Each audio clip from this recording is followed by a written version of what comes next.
Session is resumed. Majority Leader. Mr. Speaker, I move to take up additional reference of business and request that the Secretary General be directed to read the titles of bills and resolutions on the first reading, as well as communications and committee reports. Is there any objection? Hearing none, the Secretary General is directed to read the title of bills and resolution on first reading, as well as communication and committee reports for referral to the appropriate committees. Additional reference of business. Bills on first reading. House Bill Number 9521, an act granting the Eastern Summer Electric Cooperative Inc. a franchise, construct, install, establish, operate, own, manage, and maintain distribution systems for the conveyance of electric power to the end users in the city of Borongan and municipalities of Maydolong, Balangkayan, Llorente, San Julian, Sulat, Kian, Mercedes, Salcedo, Lawaan, Balanghinga, Giporlos, Kinapondan, General MacArthur, Hernani, Taft, Canavig, Dolores Oras, Maslog, Jipapad, San Policarpio, and Arteche, all in the province of Eastern Samar, by Representatives Dagook and De Jesus. To the Committee on Legislative Franchises. House Bill Number 9522, an act granting the Negros Oriental II Electric Cooperative a franchise to construct, install, establish, operate, own, manage, and maintain distribution systems for the conveyance of electric power to the end users in the cities of Dumaguete, Tanhay, and Bayawan, and the municipalities of Pamplona, Amlan, San Jose, Sibulan, Valencia, Bacong, Dawin, Sambuguita, Siaton, Santa Catalina, and Basay, province of Negros Oriental, by Representatives Dagook and De Jesus. To the Committee on Legislative Franchises. House Bill Number 9555, upgrading the LTO District Office in the city of Calamba, Laguna from Class C to Class A, by Representative Hernandez Cherisan. To the Committee on Transportation. House Bill Number 9556, an act providing for a free financial literacy education for overseas Filipino workers and their families, by Representative Hernandez Cherisan. To the Committee on Overseas Workers Affairs. House Bill Number 9557, an act establishing a national academic content repository and providing digital learning resources and free internet access in state universities and colleges and for other purposes, by Representative Olivares. To the Committee on Higher and Technical Education. House Bill Number 9558, an act establishing regional youth leadership and nation-building training centers for student leaders in all regions of the country and for other purposes, by Representative Olivares. To the Committee on Youth and Sports Development. House Bill Number 9559, an act extending the national feeding program to undernourished children in secondary schools and appropriating funds therefore, amending for the purpose Republic Act Number 11037, entitled An Act institutionalizing a national feeding program for undernourished children in public daycare, kindergarten, and elementary schools to combat hunger and undernutrition among Filipino children and appropriating funds therefore, by Representative Olivares. To the Committee on Basic Education and Culture. House Bill Number 9560, an act granting an additional birthday cash benefit to senior citizens, amending for the purpose Republic Act Number 7432 was amended, entitled An Act to maximize the contribution of senior citizens to nation building, grant benefits and special privileges and for other purposes, and appropriating funds therefore, by Representative Olivares. To the Committee on Senior Citizens. House Bill Number 9561, an act standardizing the retirement benefits of justices, judges, and judiciary officials conferred with judicial rank, salary and privileges, and appropriating funds therefore, amending for the purpose Republic Act Number 910 was amended, by Representative Olivares. To the Committee on Justice.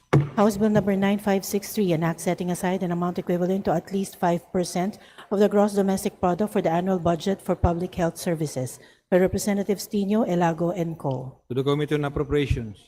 House Bill Number 9564, an act classifying the sale and importation of all essential drugs and medicines, nutritional foods and drinks thereof as value-added tax-exempt transactions, amending for the purpose Section 1091 of Republic Act 8424, otherwise known as the Tax Reform Act of 1997 as amended by Republic Act Number 9337 and for other purposes, by Representatives Tino, Elago, and Co. To the Committee on Ways and Means. House Bill Number 9566, an act preventing adolescent pregnancies, institutionalizing social protection for adolescent parents, and providing funds therefore, by Representative Escudero. To the Committee on Youth and Sports Development. House Bill Number 9567, an act establishing a national integrated psoriasis management and treatment program, promoting accessible and continuing care for persons with psoriasis, and appropriating funds therefore, by Representative Escudero. To the Committee on Health. House Bill Number 9570, an act granting Philippine citizenship to Hu Jiangguo, by Representative Ko. To the Committee on Justice. House Bill Number 9571, establishing the TESDA Women's Training and Development Center in the province of Tarlac, by Representative Angeles. to the Committee on Higher and Technical Education, House Bill number 9572, an act institutionalizing and mainstreaming science diplomacy in the Philippine governance and foreign policy, creating the Philippine Science Diplomacy Office under the Office of the President for other purposes, by Representative Poe. to the Committee on Science and Technology and the Committee on Government Reorganization, House Bill number 9573, an act establishing the National Coordinating Council for Education, defining its powers and functions and appropriating funds therefor, by Representative Rama. to the Committee on Basic Education and Culture and the Committee on Higher and Technical Education, House Bill number 9574, an act extending the validity of motor vehicle registration to 5 years, establishing a modernized motor vehicle registration system, amending for the purpose Republic Act number 4136, otherwise known as the Land Transportation and Traffic Code, and for other purposes, by Representative Luistro. to the Committee on Transportation, House Bill number 9575, an act strengthening laws on reckless imprudence, promoting responsible and defensive driving, providing driver protection, establishing fair presumptions of liability, defining the authority of law enforcement officers, and imposing appropriate penalties and liabilities for road safety incidents, by Representative Luistro.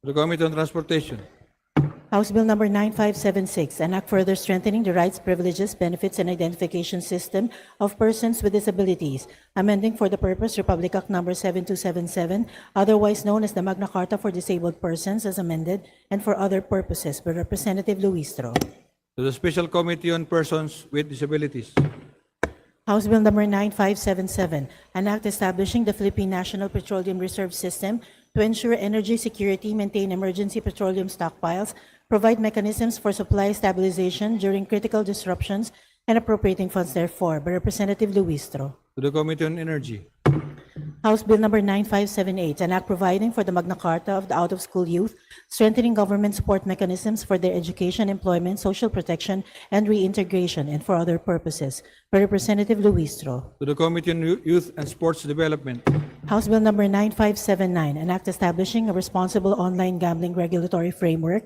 strengthening consumer protection and financial safeguards, promoting responsible participation in online gambling activities, and for other purposes, by Representative Luistro. to the Committee on Games and Amusements, House Bill number 9580, an act strengthening and expanding the application of release on recognizance, amending for the purpose Republic Act number 10389, otherwise known as the Recognizance Act of 2012, by Representative Luistro. to the Committee on Justice, House Bill number 9581, an act establishing a national interoperable electronic health information system, creating for the purpose a national health information governance framework, mandating the adoption of electronic health records in all health facilities, providing safeguards for data privacy and cybersecurity, appropriating funds therefor and for other purposes, by Representative Luistro. to the Committee on Health, House Bill number 9582, an act establishing a national framework for the responsible development, deployment, utilization, and regulation of artificial intelligence in the Philippines, creating the Artificial Intelligence Development Authority, and for other purposes, by Representative Luistro. to the Committee on Information and Communication Technology, House Bill number 9583, an act amending Republic Act number 6981, otherwise known as the Witness Protection, Security, and Benefit Act, by Representatives Diokno, Sendanya, Ismula, and Bagao. to the Committee on Justice, House Bill numbers 9585 and 9586, declaring August 10 of every year a special non-working holiday in Buena Vista, Quezon, in celebration of the feast of its patron saint, Saint Lawrence, deacon and martyr, and declaring August 26 of every year a special non-working holiday in commemoration of its founding anniversary, by Representative Arrogancia. to the Committee on Local Government, House Bill number 9587, an act providing for hospital and healthcare benefits for public school teachers, non-teaching personnel, and their dependents, and appropriating funds therefor, by Representative Arrogancia. to the Committee on Health, House Bill number 9588, an act mandating accident and life insurance coverage for construction workers, by Representative Arrogancia. to the Committee on Labor and Employment, House Bill number 9589, an act creating a dental unit in every rural health unit under the Department of Health as part of the primary approach in the delivery of health services and providing funds therefor, by Representative Arrogancia. to the Committee on Health, House Bill number 9590, an act establishing public nursing homes for senior citizens in the provincial and city levels, appropriating funds therefor and for other purposes, by Representative Arrogancia. to the Committee on Senior Citizens, House Bill numbers 9591 and 9592, declaring November 13 of every year as Araw ng Pantukan and a special non-working holiday in Pantukan, Davao de Oro, in commemoration of its founding anniversary, and declaring July 23 of every year as Araw ng Nabunturan and a special non-working holiday in Nabunturan, Davao de Oro in commemoration of its founding anniversary. By Representative Seniza. To the Committee on Local Government. House Bill number 9593, an act granting distinctive honors and privileges to national athletes, creating a national endowment fund for sports heroes, and appropriating funds therefore. By Representative To the Villanueva. Committee on Youth and Sports Development. House Bill number 9594, an act granting Philippine citizenship to Mariquit Flores. By Representative D. Faustino Michael Carlos. To the Committee on Justice. House Bill number 9595, granting the Leyte 5 Electric Cooperative, Inc., a franchise to construct, install, establish, operate, own, manage, and maintain distribution systems for the conveyance of electric power to the end users in the city of Ormoc and municipalities of Albuera, Cananga, Matagob, Villaba, Palumpon, Tabango, San Isidro, Calubian, Leyte, Merida, and Isabel, province of Leyte. By Representative Veloso Tuazo. To the Committee on Legislative Franchises. House Bill number 9596, an act institutionalizing a local environment and natural resources office in all provinces, cities, and municipalities, providing for permanent plantilla positions, environmental enforcement units, environmental performance audits, and dedicated local environmental funds, and for other purposes. By Representative Ang. To the Committee on Local Government. House Bill number 9600, an act establishing the Philippine National Lottery Office, providing for its organization, powers, and functions, repealing for the purpose Republic Act number 1169, otherwise known as an act providing for charity sweepstakes, horse races, and lotteries as amended. By Representative Alvarez To the Committee on Mercedes. Games and Amusements. House Bill number 9601, an act promoting the development and regulation of artificial intelligence in the Philippines. By Representative Solon. To the Committee on Information and Communication Technology. House Bill number 9602, an act instituting the lasting power of attorney, amending for the purpose Article 1919 of Republic Act number 386, otherwise known as the Civil Code of the Philippines, providing for its registration and for other purposes. By Representative To Solon. the Committee on Revision of Laws. House Bill number 9603, an act mandating a smoke-free and vape-free environment in all public and workplaces, amending for the purpose Republic Act number 9211 and Republic Act number 11900 and for other purposes. By Representatives Sagman, Matibag, Degamo, Zamora, Isabel Maria, Garcia Maria Angela, Fresnedi, Bagao, De Lima, Erice, Nisay, Goriseta, Diokno, Sendanya, Ismula, and Ramon. To the Committee on Health.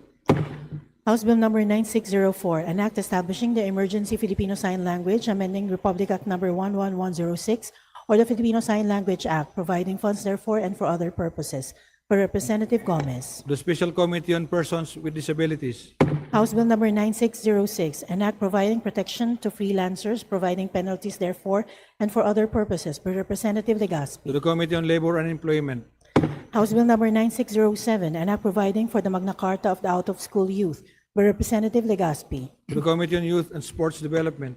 House Bill number 9608, an act providing for a national framework for interns' rights and welfare. By Representative To Legazpi. the Committee on Higher and Technical Education. And House Bill number 9619, an act reorganizing the Anti-Red Tape Authority into the Department of Anti-Red Tape, revising for the purpose Republic Act number 9485, otherwise known as the Anti-Red Tape Act of 2007 as amended, and appropriating funds therefore. By Representative Defensor. To the Committee on Trade and Industry.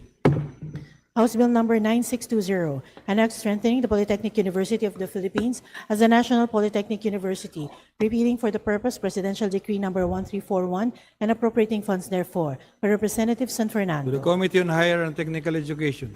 House Bill number 9621, an act promoting comprehensive free public tertiary education by providing for quality, adequate, and accessible university services, housing, health services, and student meals and quality and affordable food services in state universities and colleges, and appropriating funds therefore. By Representatives Co, Elago, and Tino. To the Committee on Higher and Technical Education. House Bill number 9622, an act requiring prior notification from government forces before entering the premises of academic institutions, in implementation of the Safe Schools Declaration and the guidelines for protecting schools and universities from military use during armed conflict, and upholding the academic freedom of all academic institutions, providing penalties for violations thereof and for other purposes. By Representatives Co, Elago, and To Tino. the Committee on Basic Education and Culture and the Committee on Higher and Technical Education. House Bill number 9623, an act democratizing the use of learning spaces in all academic institutions for student-led formations, including student councils, organizations, and publications throughout the Philippines. By Representatives Co, Elago, and To Tino. the Committee on Higher and Technical Education. House Bill number 9624, an act institutionalizing the alternative classroom learning experience program to all secondary and tertiary educational institutions throughout the Philippines. By Representatives Co, Elago, and Tino. To the Committee on Basic Education and Culture and the Committee on Higher and Technical Education. House Bill number 9625, establishing a multipurpose farm for the breeding, spawning, and hatchery of catfish, tilapia, mudfish, eel, and other freshwater fisheries in Tibole, South Cotabato. By Representative To Tuan. the Committee on Aquaculture and Fisheries Resources. House Bill number 9626, an act institutionalizing the granting of assistance to individuals in crisis situation and providing funds therefor. By Representative To Tuan. the Committee on Social Services. House Bill number 9627, an act establishing a system protecting the community intellectual rights of indigenous cultural communities, indigenous peoples. By Representative Tuan. To the Committee on Indigenous Cultural Communities and Indigenous Peoples. House Bill numbers 9628 and 9631, an act establishing public basic education schools in geographically isolated and disadvantaged and conflict-affected areas, providing access roads leading to last-mile schools and appropriating funds therefor. By Representative To Tuan. the Committee on Basic Education and Culture. House Bill number 9629, an act establishing the Upland Sustainable Agri-Forestry Development Program in upland agricultural lands and appropriating funds therefor. By Representative To Tuan. the Committee on Agriculture and Food. House Bill number 9630, an act enhancing the National Shelter Program, revitalizing and strengthening housing finance ecosystem, appropriating funds therefor. By Representative To Tuan. the Committee on Housing and Urban Development. House Bill number 9632, an act to provide for a housing program for teachers. By Representative Tuan. To the Committee on Housing and Urban Development. House Bill number 9633, an act to increase the cash assistance for non-teaching personnel of the Department of Education. By Representative Tuan. To the Committee on Basic Education and Culture. House Bill number 9634, an act requiring all graduating senior high school and college students to plant 2 trees each as a civic duty for environment protection and preservation, and appropriating funds therefor. By Representative Tuan. To the Special Committee on Reforestation. House Bill number 9635, an act granting hardship allowance to teachers assigned in remote areas and providing for other measures for their protection. By Representative To Tuan. the Committee on Basic Education and Culture. House Bill number 9636, an act recognizing the community-conserved territories and areas of indigenous peoples and cultural communities, establishing for the purpose the National Indigenous Community Conserved Areas Registry, and appropriating funds therefor. By Representative Tuan. To the Committee on Indigenous Cultural Communities and Indigenous Peoples. House Bill number 9637, an act granting postgraduate scholarship to public elementary and high school teachers in state colleges and universities. By Representative Tuan. To the Committee on Higher and Technical Education. House Bill number 9638, an act institutionalizing the assistance to individuals in crisis situation program and providing funds therefor. By Representative Tuan. To the Committee on Social Services. House Bill number 9639, an act providing free casket and discounts on funeral services for indigent and extremely poor families to be implemented by local government units and for other purposes. By Representative To Lazatin. the Committee on Social Services. House Bill number 9640, an act granting free glaucoma screening for senior citizens. By Representative Lazatin. To the Committee on Health. House Bill number 9641, an act mandating the establishment of public crematoriums and providing free burial and cremation services for senior citizens and persons with disabilities. By Representative Lazatin. To the Committee on Social Services. House Bill number 9643, granting the Bukidnon 2 Electric Cooperative, Inc. a franchise to construct, install, establish, operate, own, manage, and maintain distribution systems for the conveyance of electric power to the end users in the municipalities of Manolo, Fortich, Libona, Sumilao, Maltibog, Bognon, Impasuongong, Malaybalay, Talakag, Lantapan, and Cabalanglasan in the province of Bukidnon. By Representative Alba. To the Committee on Legislative Franchises. House Bill number 9644, an act providing for the Magna Carta of Barangay Health Workers. By Representative Fortes. To the Committee on Local Government. House Bill number 9645, an act amending Republic Act number 10121 and transferring the power to declare a state of calamity in a local government unit to the local chief executive. By Representative Fortes. To the Committee on Local Government. House Bill number 9646, an act institutionalizing an emergency medical services system, creating for the purpose the National EMSS Council and appropriating funds therefor. By Representative Fortes. To the Committee on Health. House Bill number 9647, an act granting an annual compassionate paid leave of 5 days to officials and employees in the private and public sectors by Representative Fortes. To the Committee on Labor and Employment and the Committee on Civil Service and Professional Regulation. House Bill number 9648, establishing a PRC service center in Rosine Province of Sorsogon by Representative Fortes. To the Committee on Civil Service and Professional Regulation. House Bill number 9649, an act repealing the provision on assumption of jurisdiction under paragraph G, Article 278 of Presidential Decree number 442 as amended, otherwise known as the Labor Code of the Philippines, by Representatives Elago, Co, and Tino. To the Committee on Labor and Employment. House Bill number 9650, an act protecting the rights of all workers, workers' organizations, and unions from interference by their employers, public authorities, or their agents, and providing penalties for violations thereof, by Representatives Elago, Co, and Tino. To the Committee on Labor and Employment. House Bill number 9651, an act expanding the grounds for declaration of nullity of marriage while preserving the sanctity and dissolubility of marriage, amending for the purpose Executive Order number 209, Series of 1987 as amended, otherwise known as the Family Code of the Philippines, and for other purposes, by Representatives Rodriguez Rufus and Rodriguez Maximo. To the Committee on Population and Family Relations. House Bill number 9652, an act institutionalizing a comprehensive and regulated child minding facility network in every city and municipality nationwide, providing funds therefore and for other purposes, by Representatives Duterte Omar Vincent and Duterte Paulo. To the Committee on Welfare of Children. House Bill number 9653, an act providing value-added tax relief on basic electricity and water consumption, excluding system loss from VAT for residential electricity users, amending for the purpose Section 109 of the National Internal Revenue Code of 1997 as amended, and for other purposes, by Representative Amante. To the Committee on Ways and Means. House Bill number 9654, an act strengthening law enforcement against impaired driving, amending for such purpose Republic Act number 10586, otherwise known as the Anti-Drunk and Drug Driving Act of 2013, and for other purposes, by Representative Amante. To the Committee on Transportation. House Bill number 9655, an act strengthening the autonomy, fiscal capacity, and institutional empowerment of barangays as the basic political units of the state, amending for the purpose Republic Act number 7160, otherwise known as the Local Government Code of 1991, and for other purposes, by Representative Amante. To the Committee on Local Government.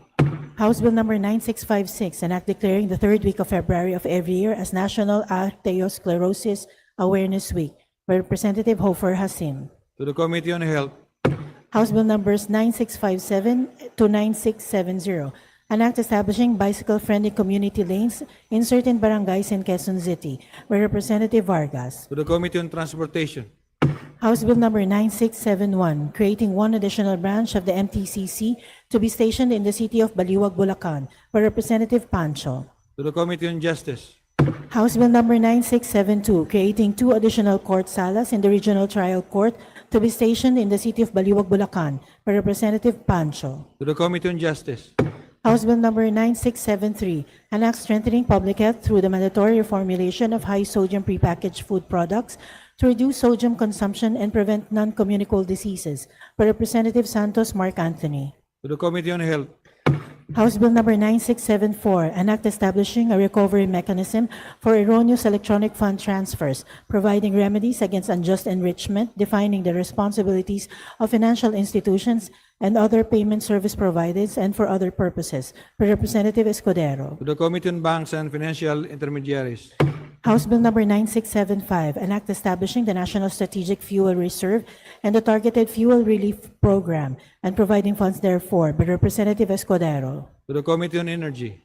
House Bill number 9676, an act establishing a national electronic health record system to ensure continuity of care, improve medical efficiency, and promote universal health access for all Filipinos, by Representative Di Macuja.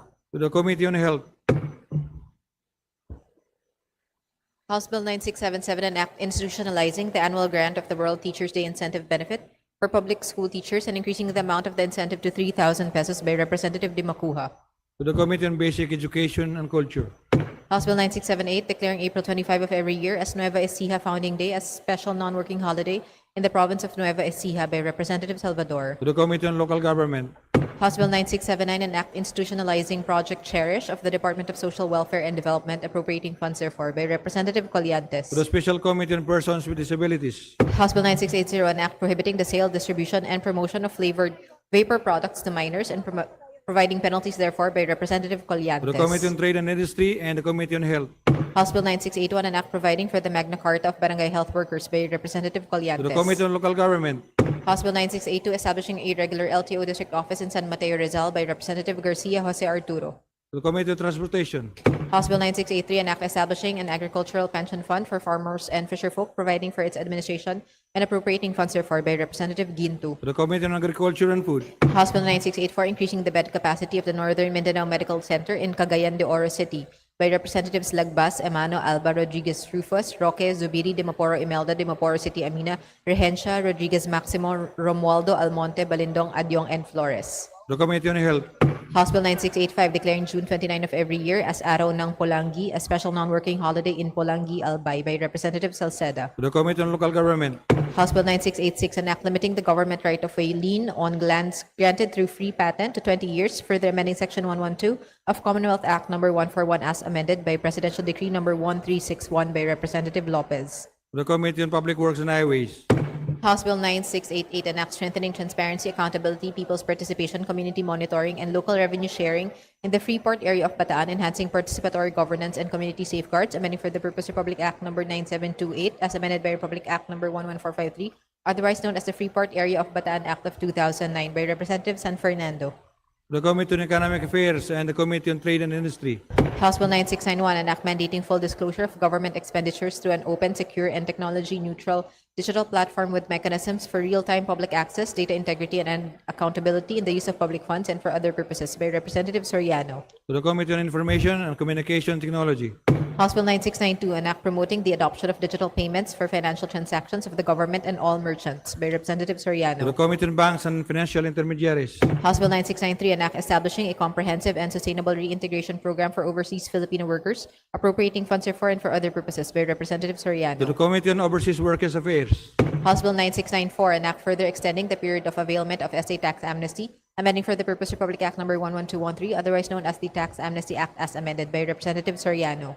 to the Committee on Ways and Means, House Bill 9695, establishing a regular campus of the Cagayan State University in Bagao, Cagayan, by Representative Lara. to the Committee on Higher and Technical Education, Resolutions. House Resolution 1062, a resolution commending and congratulating Team Philippines for its outstanding performance in the 6th Asian Beach Games held in Sanya, China from 22 to 30 April 2026, bringing honor and pride to the Filipino people, by Representative Hernandez. to the Committee on Chilisan. Youth and Sports Development, House Resolution 1063, resolution congratulating and commending Patrick Joseph Tangente, a Pasay Davao alumnus, for graduating summa cum laude from the Georgia Institute of Technology class of 2026, by Representative Olivares. to the Committee on Higher and Technical Education, House Resolution 1064, resolution directing the appropriate committee of the House of Representatives to conduct an investigation in aid of legislation to the proposed Civil Aviation and Immigration Security Services project of the Bureau of Immigration, particularly the imposition of additional user fees on international passengers, the privatization of border security functions, and the potential risks to data privacy and national security, by Representative Erice. to the Committee on Rules, House Resolution 1065, resolution recognizing and commending the advocacy and contribution of antiscamph.com and the Rising True Brothers Solutions OPC for promoting consumer protection, digital tourism safety, and transparency in the Philippine hospitality industry, by Representative Angeles. to the Committee on Tourism, House Resolution 1066, resolution congratulating and commending the entire Philippine delegation, including the coaching staff and support personnel, for their outstanding performance at 13th ASEAN Para Games held in Nakhon Ratchasima, Thailand, by Representatives Romualdez Ferdinand Martin, Romualdez Yada Marie, Romualdez Andrew Julian, and Asidre. to the Committee on Youth and Sports Development, House Resolution 1067, resolution congratulating and commending the Gilas Pilipinas women's basketball team, including their coaching staff and support personnel, for their historic achievement in winning the silver medal at the FIBA 3x3 Asia Cup 2026 held in Kalang, Singapore, by Representatives Romualdez Ferdinand Martin, Romualdez Yada Marie, Romualdez Andrew Julian, and Asidre. to the Committee on Youth and Sports Development, House Resolution 1068, resolution congratulating and commending the Gilas Pilipinas women's 3x3 basketball team, including their coaching staff and support personnel, for qualifying for the FIBA 3x3 Women's World Cup 2026 to be held in Warsaw, Poland, by Representatives Romualdez Ferdinand Martin, Romualdez Yada Marie, Romualdez Andrew Julian, and Asidre. to the Committee on Youth and Sports Development, House Resolution 1069, resolution congratulating and commending the entire Philippine delegation, including the coaching staff and support personnel, for their outstanding performance in the 6th Asian Beach Games held in Sanya, China, by Representatives Romualdez Ferdinand Martin, Romualdez Yadamari, Romualdez Andrew Julian, and Asidre. To the Committee on Youth and Sports Development.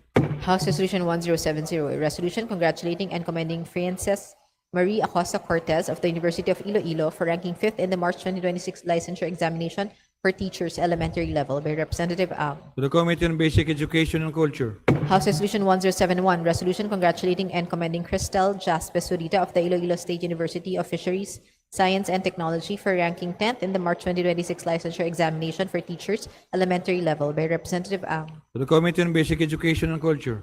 House Resolution 1072, resolution directing the appropriate committees of the House of Representatives to conduct an inquiry in aid of legislation to the $10 million pledge of the Department of Health to the World Health Organization to support its core funding for its 2025 to 2028 14th General Program of Work, by Representative Ordanes. To the Committee on Rules. House Resolution 1073, resolution expanding the profound gratitude of the House of Representatives to the 70th Infantry Battalion, 703rd Aguila Brigade, and 7th Infantry Kaugnay Division of the Philippine Army for the exemplary humanitarian assistance, unwavering support to peace and order, and compassionate service rendered to the people of Pampanga during the onslaught of Typhoon Krising, by Representative Bondok. To the Committee on Disaster Resilience. House Resolution 1074, resolution recognizing climate change as a human rights and intergenerational justice emergency, welcoming the advisory opinions of the International Court of Justice and the International Tribunal for the Law of the Sea on the obligations of states in respect of climate change, welcoming United Nations General Assembly Resolution A/ATL.65, and urging the Executive Department to integrate said advisory opinions into Philippine climate policy, domestic legislation, and international negotiations, by Representatives Suarez and Lopez. To the Committee on Climate Change. House Resolution 1075, resolution urging the Department of Energy, Department of Trade and Industry, Department of Agriculture, Bureau of Fisheries and Aquatic Resources, Department of Transportation, Philippine Ports Authority, Maritime Industry Authority, Department of Labor and Employment, Department of Social Welfare and Development, Social Security System, and other relevant government agencies to immediately convene with stakeholders of the sardine fishing and canning industry in Zamboanga City and implement emergency and medium-term interventions to address escalating fuel costs, rising operating expenses, threats to employment, food security, and industry sustainability, by Representative Perez. To the Committee on Agriculture and Fisheries Resources. House Resolution 1076, resolution expressing the sentiment of the House of Representatives rejecting any move to amend the 1987 Philippine Constitution through a constituent assembly under the present circumstances, by Representatives Duterte Paulo, Duterte Omar Vincent, Ungab, Duterte Harold James, Marcoleta, Nazal, Barzaga, and Levis. The Committee on Rules. House Resolution 1077, resolution urging the Marcos Jr. administration to endorse the Safe Schools Declaration, by Representatives Co, Elago, and To Tino. the Committee on Basic Education and Culture and the Committee on Higher and Technical Education. House Resolution 1078, resolution expressing grave concern on the retaliatory use of university policies against University of Santo Tomas students to enact harassment, intimidation, and red tagging and pursue the protection of their rights and welfare under the right to academic freedom, by Representatives Co, Tino, and To Elago. the Committee on Higher and Technical Education. House Resolution 1079, resolution urging the House Committee on Ecology to conduct an investigation in need of legislation on the cutting of 255 mature trees along Quirino Avenue in the city of Manila for the purpose of the construction of Southern Access Link Expressway, by Representatives Co, Elago, and Tino. To the Committee on Rules. House Resolution 1080, resolution urging the House of Representatives to conduct an investigation in aid of legislation to the erroneous and malicious public tagging of activists as active wanted persons by the Catil Municipal Police Station in Davao Oriental, by Representatives Co, Elago, and Tino. To the Committee on Rules. House Resolution 1081, resolution expressing grave concern on the political persecution and inhumane detention of young women political prisoners and urging the House of Representatives to conduct an investigation in aid of legislation into these systematic attacks against youth and women activists, by Representatives Co, Elago, and Tino. To the Committee on Rules. House Resolution 1082, resolution urging the appropriate committees to conduct an investigation in aid of legislation regarding the possible displacement of business process outsourcing workers in the country due to the mass adoption of artificial intelligence in workplaces, by Representatives Co, Elago, and Tino. To the Committee on Rules. House Resolution 1083, resolution to conduct an investigation in aid of legislation into the implementation of Republic Act No. 10742 or the Sangguniang Kabataan Reform Act as amended, by Representatives Co, Elago, and Tino. The Committee on Rules. House Resolution 1084, resolution directing the Committee on Ecology, the Committee on Local Government, and the Committee on Labor and Employment to conduct a congressional investigation in aid of legislation into the recent landfill collapse in the New Carmen Sanitary Landfill, Davao City, and the systemic failures in the implementation of Republic Act No. 9003, by Representatives Co. Elago and To Tino. the Committee on Rules. House Resolution 1085, resolution urging the appropriate government agencies to immediately provide protection, labor assistance, health monitoring, and social support to the displaced Filipino workers of Philippine Sangia Steel Corporation in Tagoloan, Misamis Oriental, and directing the appropriate House committees to conduct an inquiry in aid of legislation on the circumstances surrounding the suspension of the company's operations, the alleged labor, environmental, and safety violations, and the impact thereof on affected Filipino workers and their families. By Representative Emano. To the Committee on Rules. House Resolution 1086, resolution urging the Committee on Health to conduct an investigation in aid of legislation on the implementation status of Republic Act Number 11215 or National Integrated Cancer Control Act by Representatives Elago, Co. and To Tino. the Committee on Rules. House Resolution 1087, resolution directing the appropriate committee of the House of Representatives to conduct an inquiry in aid of legislation into the reported abandonment of thousands of balikbayan boxes intended for recipients in Cebu and other parts of the country, including shipments stored at the Port of Manila, the Manila International Container Port, and Port of Davao, with the end in view of protecting the welfare of overseas Filipinos and their families, ensuring accountability of cargo forwarders and consolidators, and strengthening existing laws governing the balikbayan box industry by Representative Del Mar. To the Committee on Rules.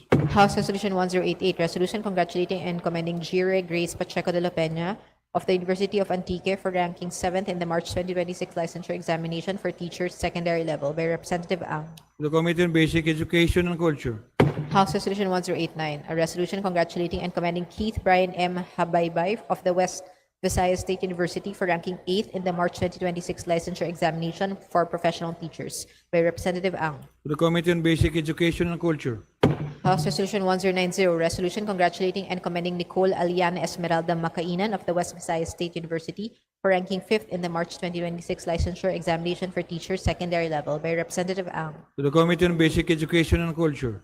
House Resolution 1091, resolution commending Fire Inspector Vijoan Yumol of Tarlac City for her exemplary courage, decisive action, and selfless humanitarian service in helping rescue a 2-year-old child who fell onto a train track in Japan on 29 May 2026, thereby bringing honor to the province of Tarlac and distinction to the Filipino people by Representative Angeles.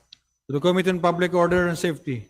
Committee reports. Committee report number 435, submitted by the Committees on Revision of Laws and National Defense and Security on House Bill 9642. Committee report number 436, submitted by the Committee on Senior Citizens on House Resolution 340. Committee report numbers 437, 438, 439, 442, 443, 444, and 445, submitted by the Committees on Higher and Technical Education and Appropriations on House Bill numbers 9687, 9689, 9690, 9703, 9704, 9705, and 9706, respectively. Committee report number 440, submitted by the Committees on Housing and Urban Development and Ways and Means on House Bill 9697. Committee report number 441, submitted by the Committee on Games and Amusements on House Bill 9702. The aforementioned committee reports are all referred to the Committee on Rules. Majority Leader.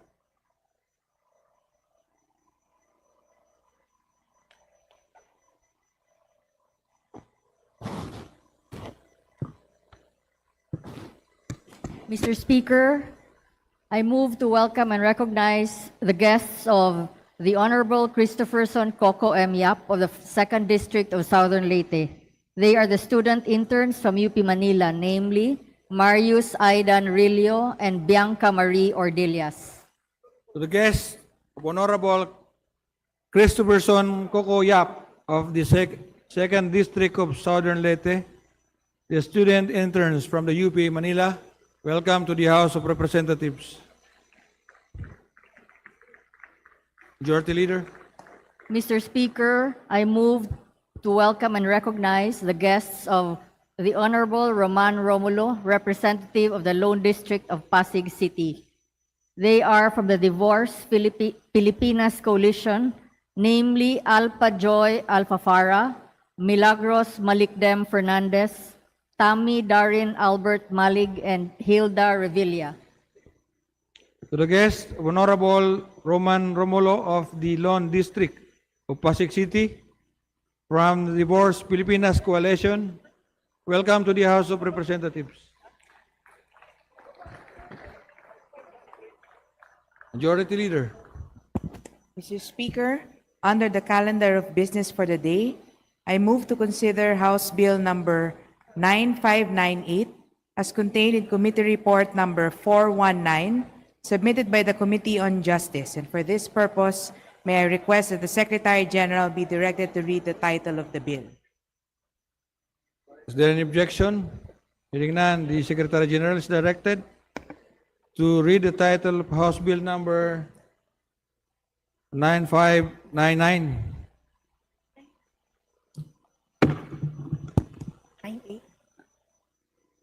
House Bill number 9598, an act granting Philippine citizenship to Guillaume Lucci.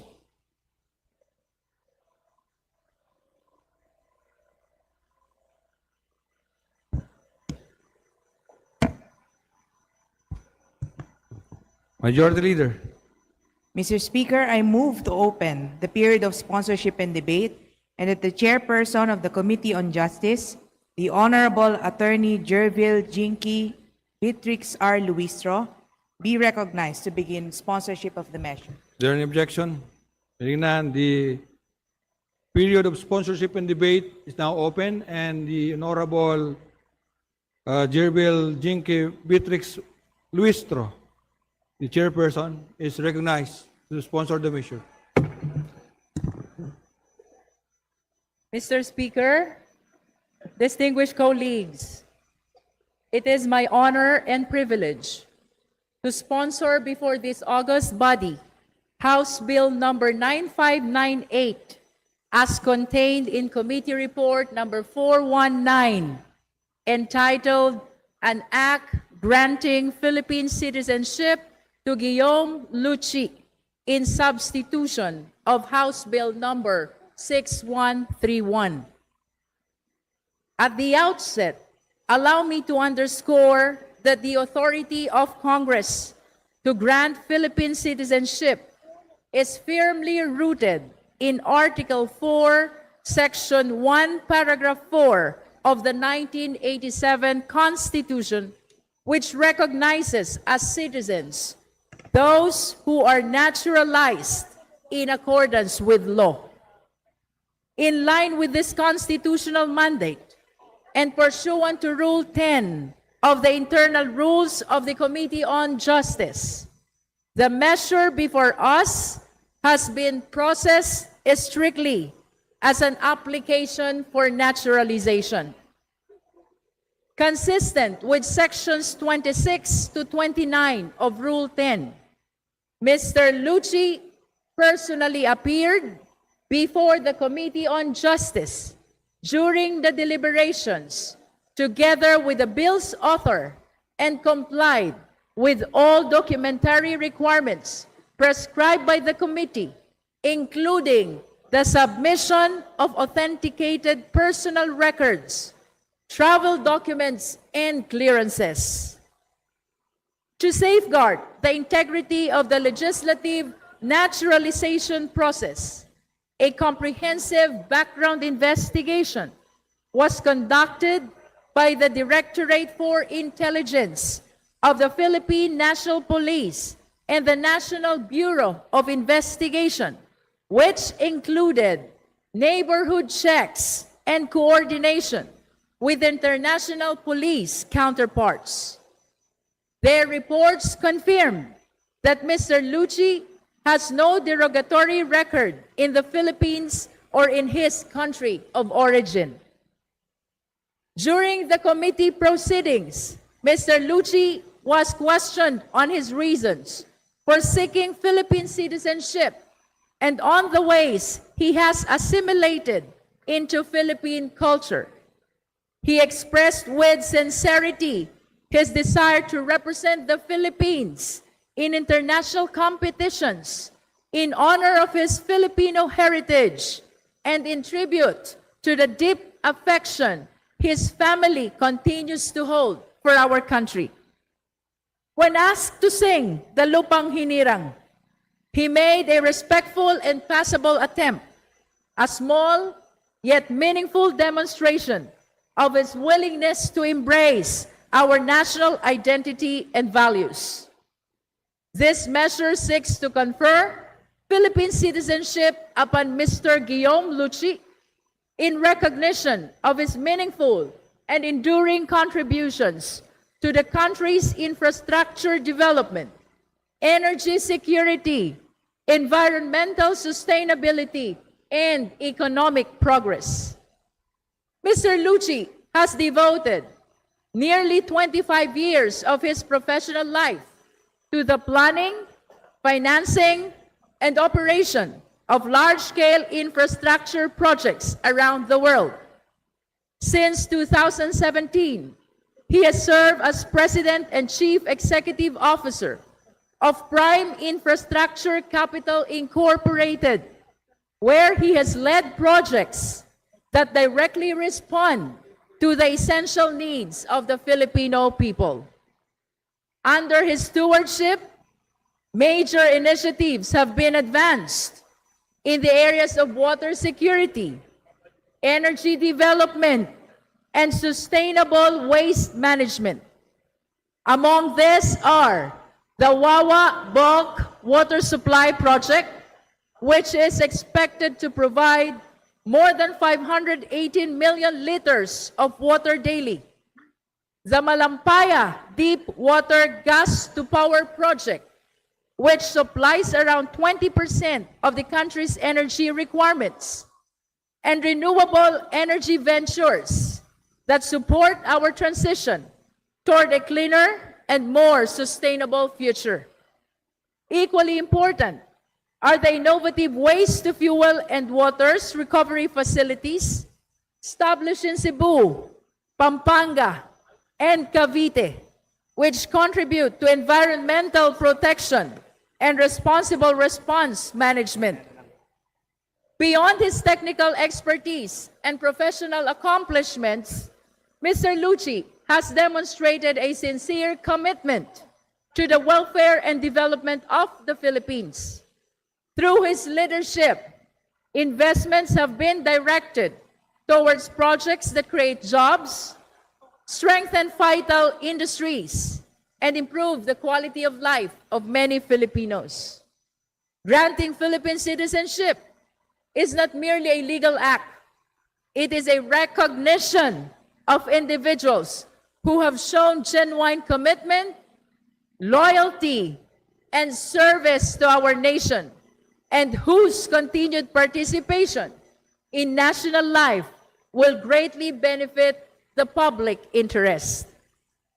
This proposed measure acknowledges Mr. Guillaume Lucci's valuable contributions and allows him to further share his expertise and experience in support of the country's long-term development goals. I therefore respectfully urge this honorable chamber to approve House Bill number 9598 and grant Philippine citizenship to Guillaume Lucci. Thank you, Mr. Speaker. Majority Mr. Leader. Speaker, Majority Leader. Mr. Speaker, Majority Leader. here, Rufus Rodriguez, please. Mr. Speaker, I move to recognize the Honorable Rufus Rodriguez The for Honorable his Robos Rodriguez is recognized. Thank you, Majority Leader. Thank you very much, dear Speaker. Mr. Speaker, in an act of Congress, we are going to give special treatment to a foreigner to be given all this bundle of rights, to be able to receive all the benefits and powers of citizenship. I always look at all the applications, that's why there are very few that's been approved, to find out whether he stands out from others, whether he has caused out of his social concern the upliftment of people of the lowest rung of society in this country. And therefore, my question is, does Mr. Lucci, aside, of course, he has been here, but he has been here for business and successful businessmen in this country who are, of course, are the underlining rationale for having business is to have profits. So I'd like to know our chairperson, our distinguished chairperson, the lady from Batangas. I never refer to a lady congressman as gentle ladies, because ladies are always gentle. while gentlemen are not always gentle. So just the distinguished lady, we cannot call them the distinguished gentle lady. Gentle na sila eh. Tayo, medyo may problema. Now, we therefore ask, what are these specific acts that would now make him rise above the others, because the Philippine Citizenship Act is there. All you have to do is to file in court and be able to prove in court. This is the House of Representatives who will be giving the special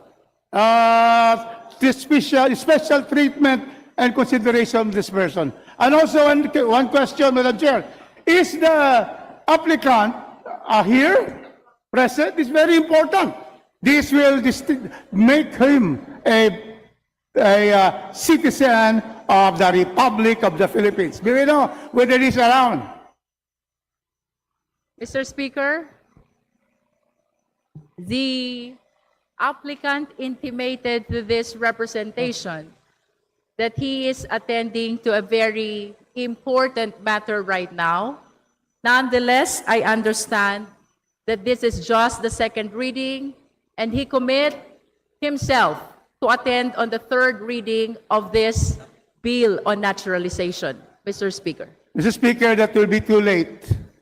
If he wants to become a citizen of this republic, he should be here on the second reading. I see the honorable, another person whom I will support, Andres Soriano, over there. Present, can you stand up?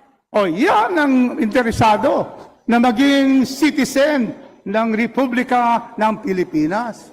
But you see, there is another very important reason why, according to our chairperson, he's not attending for an important reason. What will be more important than this bundle of citizenship to become citizen of the great Republic of the Philippines, despite the Senate? We understand, Mr. Speaker, the position of the honorable gentleman. Nonetheless, we solicit the understanding of the August Chamber, considering that the applicant, Mr. Speaker, is involved in highly important endeavors such as infrastructure development, energy security, environmental sustainability, and economic progress. Nonetheless, Mr. Speaker, he is committing to present himself on the next reading or the third reading of this legislative measure on his naturalization. Mr. Speaker, thank you for the explanation, but being infrastructure, big projects, big profit. Being in energy, being in other endeavors, does not show that his heart is given to the people of the Republic of the Philippines. Oh, I think I have been here in Congress 6 terms, and we always oppose. First of all, if the previous Congress, hindi pa nga si Chair, there were many Chinese. Just because they are with Pogo, they applied for citizenship, and we opposed all of them. And they were all disapproved. Now, because I stood up in the committee, now there are no more Chinese. I already asked, no more Chinese applicants just because they are managers of Pogo or any other venture. So, Madam Chair, Mr. Speaker, what are these things that brings him above other businessmen who are into infrastructure? We have Koreans, we have Japanese, we have Americans, those also in energy. We have British, we have Sweden and all of that. But they have to go, if they want to become citizens, they have to go through the Citizenship Act of 1940 and apply in course. Maybe know what are the specific acts that puts the person above others, that we are giving him special treatment of an act of Congress? Mr. Speaker. Mr. Speaker, as mentioned during the sponsorship speech, the applicant is involved in Prime Infrastructure Capital Incorporated. He has led and continued to lead directly significant projects which are essential to the needs of the Filipino people. Furthermore, Mr. Speaker, he is also part and engaged with the operation of Wawa Bulk Water Supply Project, Malampaya Deep Water Gas to Power Project, and even in the waste to fuel and what materials recovery facilities in Cebu, Pampanga, and Cavite. Mr. Speaker, we do not contest the position of the honorable gentleman in as far as the significance of the presence of the applicant in today's session in this plenary is concerned. As a matter of fact, this representation is committing to relay the concern of the honorable gentleman about his failure to be present today and make sure that he will be able to make up to his shortcomings for today's second reading. Mr. Speaker. Mr. Speaker, I appeal to the chairperson.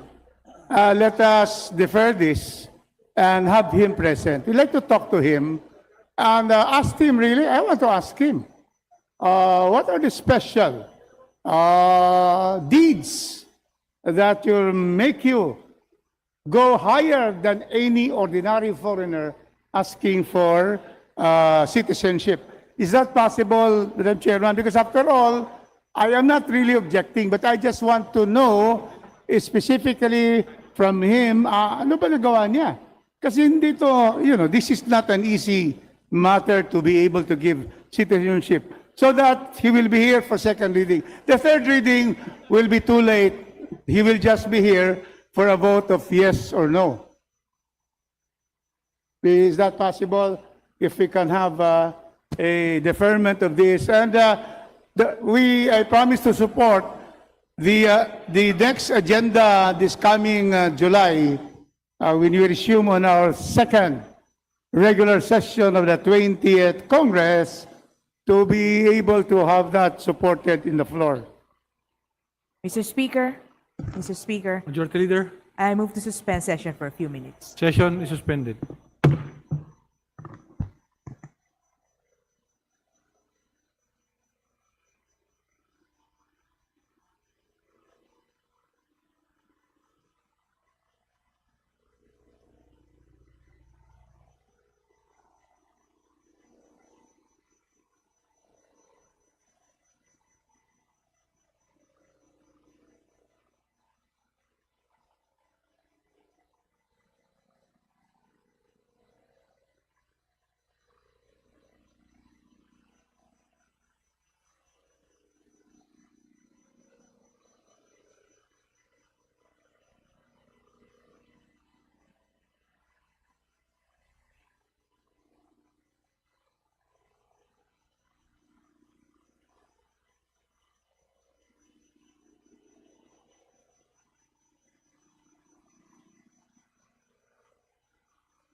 Session is resumed. Majority Leader, Mr. Speaker, I move to suspend consideration of House Bill number 9598. is there any objection?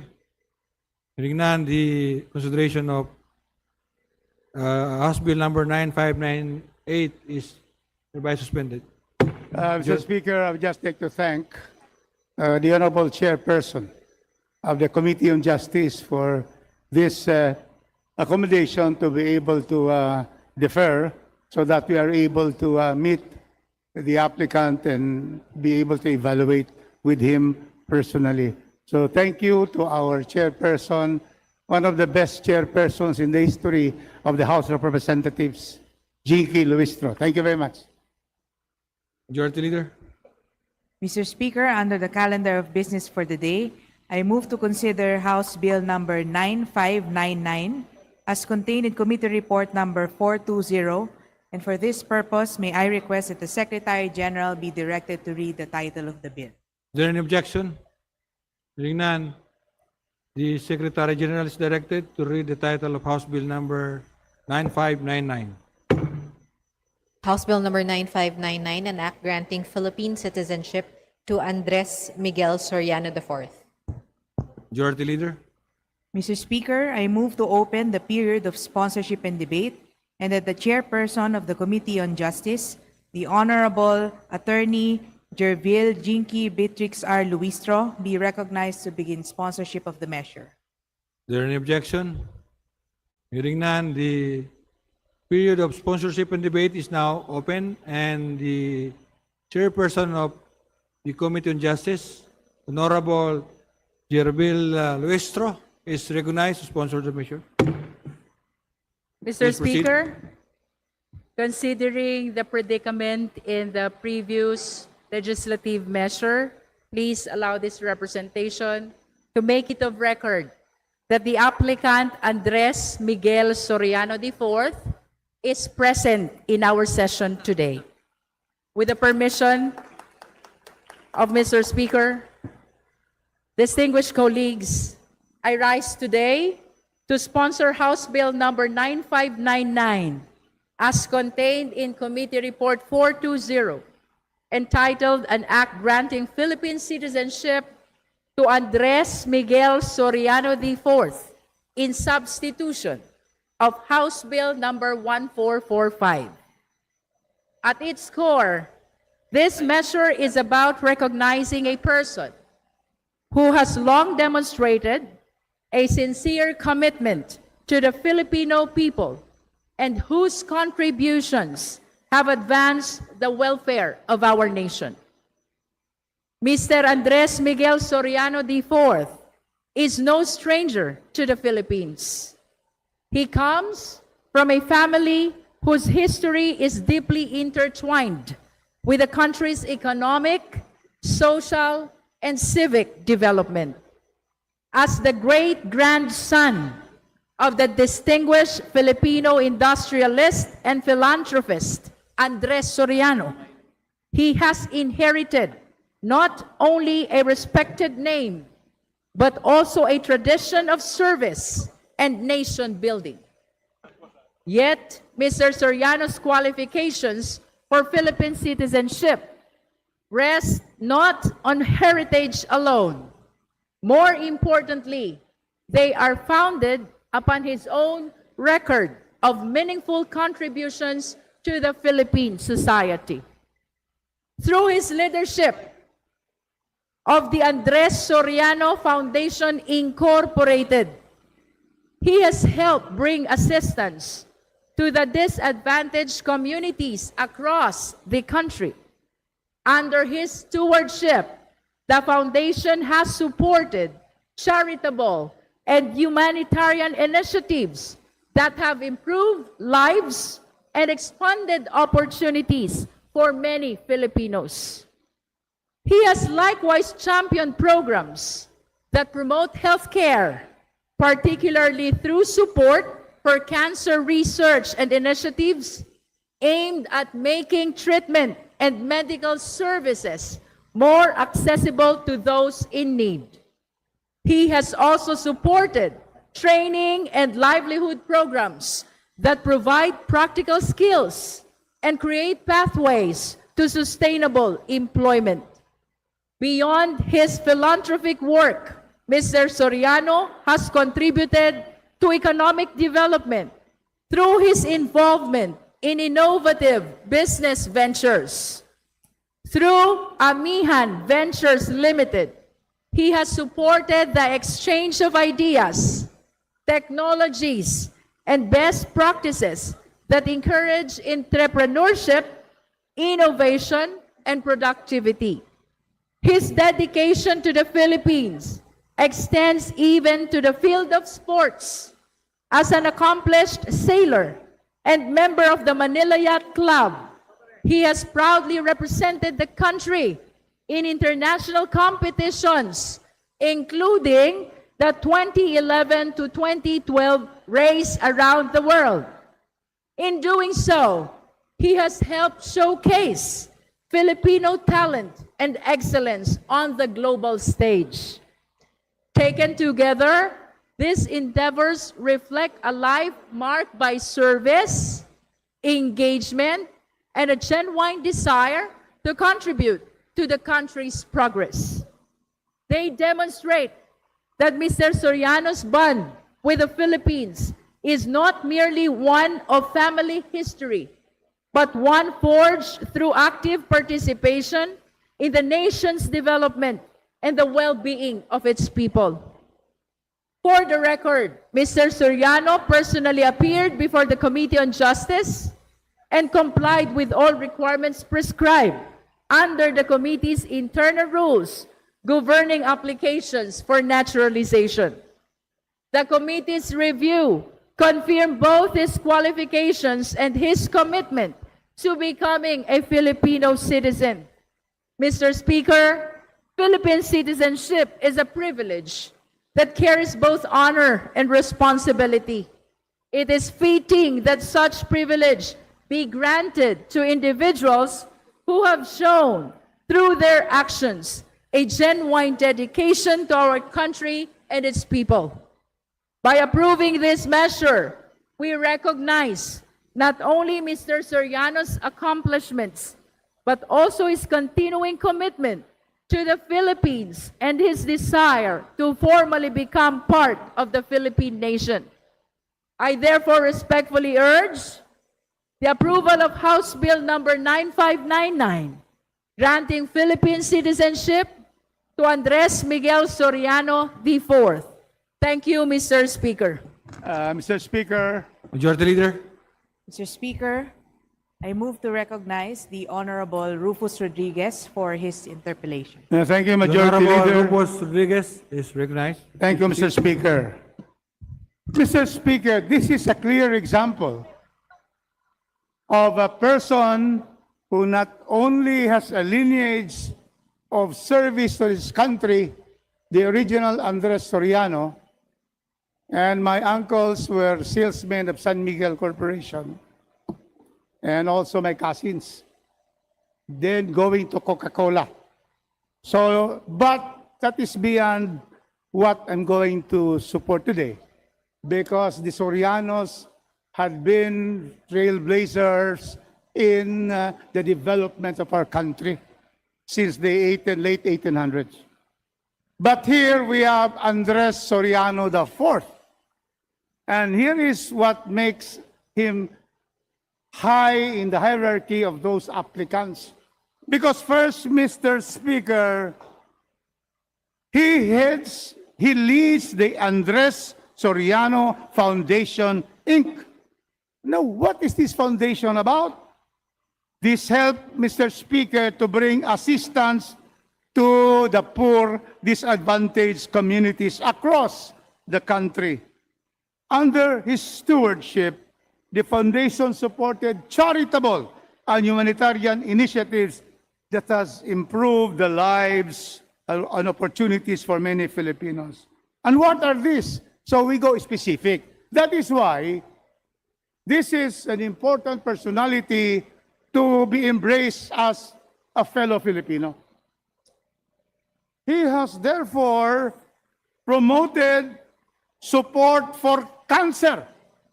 This is one of the least in government. We have the lung center, we have the kidney center, children's hospital, heart.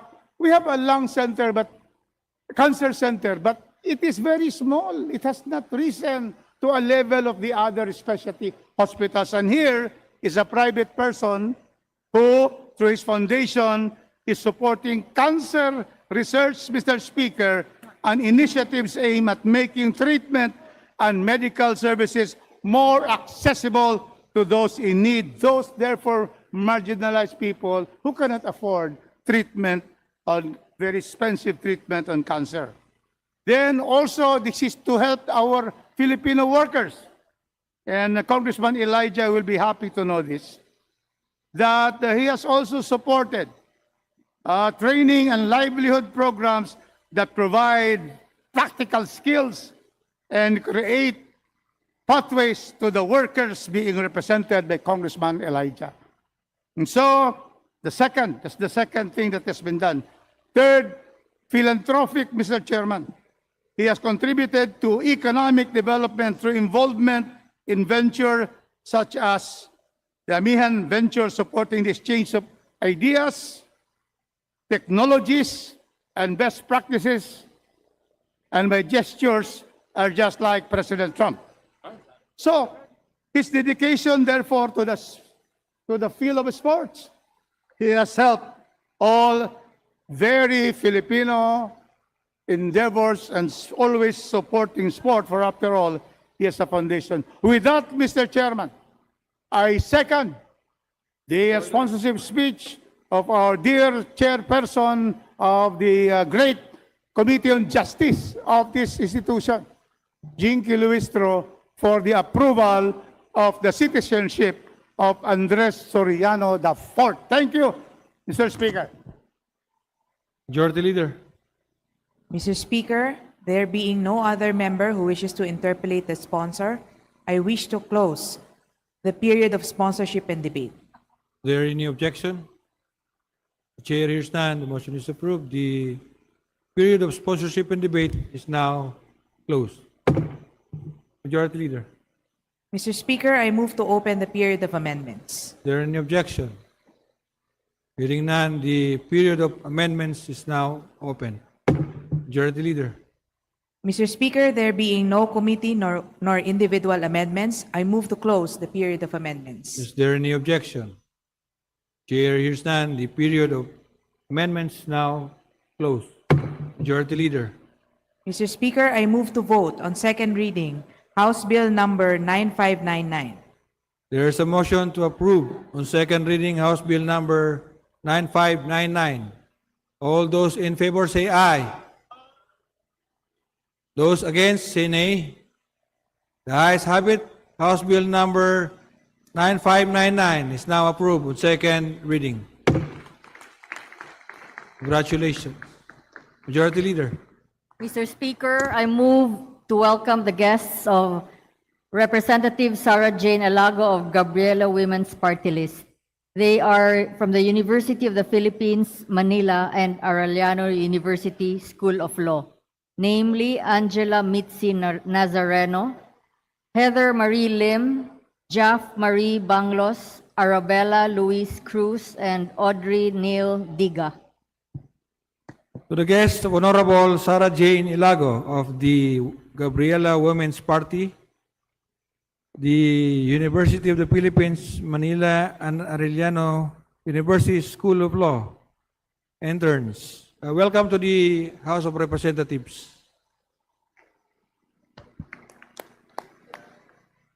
Majority Leader. Mr. Speaker, under business for the day, I move to consider Committee Report number 299 submitted by the Committee on Ethics and Privileges, and for this purpose, direct the Secretary General to read the title of the committee report. Is there any objection? Chair is none. The Secretary General is directed to read the title of House Bill number 299. Committee Report 299, Re Committee Case Numbers SC-2026-20, PS-2026-21, PS-2026-2022, and SC-2026-23, Findings and Recommendations of the Committee on the Matter of Representative Jesus Bong C. Suntay. Majority Leader. Mr. Speaker, I move to recognize the Chairperson of the Committee on Ethics and Privileges, Representative J.C.M. Abalos. The Honorable J.C. Abalos is recognized. Mr. Speaker, distinguished members of this august chamber, ladies and gentlemen, I stand before you today to sponsor the comprehensive report of the Committee on Ethics and Privileges regarding the consolidated cases against Representative Jesus Bong C. Suntay under Committee Report number 299 on Committee Case number 20 entitled Liza Maza et al. Versus Representative Jesus Bong C. Suntay, Committee Case number 21, and Committee Case number 22 in the matter of the order of the House on the actuations and statements of Representative Suntay of the 4th District of Quezon City during the House Committee on Justice hearing on March 3, 2026. Committee Case Number 23, entitled Ann Ojales Curtis Smith versus Representative Bongsi Suntay. Mr. Speaker, public office is a sacred trust demanding total accountability. As lawmakers, we are held to a higher ethical standard to protect the dignity of this institution. The events of March 3, 2026 began as a crucial House Committee on Justice impeachment hearing. Instead of maintaining legislative focus, the proceedings were disrupted when the respondent publicly made highly inappropriate, sexualized, and indiscreet remarks about a prominent private citizen, Ms. Ann Curtis Smith. These statements had no relevance to the matter at hand and compromised the very decorum of this House. When his colleagues in the Committee on Justice voted to uphold decorum by striking off the record his remarks, respondent publicly rebuked the committee's majority decision, labeling the disciplinary action a dangerous precedent. This defiance was further amplified by its timing, occurring at the commencement of National Women's Month, a period dedicated to honoring the exact values his remarks undermined. The committee meticulously evaluated 2 separate privileged speeches and 2 verified complaints, including a formal complaint filed by Ms. Curtis Smith herself. Based on the committee's evidence on the matter, we find that Representative Suntay's actions and subsequent defiance violate Section 141A, Rule 20 of the House Rules, failing to reflect creditably on this institution. It is apparent from the video footage that the statements made by Representative Suntay are offensive, sexist, and discriminatory against women. When fellow lawmakers moved to preserve the chamber's dignity, the respondent chose resistance over reflection.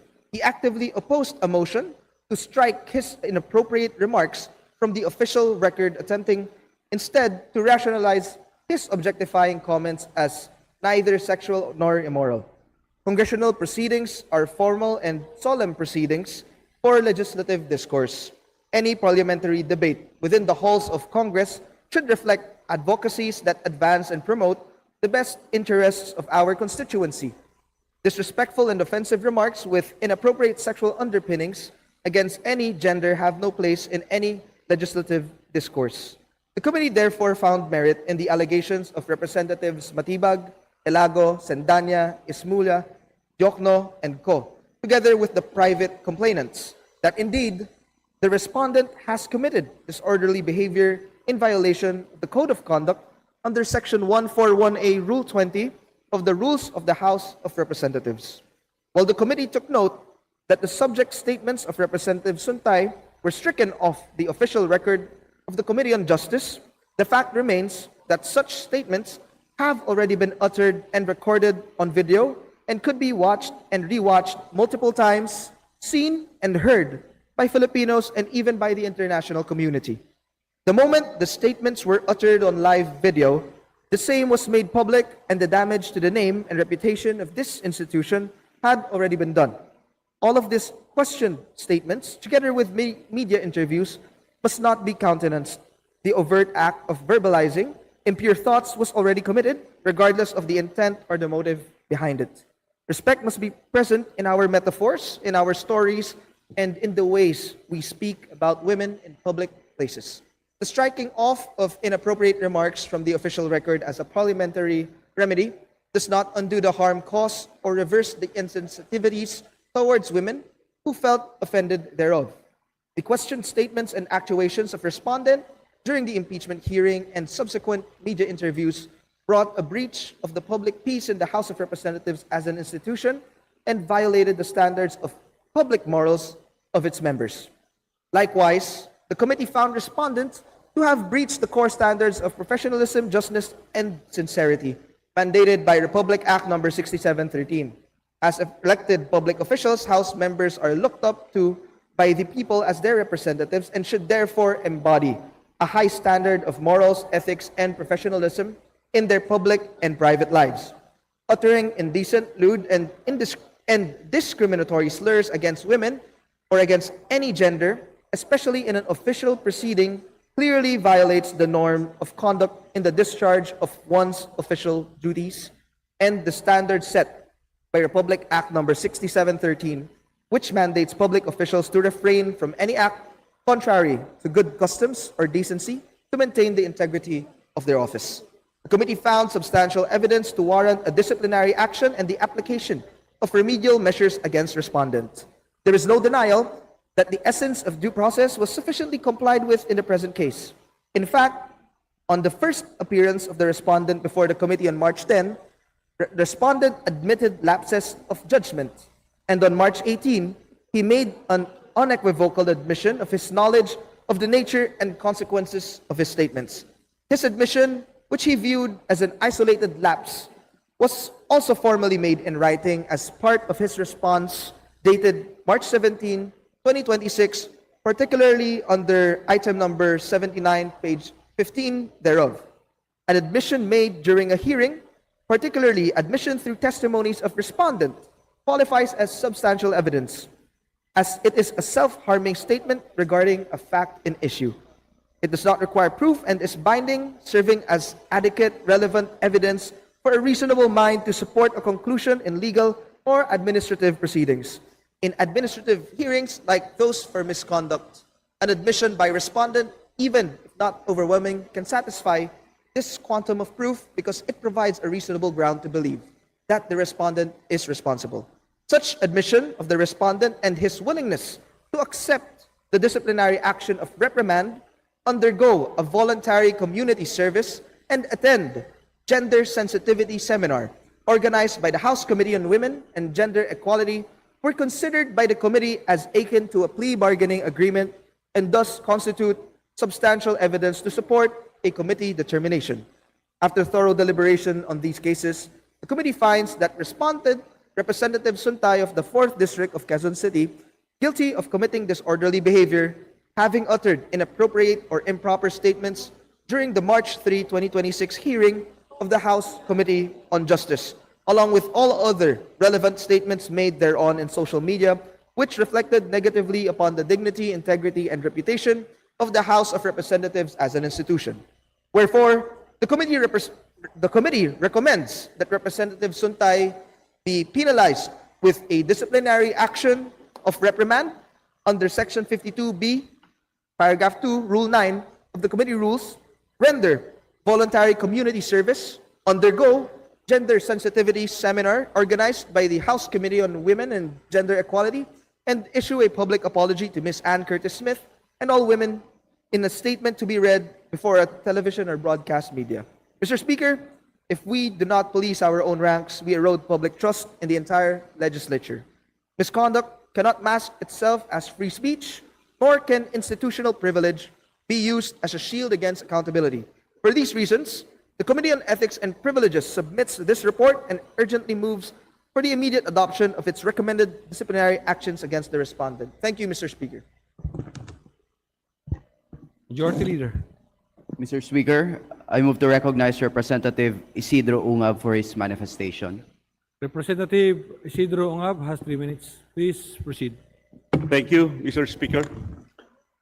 I rise to manifest to object to the adoption of the report of the Committee on Ethics and Privilege insofar as it recommends the reprimand of our colleague, the gentleman from the 4th District of Quezon City, Representative Bong Suntay. The central fact is this. The statement, the subject of this recommendation, no longer exists in the records of the House. On the very day the words were uttered in the hearing of the Committee on Justice, a member moved that they be stricken from the record. That motion was granted. The words were expunged. By the deliberate act of this institution, they were declared to be in law and in fact, as though they had never been spoken on the floor of any committee of this House. That is not a trivial thing. To strike a statement from the record is the strongest sanction our rules provide at the moment of utterance. It is the House saying in real time, these words have no place here, and we remove them. The remedy was applied, it was complete, and it was accepted.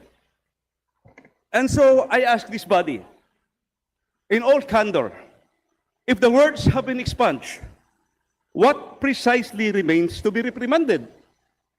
A reprimand is a formal, recorded, public censure entered into the permanent journal of this House. But the predicate of that reprimand, the offending statement itself, was ordered removed from the very journal months ago.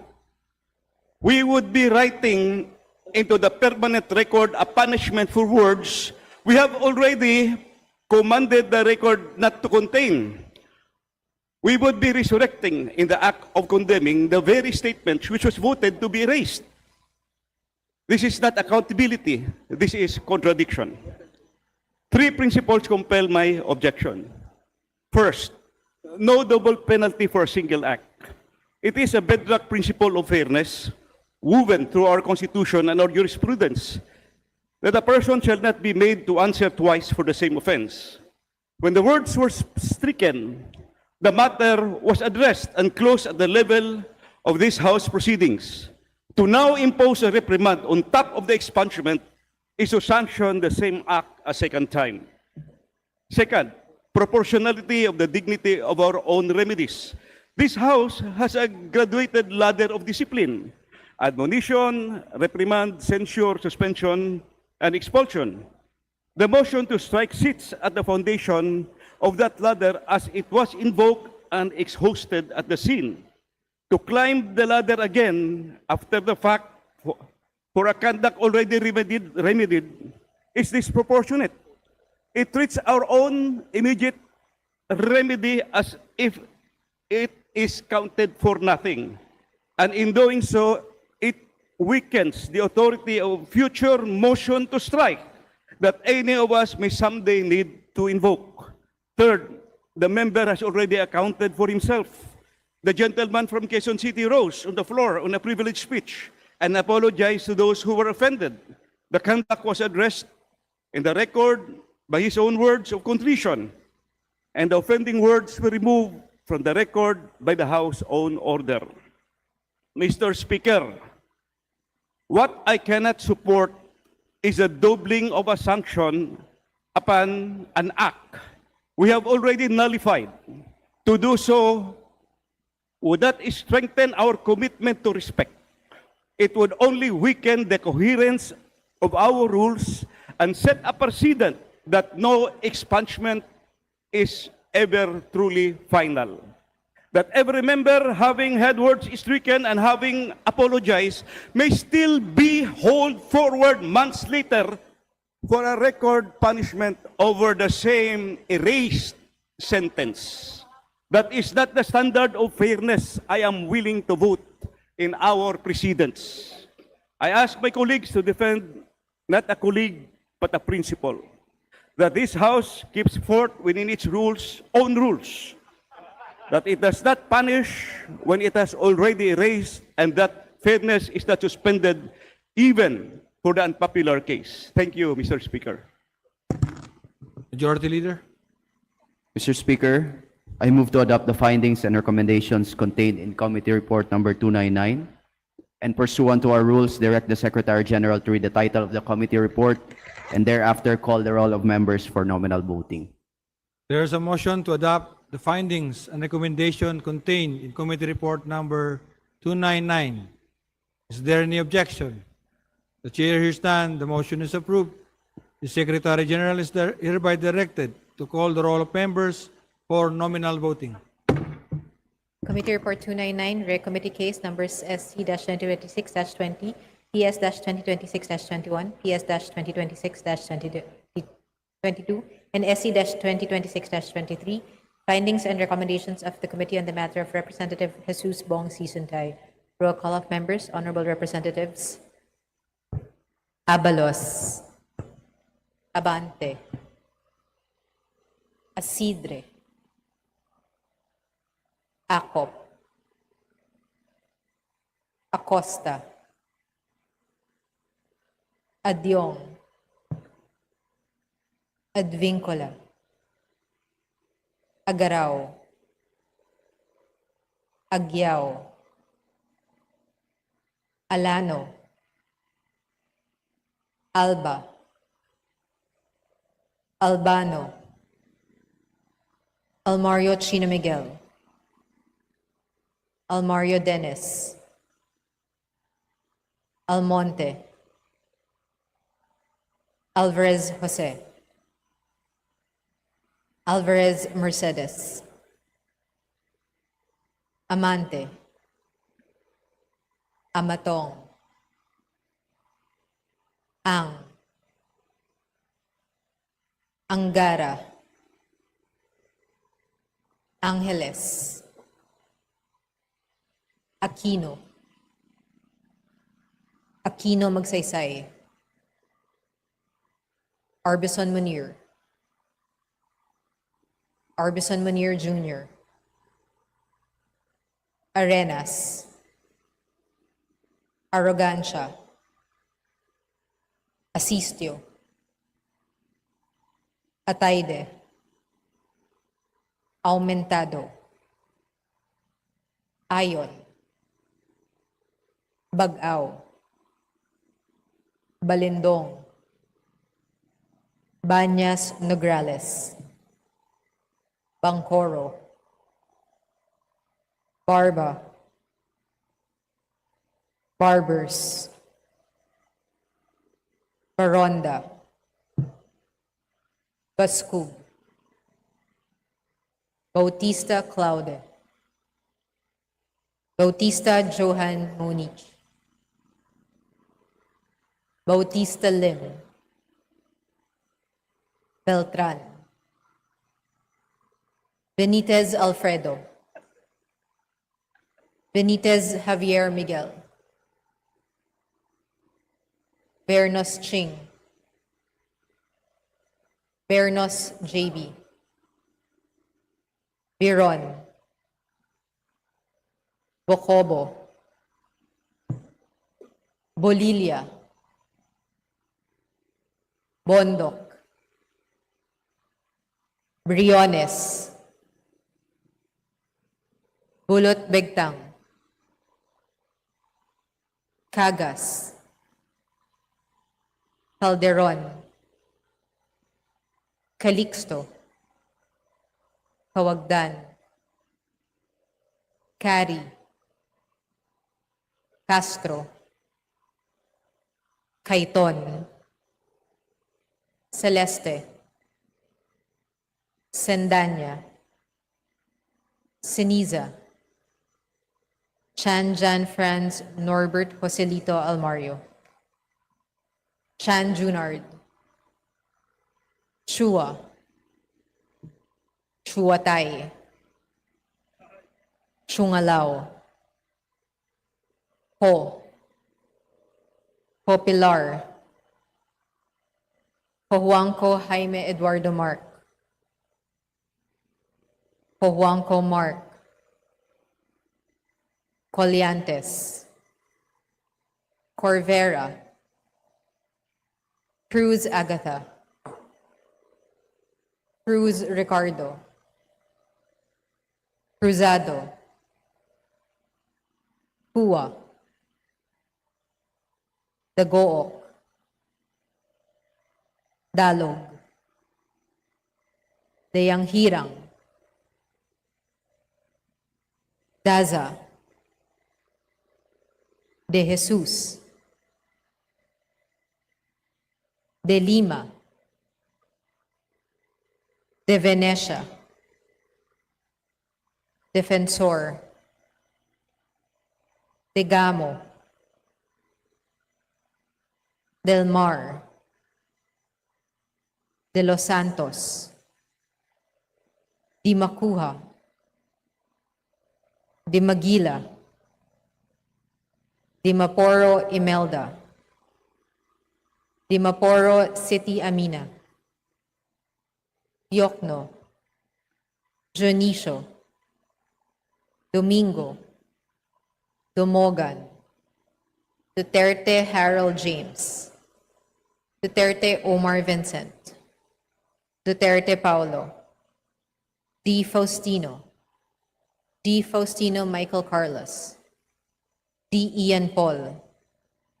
Elago. Emano. Mr. Speaker, my vote is yes, and I will explain my vote later. Thank you. Enverga. Erice.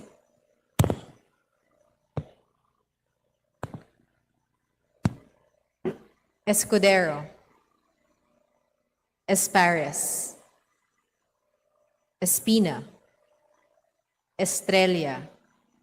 Ferrer Antonio. Ferrer Jeffrey. Flores. Cortez. Frasco. Fresnedi. Puentebella. Galang. Galeos. Garbin. Garcia Albert. Garcia Dante. Garcia Jose Arturo. Garcia Karen Hope. Garcia Maria Angela. Guardiola. Garin. Gatchalian. Gato. Glepa. Go. Gomez. Gonzalez Alexandria. Gonzalez Eliza Micaela. Gonzalez Christopher Sheen. Gonzalez Roy. Goriseta. Huico. Gintu. Gulias. Gutierrez. Hernandez Charisse Ann. Hernandez Dennis. Hernandez Ferdinand. Hernandez Ramil. Hofer Hasim. Horibata. Ismula. Iway. Javier. Ho Antonio. Ho Elisa. Ho Wilton. Hong Hun. Ho. Labad-Labad. Lacson. Lagbas. Lagdameo Jose Manuel. Lagdameo Monique Yasmin Maria. Lagman. Lagon Daphne. Lagon Sunny. Lara. Lazatin. Ledesma. Legacion. Legarda. Legazpi. Leviste. Libanan. Lopez. Gloria. Loyola. Luistro. Lumayag. Makapagal Arroyo. Makasait. Maceda. Madrona. Malapitan. Mangudadatu. Manikiz. Marañon. Marcoleta. Marcos. Marquez. Mastura. Mr. Matibag. Speaker, Ragib Party List votes no, and I intend to explain my vote after the nominal voting. Thank you.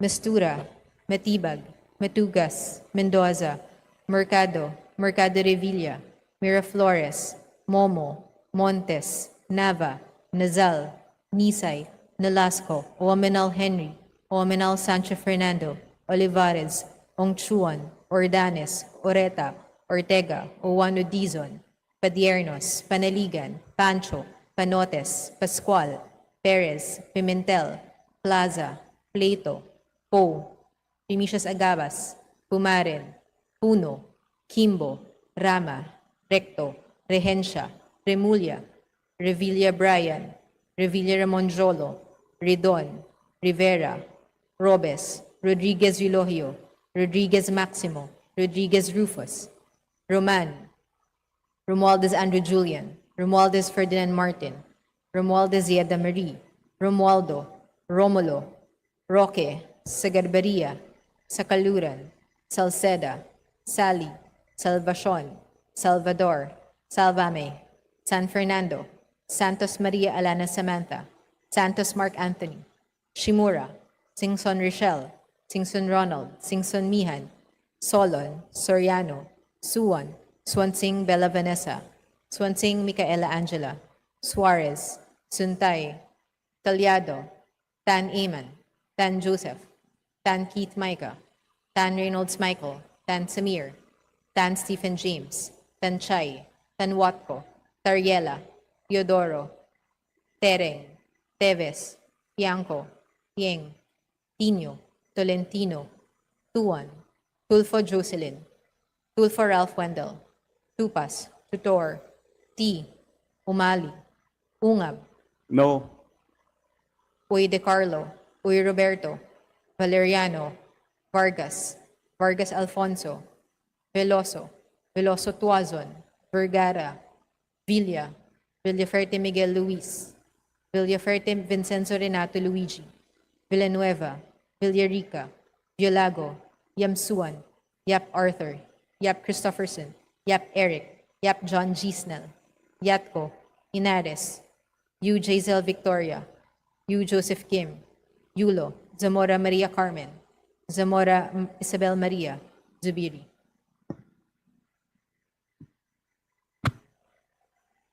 Second call in consideration of Committee Report number 299. Ang, Bautista Claude, Bautista Lim, De Los Santos, Duterte Harold James, Duterte Omar Vincent, Duterte Paulo, Lepa, Ho Wilton, Makasait, Mercado, Revilla Ramon Jolo, Redon, Tan Reynolds Michael, Tan Stephen James.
With 263 members voting in the affirmative, 8 in the negative, and 7 abstentions, the findings and recommendations contained in Committee Report number 299 are hereby adopted.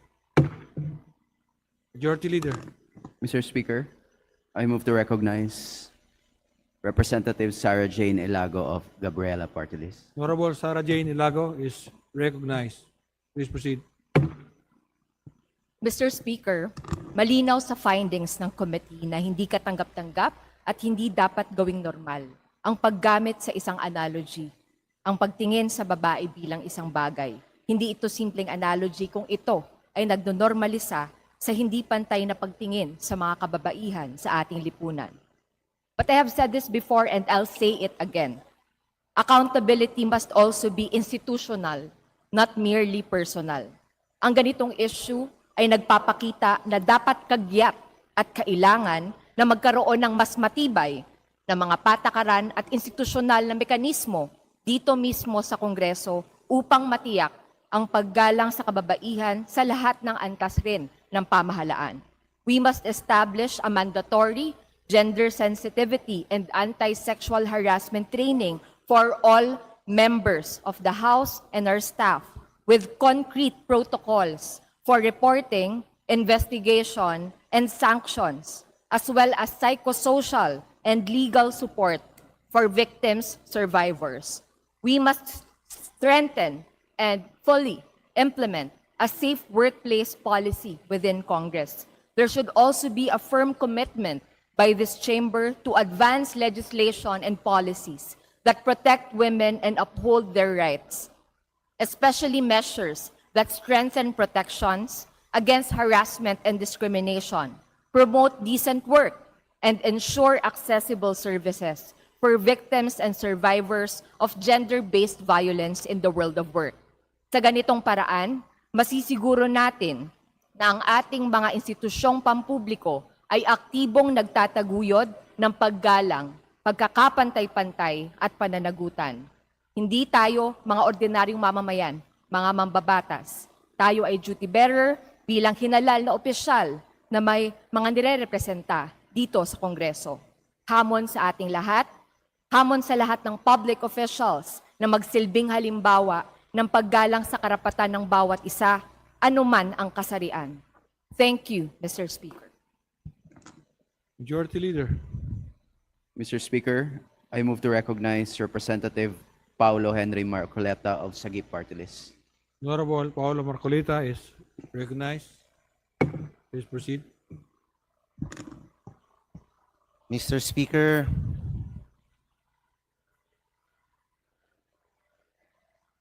Section 11, Article 6 of the 1987 Philippine Constitution states that no member of Congress can be questioned or held liable in any other place for any speech, debate, or vote made in Congress or any of its committees. Mr. Speaker, nung sinambit po ni Congressman Suntay yung kanyang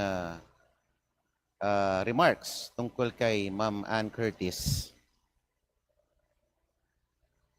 ang committee po ay nagkakaroon ng committee work that time. No? Kaya nung sinabi niya yung mga katagang iyon, he is covered by parliamentary immunity.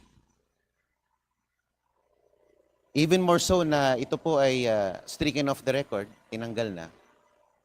Dapat hindi na po siya pinatawan ng anumang ethics case.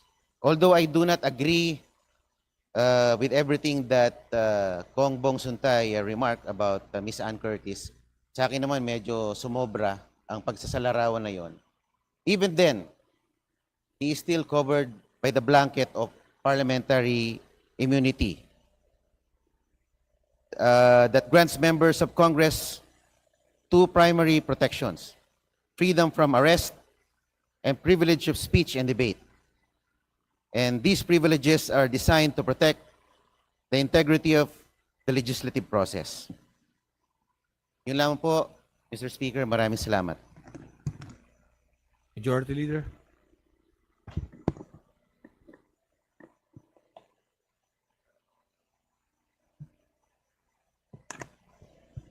Mr. Speaker, we are in receipt of the Conference Committee report on the disagreeing the provisions of House Bill number 8476 and Senate Bill number 1894, enhancing the universal access to quality tertiary education act. Mr. Speaker, in accordance with our rules, I move to ratify the said Conference Committee report. There is a motion to ratify the said Conference Committee report.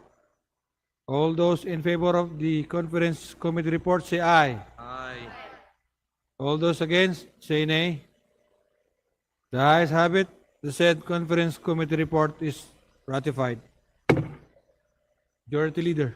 Mr. Speaker, I move to consider on third reading House Bill number 8389, printed copies of which were distributed to the members pursuant to the rules of the House, and for this purpose may I request that the Secretary General be directed to read the title of the bill and thereafter call the roll for nominal voting.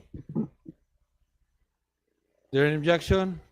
Hearing none, the Secretary General is directed to read the title of House Bill number 8389 and thereafter call the roll for nominal voting.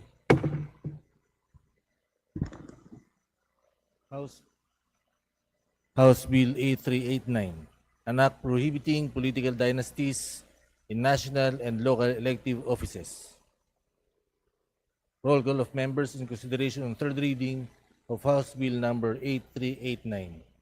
Abalos, Abante, Asidre, Acop, Acosta, Adjong, Advincula, Agaraw, Agyao, Alano, Alba, Albano, Almario Chino Miguel, Almario Dennis, Almonte, Alvarez Jose, Alvarez Mercedes, Amante, Amatong, Ang, Angara, Angeles, Aquino, Aquino Magsaysay, Arbison Munir, Arbison Munir Jr., Arenas, Arrogancia, Asisio, Atayde, Aumentado, Ayon, Bagaw, Balindong, Banyas Nograles, Bangkoro, Barba,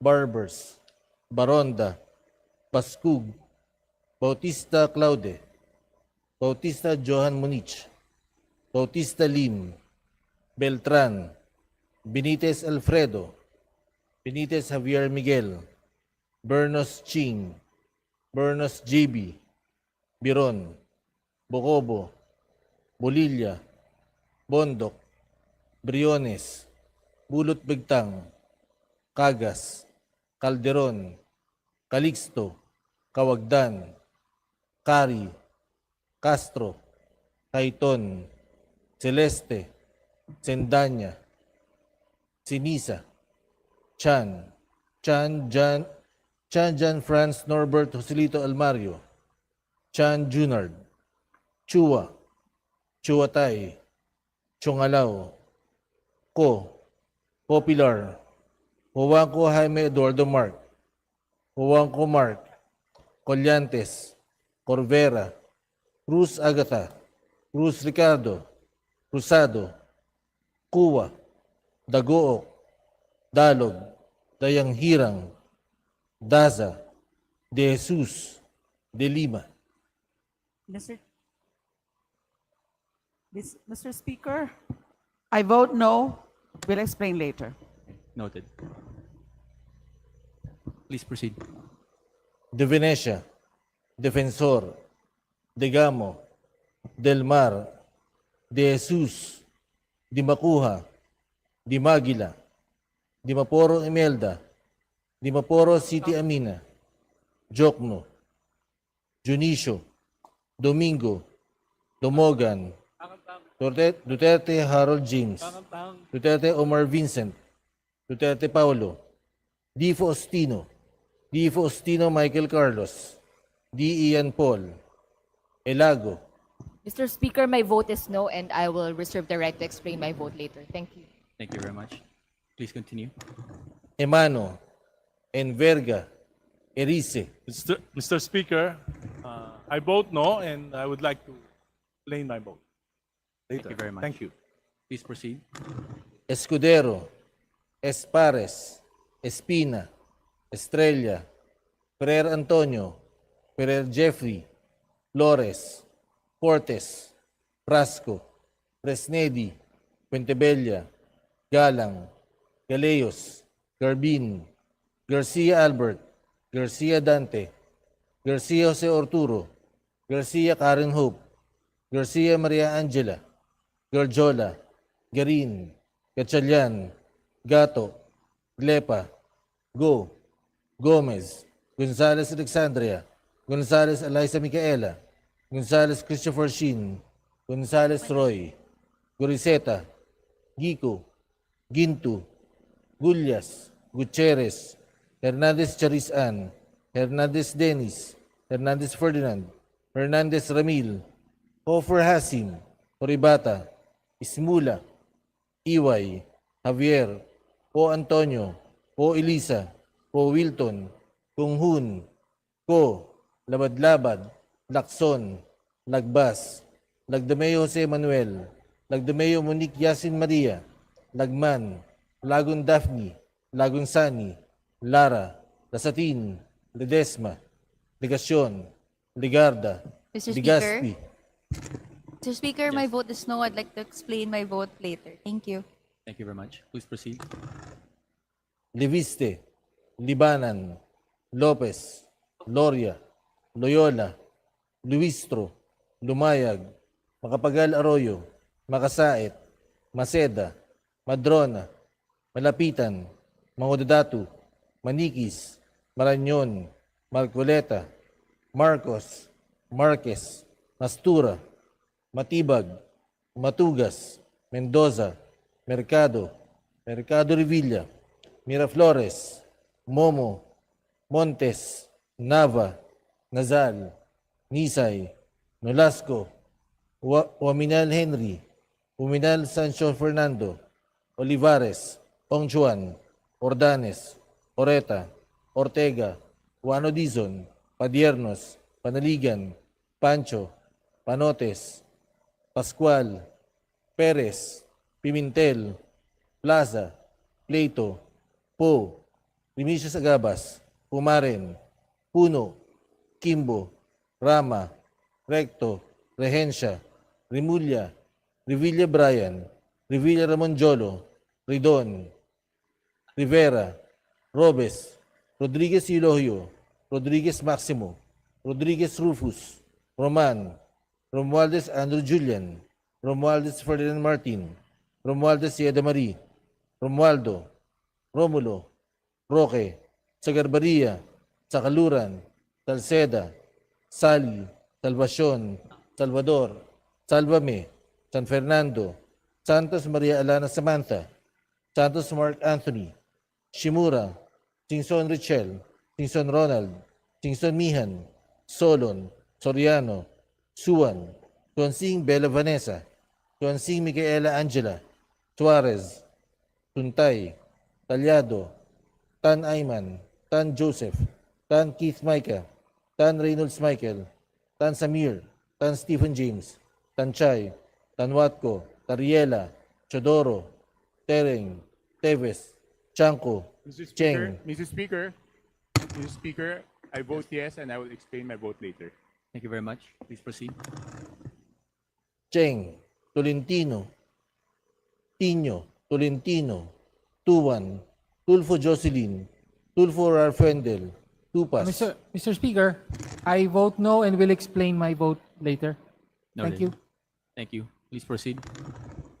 Tutor, T, Umali, Ungab, Uy Di Carlo, Uy Roberto, Valeriano, Vargas, Vargas Alfonso, Veloso, Veloso Tuazon, Vergara, Villa, Villafuerte Miguel Luis, Villafuerte Vincenzo Renato Luigi, Villanueva, Villarica, Villago, Yamsuan, Yap Arthur, Yap Christopherson, Yap Eric, Yap John Gisnel, Yatko, Inares, Yu Jason Victoria, Yu Joseph Kim, Yulo, Zamora Maria Carmen, Zamora Isabel Maria, Zubiri.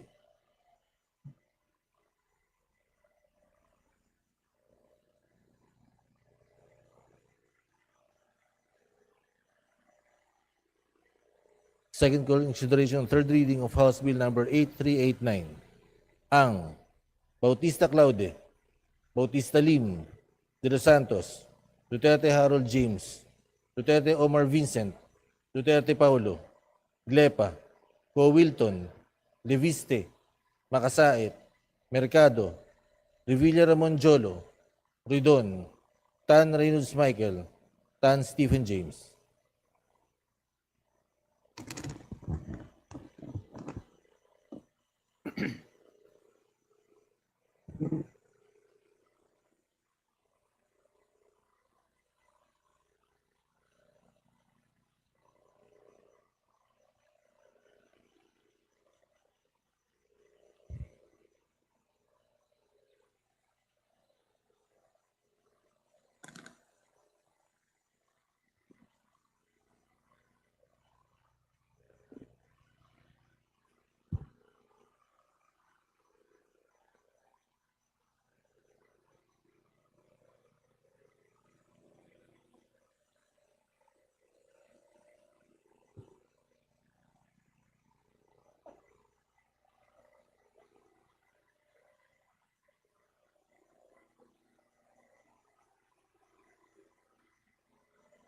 Po.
With 271 members voting in the affirmative, 16 in the negative, and 7 abstentions, House Bill number 8389 is approved on third reading. Majority Leader. Mr. Speaker, I move to recognize Senior Deputy Speaker Ferdinand L. Hernandez to explain his vote. Senior Deputy Speaker Hernandez is recognized. Thank you, Speaker. I voted yes, and I will explain my vote. The Constitution has long spoken on this issue. Article 2, Section 26 of the 1987 Constitution commands the state to guarantee equal access to opportunities for public service, to prohibit political dynasties as may be defined by law. But the Constitution itself did not define what a political dynasty is. It left the difficult task to the wisdom of Congress, to the House of Representatives and the Senate, because the framers themselves understood that this was never going to be a simple issue. And rightly so, because in a democratic society, defining political dynasty requires a careful balancing act between competing democratic values. On one hand, we must respect the sovereign right of the people to choose their leaders. No law should casually take away from the voters the power to decide who they believe can best serve them. But on the other hand, we must also obey the command of the Constitution to reduce the excessive concentration of political power and to make public service more open, more competitive, more accessible to ordinary Filipinos. Reasonable people may disagree on what exactly constitutes a political dynasty. What may be considered excessive in one country may not necessarily apply the same way in another. Philippine political context is unique, historically, culturally, socially, and electorally. And no one has a monopoly on the correct definition. That is precisely why the Constitution entrusted Congress with the responsibility of crafting a workable, practical, democratic, acceptable definition under the Philippine conditions. Because constitutional governance is not merely about abstract theory. It is also about practical governance, about finding reforms that are actually capable of moving through democratic institutions and becoming real. For almost 40 years, however, the constitutional command remained unanswered. Administrations changed, Congresses came and went, election after election passed. Yet, no enabling law was enacted to seriously define and regulate political dynasties. For decades, the issue remained trapped between political hesitation, constitutional debate, and legislative paralysis. Today, finally, there is movement. And history must fairly acknowledge that this happened under the administration of President Ferdinand Marcos Jr., under the leadership of Speaker Faustino D. III, the guidance of Majority Leader Ferdinand Alexander Sandro Marcos III, to the hard work, of course, of our Representative Sia Alonto Adjong, and also those who helped push this long-delayed institutional reform forward through the House Bill 8389. Because for many years, anti-political dynasty reform was often discussed during campaigns, speeches, and public forums, but rarely advanced in a serious and practical way through the legislative process itself. Today, Congress has finally acted, not merely lip service, not empty rhetoric, not slogans repeated every election season. Action. And when leadership of the House said that reform measures would move, it actually delivered. This is the first time that this ever happened in the history of legislature. This measure may not satisfy everyone completely. There are valid criticisms. Some will say the bill is too narrow. Others will argue that the restriction should go further stronger, and deeper. Fair points. But imperfect reform is still reform. And frankly, after decades of standing completely still, an imperfect step forward is still infinitely better than permanent paralysis. At the very least, the measure begins confronting the problem of excessive concentration of political power.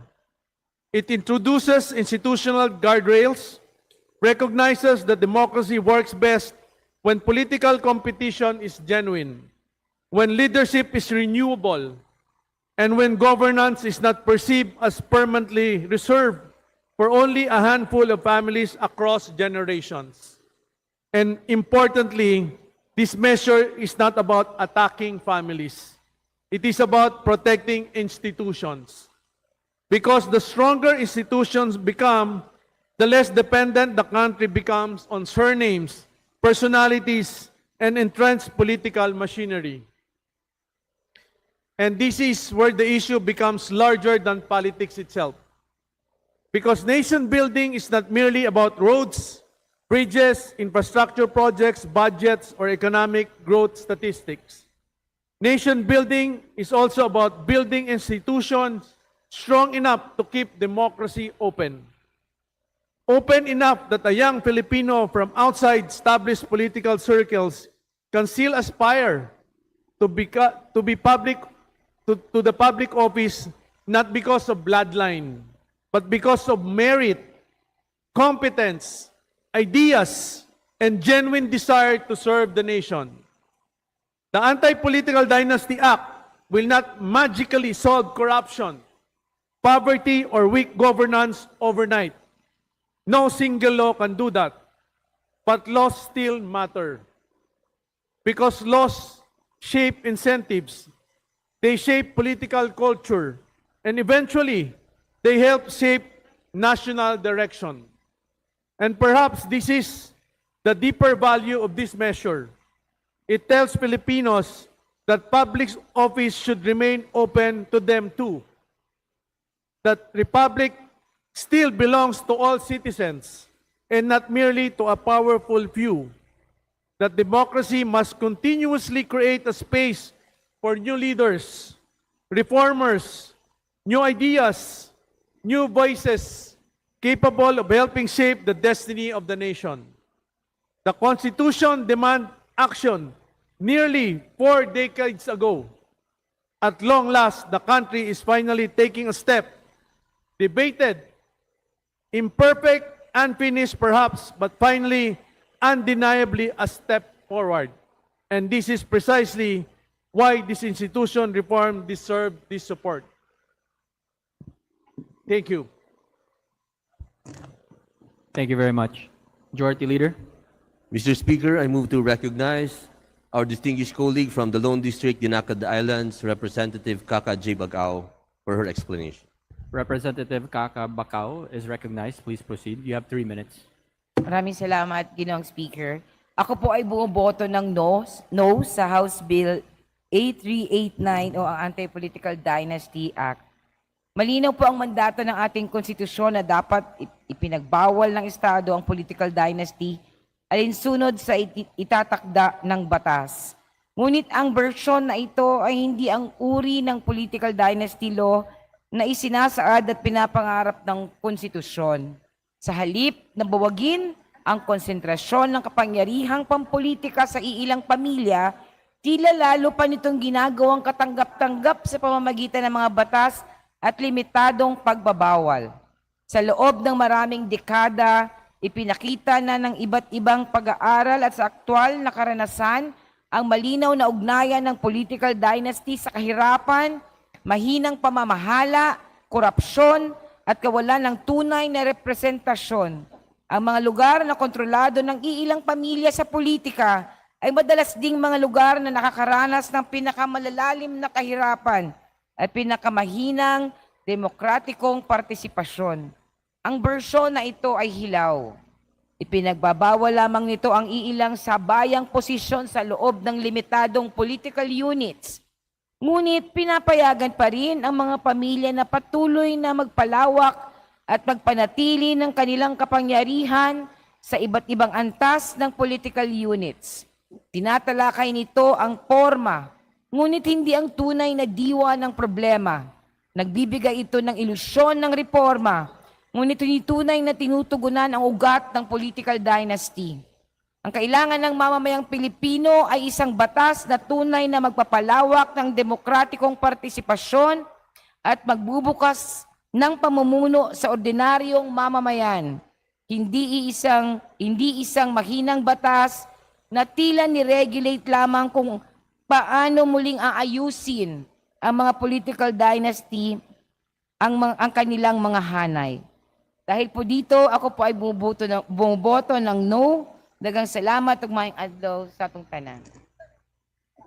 Daghang salamat. Majority Leader. Mr. Speaker, I move to recognize Representative Percy Sendanya for his explanation. Representative Percy Sindania is recognized. Please proceed. You have 3 minutes. Thank you, Mr. Speaker. Our mandate from the 1987 Constitution is very clear. Prohibit political dynasties. Unfortunately, the measure we approve fails big time to embody the true spirit and intent of this constitutional provision in question. It does not even come anywhere near the word prohibition. Earlier, our colleague said that this is an imperfect policy and that we'd rather have an imperfect policy rather than paralysis. To call this measure imperfect is a gross understatement. In fact, it is misleading. This policy, more than prohibit, actually enables political dynasties by redrawing the rules of the game with the same net effect, the prize of political power capture. Prohibit in Filipino, ipagbawal, pigilin, hadlangan. Pero sa pagpasa natin ng batas na ito, ano ba talagang pinagbabawal natin? 2 Cayetano sa Senado, 2 bilyar, ilang magnanay o magtatay na local officials? Hindi po ito sapat. We could have definitely done more. We missed a historic opportunity. Sinayang natin ang pagkakataon na nagkaroon tayo ng isang anti-political dynasty bill na nakarating hanggang 3rd reading at nagkaroon pa ng maraming public consultations. Sinayang natin ang pagkakataon na may overwhelming public support para sa anti-political dynasty legislation. Sinayang natin ang pagkakataon na maibalik ang tiwala ng taong bayan sa kanilang kongreso. Sigurado po ako, after today, we will see #paasa. Pinaasa natin ang taong bayan na kaya natin wakasan ang dekadang pangungopong sa kapangyarihan ng iilang apelyido lamang. Pinaasa natin ang taong bayan na pwede sila naman ang mamuno na ang kapangyarihan ay maaaring ibahagi sa normal na Pilipino. Na lahat tayo, anuman ang estado natin sa buhay, ay may pantay na oportunidad na maglingkod sa ating bayan. Gaya ng sa isang totoong demokrasya. Mr. Speaker, my dear colleagues, I cannot in good conscience support this bill. Akbayan votes a vehement no. Thank you very much. Majority Leader. Mr. Speaker, I move to recognize from the Lone District of Navotas City, Representative Toby M. Chanco. Representative Toby Tiangco is recognized. Please proceed. Thank you, Mr. Speaker, dear colleagues. Mula pa sa simula, ay malinaw ko nang inihayag ang aking pag-alinlangan sa bersyon na ito ng Anti-Political Dynasty Bill. Gayunpaman, ipinasya ng Committee on Suffrage and Electoral Reforms na ito ang magiging pinal na bersyong inihain sa plenaryo. Nais ko nang linawin na hindi ako miyembro ng nasabing committee. Sa bersyong ito, lahat ng halal na posisyon ay bawal ng sabayan ang magkakamag-anak hanggang sa ikalawang antas ng pagkakadugo at pagkakahinatnan o tinatawag na second degree of consanguinity and affinity. Maliban sa mga magkakamag-anak dito sa House of Representatives. Dahil dito, mananatiling pinapayagan ang mag-asawa, mag-ama, mag-ina, magkapatid, at maging magkalolo't apo na sabay maging congressman, isa sa distrito, isa sa party list. Malinaw na sa anumang batas na ipapasa ng Kamara ay hindi dapat makinabang ang sariling mga miyembro nito. Kaya nga noong panahon ng interpelasyon, iminungkahi kong isang congressman na lamang bawat pamilya sa buong House of Representatives. Ngunit hindi ito tinanggap ng komite. Ang naging resulta, lumilitaw na ang mga miyembro ng Kamara ang siyang exempted sa panukalang batas na ito. Ngayon, nasa puntong dapat ng pagbotohan ang bersyon na ito. Yes o no? At sa kabila ng aking pag-aalinlangan, pinili kong bumoto ng yes. Batid kong may mga grupong nagsasabing masyadong maluwag ang mga probisyon ng House Bill 8389. Ngunit paano pa po natin itong hihigpitan ang batas na ito para sa ibang posisyon kung ang Kamara mismo ay hindi mababawasan? Bago tayo maghigpit sa iba, dapat munang baguhin ang probisyon para sa mga miyembro ng House of Representatives. Kaya't muli akong naghahain ng kahilingan sa mga magiging miyembro ng Bicameral Conference Committee. Amyendahan ang probisyong ito upang maging isa lamang bawat pamilya sa buong House of Representatives. Hindi maaaring sabay sa distrito at party list. Isa lamang. Mahalaga ito upang ipakitang pantay-pantay ang batas na ito at hindi nakaligtas dito ang mga miyembro ng House of Representatives. Inisip ko ring bumoto ng no sapagkat hindi ako kontento sa lahat ng nilalaman ng batas. Ngunit ipinasya kong mas mabuting bumoto ng yes upang masimulan ang reformang ito kaysa hindi aprubahan dahil lamang sa hindi tayo sang-ayon sa ilang probisyon nito. Ganito talaga ang katotohanan sa paggawa ng batas. Minsan, hindi nakakamit ng puro at buo ang isang advokasya.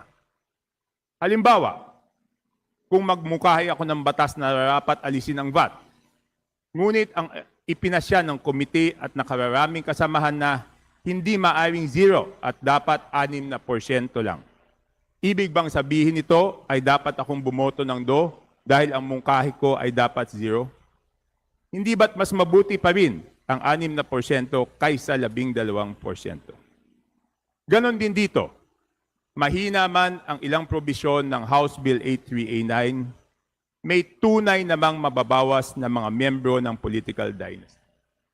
Kapag pinatay natin ang panukalang ito dahil hindi tayo kontento sa tindi ng kabuuan nito, wala ni isang mang mababawas na miyembro ng political dynasty.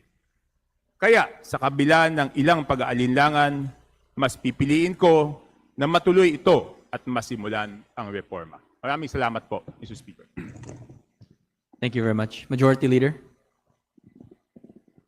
Mr. Speaker, I move to recognize from Party List Kabataan, Representative Rene Luis M. Co. Representative Rene Luis M. Co. is recognized. Please proceed. Thank you, Mr. Speaker. Mr. Speaker, bumoboto ng no ang kinatawang ito sa House Bill number 8389. Mr. Speaker, hindi nga natin matawag na anti-political dynasty law ang panukalang batas na ito dahil hindi naman natunay na ipinagbabawal ang political dynasties. I reiterate, this bill does not prohibit but instead merely regulates the dynastic rule of a few families in our country's politics. Sa ilalim ng pinalabnaw na bersyong ito, pwedeng-pwede pa rin tumakbo ang mga magkakamag-anak at maupo sa iba't ibang posisyon sa iba't ibang antas ng gobyerno. Dahil binabaan ang pinagbabawal na political dynasty relationship mula 4th civil degree patungong 2nd civil degree, At nilagyan pa nga ng mga kondisyon sa kung saang antas lamang ipinagbabawal ang dynastic relations, lulusot pa rin ang sumusunod na senaryo. 1. Magpipinsan na sabay-sabay tatakbo at hahawak ng magkakaibang posisyon sa loob ng iisang lugar. 2. Magkakapatid na sabay-sabay tatakbo at hahawak ng parehong posisyon sa magkakaibang lugar.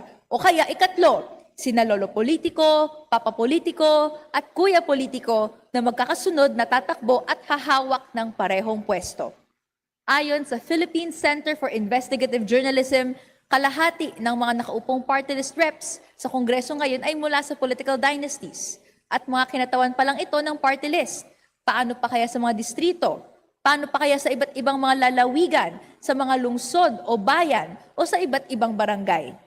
Mr. Speaker, political dynasties were meant to be prohibited under the 1987 Philippine Constitution, not because families are discouraged from partaking in public service. Rather, because rich and powerful families have long held on to their positions of power to begin with. Almost 40 years later, and where are we now? It is no wonder that the Philippine government is commonly described as sila-sila lang. Sa huli, Mr. Speaker, may mas malalim na ugat ang political dynasties. Ang burokratang kapitalismo o ang paggamit ng gobyerno bilang negosyo na huthutan ng pansariling kita. Kaya pinili ng ibang angkan na gawin na lamang family business ang ating pamahalaan. Burokrata kapitalismo ang sakit, habang political dynasties ang sintomas nito. Kaya naman, labas pa sa panukalang batas na ito, patuloy nakikilos ang kabataan para magamot ang sakit at tuluyang mawala ang sintomas. Muli, ang kinatawang ito ay bumoboto ng no sa pekeng anti-political dynasty bill na ito, alang-alang sa kabataang Pilipino na sawang-sawa na sa paghahari-harian ng iilan. Thank you, Mr. Speaker. Thank you very much. Majority Leader. Mr. Speaker, I move to recognize from Party List Akbayan, Representative Jose Manuel Tadeo Shell Jokno. Representative Jose Manuel Tadeo Chel Diokno is recognized. Thank you, Mr. Speaker. Magandang hapon po sa atin lahat. On behalf of Akbayan Party List, I wish to register our firm, unwavering, and resounding vote of no to the ratification of House Bill number 8389. 38 years na po natin iniintay ang isang tunay na anti-political dynasty law. 38 years of waiting only to be given a piece of legislation that is more concerned with perpetuating political dynasties than ending them. Political dynasties are the ultimate form of concentration of political power. Ang tanong ko po, if House Bill 8389 is a genuine anti-political dynasty bill, bakit sa ilalim nitong panukala, pwede pa rin na sa isang pamilya may presidente, senador, congressperson, governor at mayor? Pwedeng-pwede pa rin umupo ang ama bilang governor, habang mayor ng isang lungsod ang panganay na anak, at mayor naman ng karatig lungsod ang pangalawang anak. At kapag natapos na ang kanilang mga term limit, pwede pa rin silang magpasapasahan ng posisyon. To my distinguished colleagues, with all due respect, huwag na po tayo maglokohan. Ang nakasulat sa papel ay anti-dynasty, pero ang totoo, ito po ay isang pro-dynasty bill. If one family can hold positions across multiple levels of government, that is still concentration of power. Kung sila ang nakaupo sa taas at sila pa rin ang nakaupo sa baba, pwede pa rin magkampihan, magtulungan at magprotektahan. Halos wala itong pinagkaiba sa nangyayari ngayon. Pwede pa rin magbaba ng kontrata at proyekto ang isang senador o congressman para sa kapatid niyang governor. Pwede pa rin gamitin ng isang governor ang Kapitolyo para harangin at ipitin ang kalaban ng anak niyang tumatakbong mayor. At pwede pa rin gamitin ng isang pangulo ang buong puwersa ng gobyerno para pagtakpan ang mga gawain na masama ng kanyang pinsan sa Kongreso.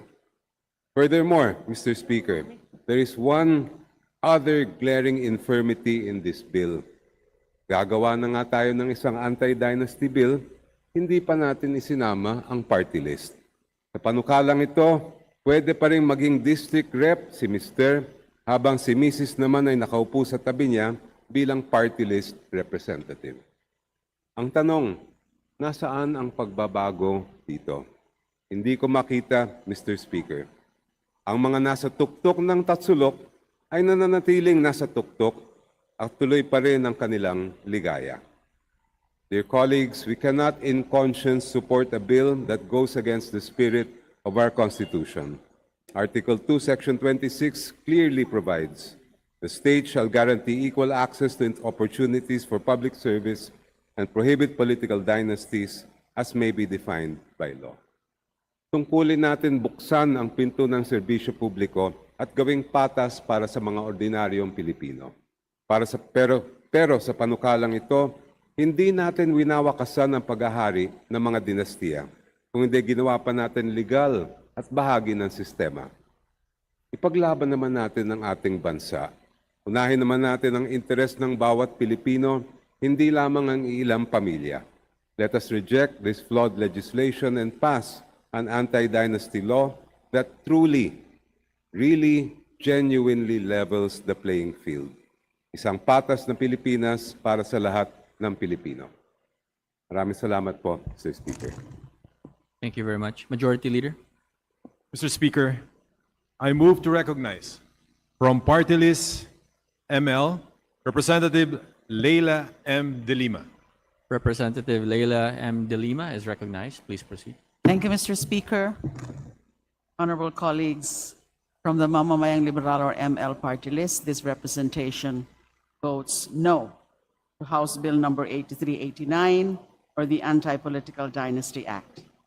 At the onset, allow me to acknowledge the good sponsor for accepting the amendments proposed by this representation. However, these changes do not fix the fundamental issue with HB 8389. It is not a true or genuine anti-dynasty law, but rather a dynasty legitimization act.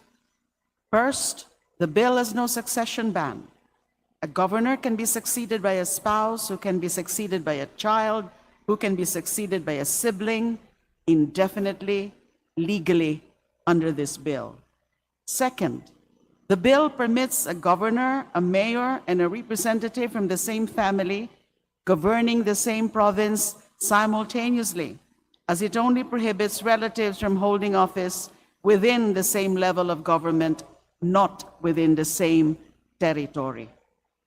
Third, the bill permits multiple congressional districts controlled by one family within the same province, 3 adjacent districts, 3 relatives, all voting for the same party line. Legal, exactly as it operates today. Nothing changes. Fourth, the bill neither covers party list representatives as protected positions nor references incumbents. Therefore, a senator's son or daughter can be nominated and serve as a party list representative, perfectly legal under this bill.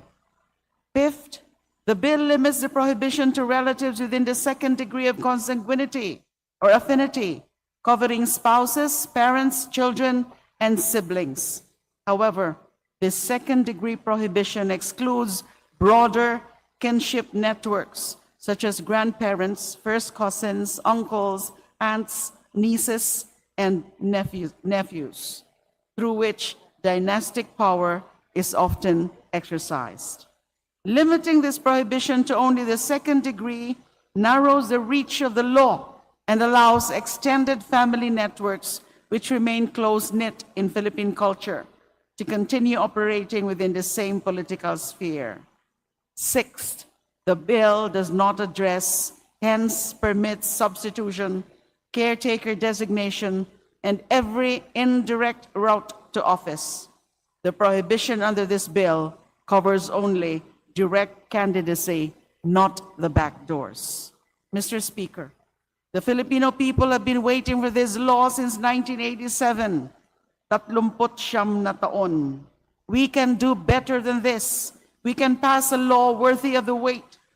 A law the framers of the 1987 Constitution would recognize as the fulfillment of their mandate, not a betrayal of it. I vote no to HB 8389, not because I oppose anti-dynasty legislation. I vote no precisely because I support it, and I refuse to support a law that effectively institutionalizes political dynasties. The Filipino people deserve better. The Constitution demands better. We can do better. Maraming salamat po, Mr. Speaker. Thank you very much. Majority Leader. Mr. Speaker, I move to recognize from Party List Gabriela Women's Party, Representative Sarah Jane I. Ilago. Representative Sarah Jane Ilago is recognized. Please proceed. This representation is vehemently voting no to House Bill number 8389, or an act prohibiting political dynasties in national and local elective offices. The prohibition against political dynasties is constitutionally mandated under Section 26, Article 2 of the Philippine Constitution. However, the power to define this has been vested in Congress. In the 20th Congress, this representation filed House Bill number 4784 to define and prohibit political dynasties in the Philippines.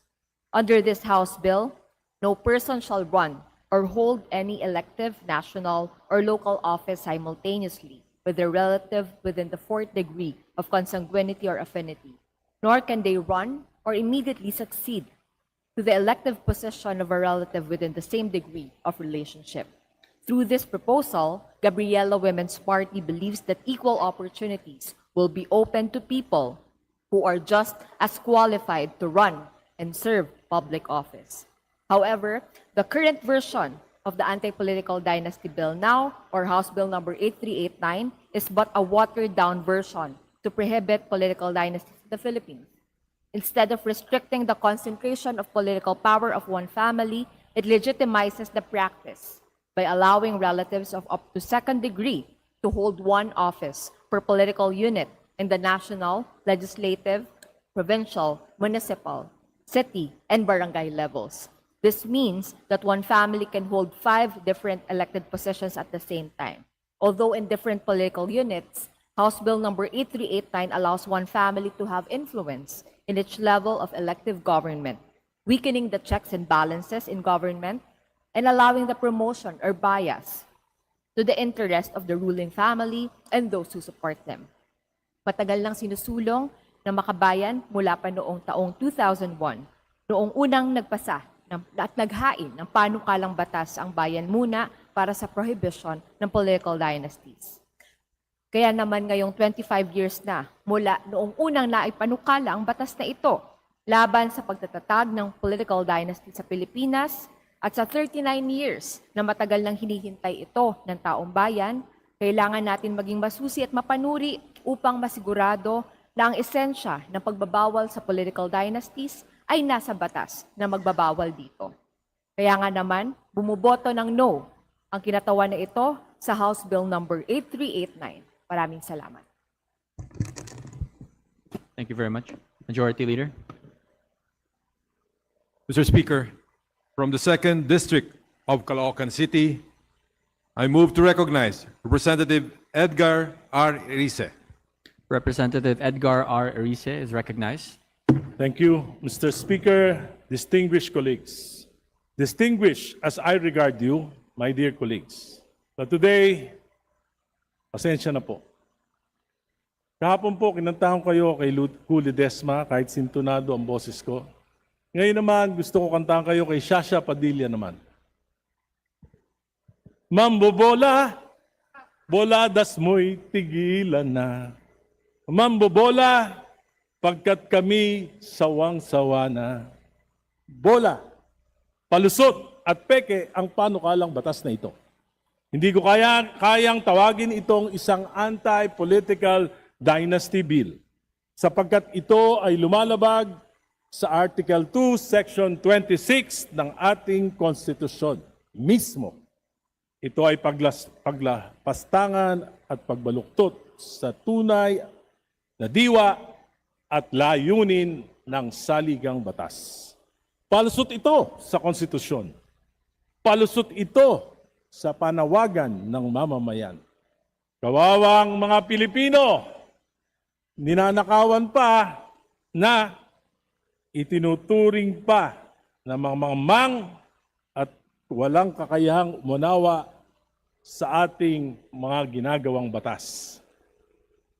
Katanggap-tanggap ba sa kanila ang isang batas na anti-political dynasty pero 10 miyembro ng pamilya pwedeng manungkulan ng sabay-sabay na sunod-sunod pa? Asawa, anak, kapatid, apo, ito ay hindi na paglilingkod sa bayan. Ito ay kasakiman sa kapangyarihan. Tunay na ayaw nating magbigay ng pagkakataon sa mga ordinaryo nating kapwa Pilipino na may kakayahan at galing din naman.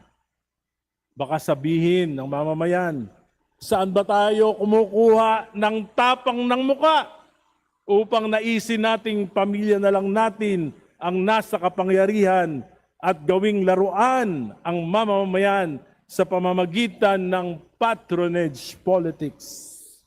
Sa halip na bigyan ng tamang pamantayan sa pagpili ng mamumuno sa bayan, salapi, panggigipit,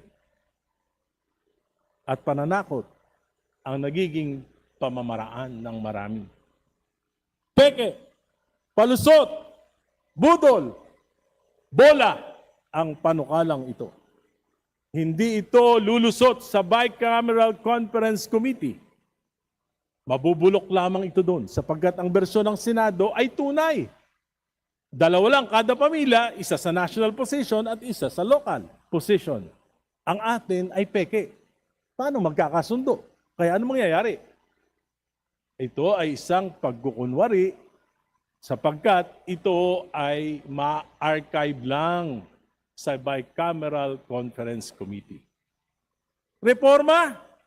Wala naman. At ang mas masahol pa, sa kasalukuyan, 2-3, legal na, pwede na rin 10. It will promote political dynasties rather than prohibit it. Ipinangako ang reformang ito ni Pangulong Marcos. Ipinangako niya sa mga nagrarally sa EDSA nung galit na galit ang mga mamamayan sa corruption, sa budget, at sa infrastructure. Ipinangako niya ito sa simbahan. Pinako niya sa mga galit na mamamayang Pilipino. Ngunit ang peking batas na ito ay patunay na hindi seryoso ang Pangulo. At ang pangako niya ay walang halaga, bola-bola lamang. Mr. Speaker, I vote no. No to this fake reform.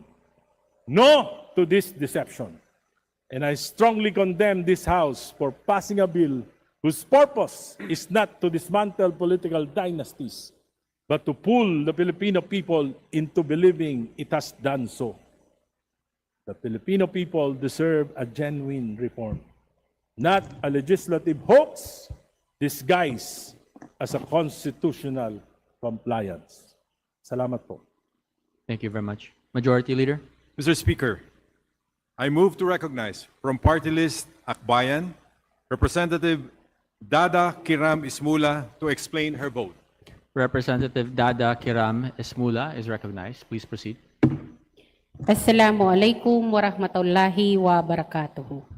Mr. Speaker, my esteemed colleagues, I rise today to explain my no vote on House Bill number 8389. Noong mga nakaraang buwan, bumalik ako sa aming komunidad, sa aming ancestral domain. I spoke with young, brilliant Moros, indigenous women, and fisher folk who have the wisdom, the sincerity, and the passion to take part in leading our country. Lalo na ngayon, nasa gitna tayo ng economic crisis. Who can best address ang mga issues ng sikmura kung hindi din ang mga manggagawa, mga taxpayers, at mga producers na nagpapatakbo ng ating ekonomiya. In a genuine democracy, ordinary people should be in spaces of power, taking charge of matters that affect their lives. Unfortunately, in our political situation, this is an exception rather than a norm. In the 1987 Constitution, gave us a mandate 39 years ago to prohibit political dynasties. Ngunit ang House Bill 8389 does not prohibit. Hindi ito balance or compromise. Bill, pero institutionalized loophole. Ginawang opisyal lang at tinago sa bato ang mga loophole na ine-enjoy na ng mga political dynasties. We voted no dahil sa bersyong ito. Pwedeng-pwede pa ring mag-dominate ang mga political dynasties sa party list system.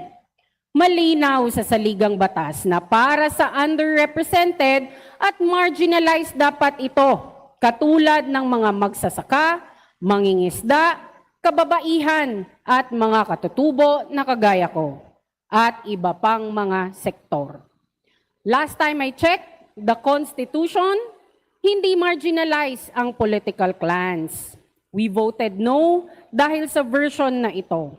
Ang isang political dynasty ay pwedeng-pwede pa ring mag-nationwide tour na parabang girl group. Ibig sabihin, kahit pinagbabawal ang magkapamilya na magsilbi sa isang termino sa Senado, pinapayagan pa rin ng bill na ang pamilya X ay nasa Senado ang mama, district rep si papa, governor ang anak, at city mayor naman si apo. Sayang ang pagkakataon na ipasasana ang panukalang batas na magko-comply sa tunay na demand ng saligang batas. Bumoto kami ng no, ngunit umaasa kami na maiayos pa ito pagdating sa BICAM para matapos na ang paghahari ng mga mega dynasties at korupsyon sa ating bansa. Maraming salamat. Shukran. Thank you very much. Majority Leader. Mr. Speaker, I move to recognize from the 1st District of Albay to explain her vote, Representative Shelo Crisel Lagman. Representative Shelo Crisel Lagman is recognized. Please proceed. Thank you, Mr. Speaker. I am staunchly opposed to traditional political dynasties as they are anti-democratic, non-inclusive or exclusive, disempowering Filipinos who are committed and dedicated to selfless public service but who lack the necessary political machinery and financial resources to get elected to public office. Significantly, studies show that regions controlled by political dynasties are among the poorest in the country. Political dynasties engender and perpetuate poverty and inequality, even as they mock democracy. It is undeniable that political dynasties are entrenched by the vicious cyclical relationship between poverty and political patronage that prevents the development of critical thinking, pivotal to a responsible and judicious choice of public servants. Political dynasties hinder economic development primarily because they monopolize businesses. Nonetheless, it will be useful to make a distinction between typical political dynasties and some political families genuinely committed to social justice, human rights, and human development.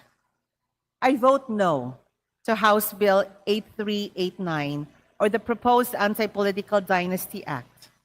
The measure does not seek to prohibit political dynasties in national and local elective offices. On the contrary, it would institutionalize and legitimize political dynasties and all their condemnable deleterious consequences. House Bill 8389 declares to prohibit A. Spouses or relatives within the second civil degree of consanguinity or affinity simultaneously holding any national elective position. B.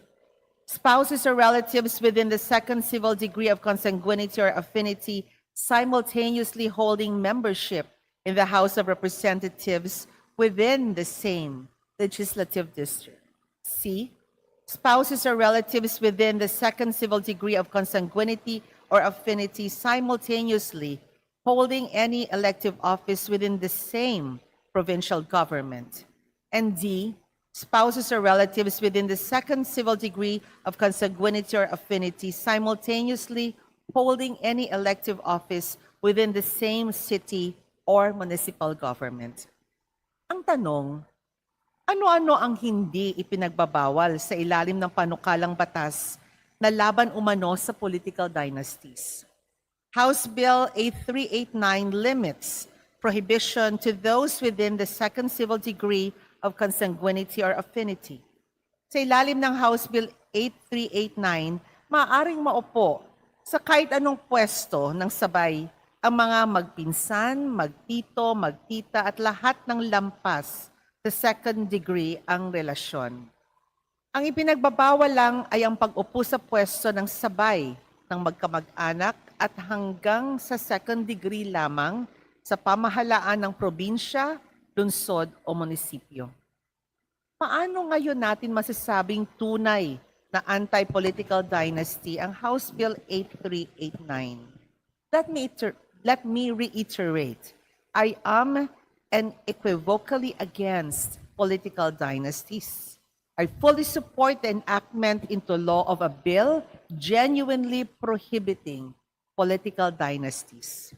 Lamentably, House Bill 8389 is not this bill.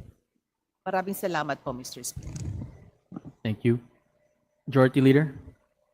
Mr. Speaker, I move to recognize from Party List ACT Teachers, Representative Antonio L. Tino to explain his vote. Representative Antonio L. Tino is recognized. Please proceed. Maraming salamat, Mr. Speaker. Bumoto ako ng no sa House Bill 8389 dahil sa pagiging hungkag at mapanlinlang nito sa tunay na layuning mandato ng konstitusyon upang ipagbawal at buwagin ang mga dinastiyang politikal sa bansa. Nagsisilbi lamang itong palamuti at hindi tunay na tumitibag sa monopolyo sa kapangyarihan ng ilang makapangyarihang pamilya na nagahari sa ating lipunan. Mali ang argumento na kailangang timbangin o ibalanse ang karapatan sa pagboto o right to suffrage at yung kaakibat daw na right to be elected laban sa pagbabawal sa mga dinastiya. Walang anumang kontradiksyon sa pagitan ng pagbabawal sa mga dinastiya at sa right to suffrage.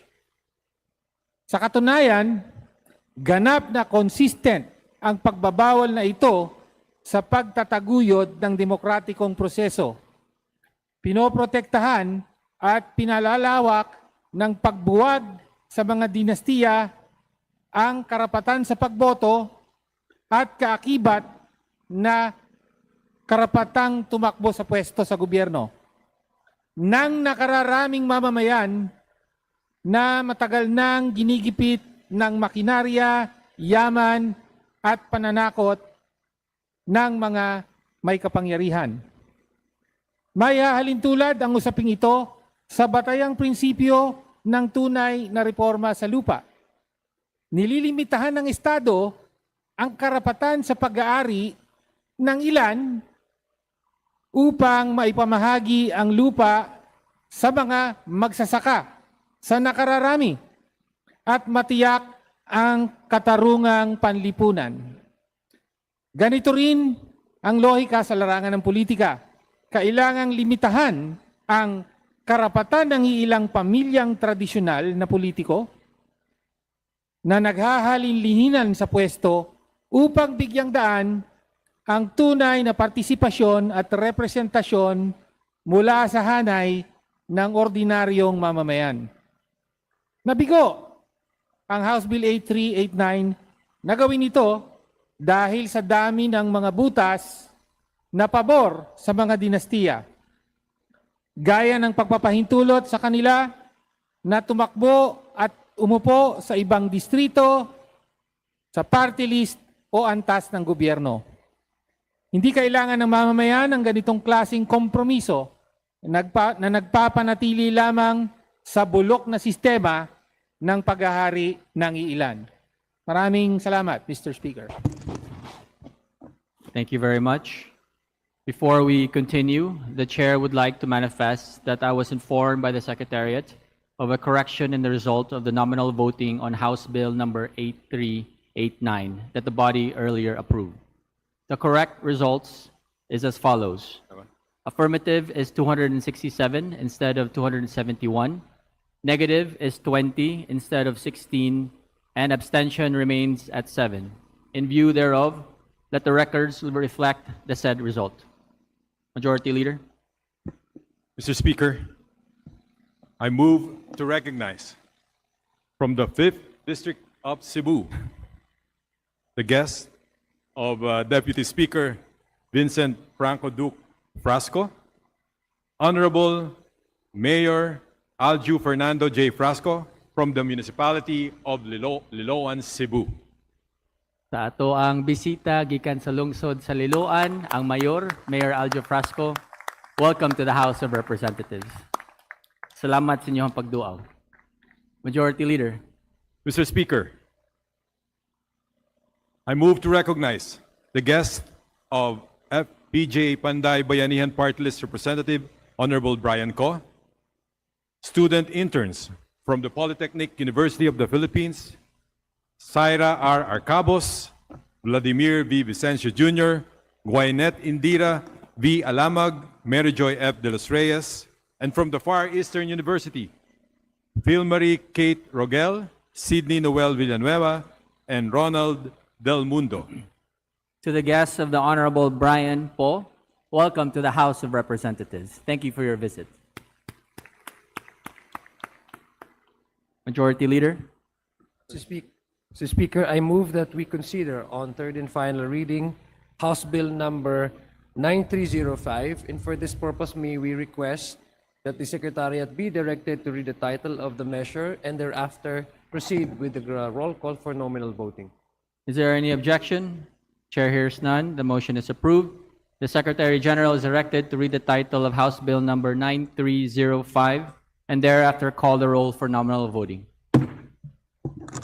House Bill number 9305, an act institutionalizing a national emergency response and resiliency framework and granting emergency powers to the President of the Republic of the Philippines, creating for the purpose the Kalinga program to ensure economic stability, energy security, and continuity of essential services.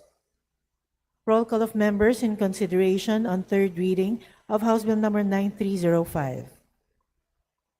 Abalos, Sabante, Asidre, Aco, Pacosta, Adyong, Advincula, Agaraw, Agyao, Alano, Alba, Albano, Almario Chino Miguel, Almario Dennis, Almonte, Alvarez Jose, Alvarez Mercedes, Amante, Amatong, Ang, Angara, Angeles, Aquino, Aquino Magsaysay, Arbison Munir Jr., Arenas, Arrogancia, Asistio, Ataide, Aumentado, Ayon, Bagao, Balindong, Banyas Nograles, Bangkoro, Barba, Barbers, Baronda, Baskug, Bautista Claude, Bautista Johan Munich, Bautista Lim Beltran, Benitez Alfredo, Benitez Javier Miguel, Bernos Ching, Bernos JB, Beron, Bocobo, Bolilia, Bondok, Briones, Bulit Begtang, Cagas, Calderon, Calexto, Kawagdan, Cari, Castro, Caiton, Celeste, Sendanya, Senisa, Chan, Jan, Franz Norbert, Joselito Almario, Chan Junard, Chua, Chuatay, Chungalao, Ko Pilar, Juanco Mr. Jaime, Speaker, this representation votes no and will explain later. Thank you. Noted. Please proceed. Copilar, Juanco Jaime Eduardo Mark, Juanco Mark, Coliantes, Corvera, Cruz Agatha, Cruz Ricardo, Cruzado, Cua, Dagook, Dalog, Dayanghirang, Daza de Jesus, de Lima. Mr. Speaker, I vote yes with reservation. I will explain later. Noted. Please proceed. De Venecia, Defensor, De Gamo, Del Mar, De Los Santos, Di Macuja, Di Maguila, Dimoporo Imelda, Dimoporo Siti Yamina, Diokno, Jonicio, Domingo, Domogan, Duterte Harold James, Duterte Omar Vincent, Duterte Paulo, D. Faustino, Michael Carlos, D. Ian Paul, Elago, Mr. Speaker, my vote is no, and I will explain my vote later. Thank you. Thank you. Please proceed.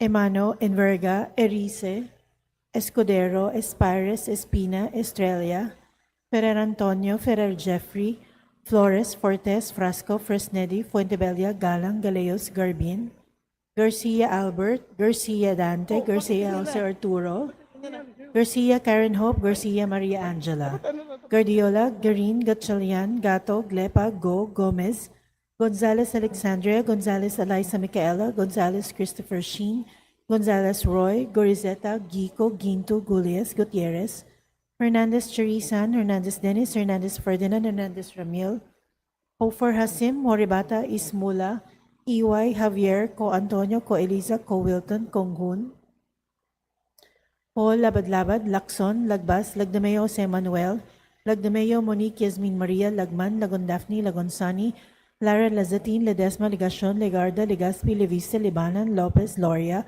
Loyola, Luisro, Lumayag, Macapagal Arroyo, Makasait, Maceda, Madrona, Malapitan, Mangudadato, Maniquis, Marañon, Marcoleta, Marcos, Marquez, Mastura, Matibag, Matugas, Mendoza, Mercado, Mercado Revilla, Miraflores, Momo Montes, Nava Nazal, Nisay, Nolasco, Waminal Henry, Waminal Sancho Fernando, Olivares, Songchuan, Ordanes, Oreto, Ortega, Wano Dizon, Padiernos, Panaligan, Pancho, Panotes, Pascual Perez, Pimentel, Plaza, Plato, Poe, Primicia Sagabas, Pomaren Puno, Kimbo, Rama, Rector, Hensha, Remulia, Revilla Brian, Revilla Ramonjolo, Ridon, Rivera Robes, Rodriguez Eulogio, Rodriguez Maximo, Rodriguez Rufus, Roman, Romualdo Sandro Julian, Romualdez Ferdinand Martin, Romualdez Yada Marie, Romualdo Romulo, Roque Sagarbaria, Sacaluran Salceda, Sally Salvacion, Salvador Salvame, San Fernando, Santos Maria Alana Samantha, Santos Mark Anthony, Shimura, Singson Rishol, Singson Ronald, Singson Mihan, Solon Soriano, Suwan, Swansing Bella Vanessa, Swansing Calangela, Suarez Suntay, Taliado, Tan Eamon, Tan Joseph, Tan Keith Micah, Tan Nerdots Michael, Tan Samir, Tan Stephen James, Tan Chay, Tan Wato, Tariela, Tudoro, Tereng Teves, Tiangco, Tieng, Tino, Tolentino, Tuan, Tulfo Jocelyn, Tulfo Ralph Wendell, Tupas Tutor, T. Umali Ungab, Mr. Speaker, I vote no. Mr. Speaker, I vote no and will explain my vote later. Okay. Thank you. Noted. Please proceed. Uy De Carlo, Uy Roberto, Valeriano, Vargas, Vargas Alfonso, Veloso, Veloso Tuazon, Vergara, Villa, Villafuerte Miguel Luis, Villafuerte Vincenzo, Renato Luigi, Villanueva, Villarica, Violago, Yam Suwan, Yap Arthur, Yap Christopherson, Yap Eric, Yap John Gisnel, Yatco Inares, Yu Jazel Victoria, Yu Joseph Kim, Yulo, Zamora Maria Carmen, Zamora Isabel Maria Zubiri. Second call of members in consideration and third reading of House Bill number 9305. Ang, Bautista Claude, Bautista Lim, De Los Santos, Duterte Harold James, Duterte Omar Vincent, Duterte Paulo, Coke Gilton, Leviste Makasait, Mercado, Revilla Monjolo, Ridon, Tan Reynolds Michael, Tan Stephen James.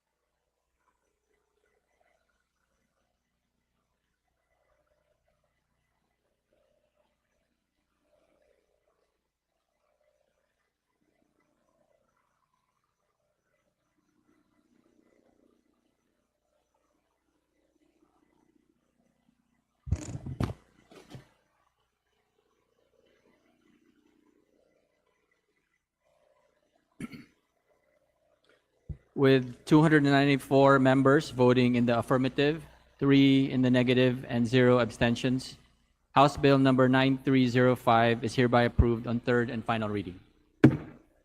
Majority Leader. Mr. Speaker, move to recognize Honorable Renee Co from Kabataan Party List to explain her vote. Representative Ko is recognized. Please proceed. Thank you, Mr. Speaker. Mr. Speaker, ang representasyong ito ay bumoboto ng no sa pagpapasa ng House Bill number 9305 o ang Kalinga Bill. Mr. Speaker, how many months has it been? Mga lahati na ang taon, band-aid solution pa rin ang narito.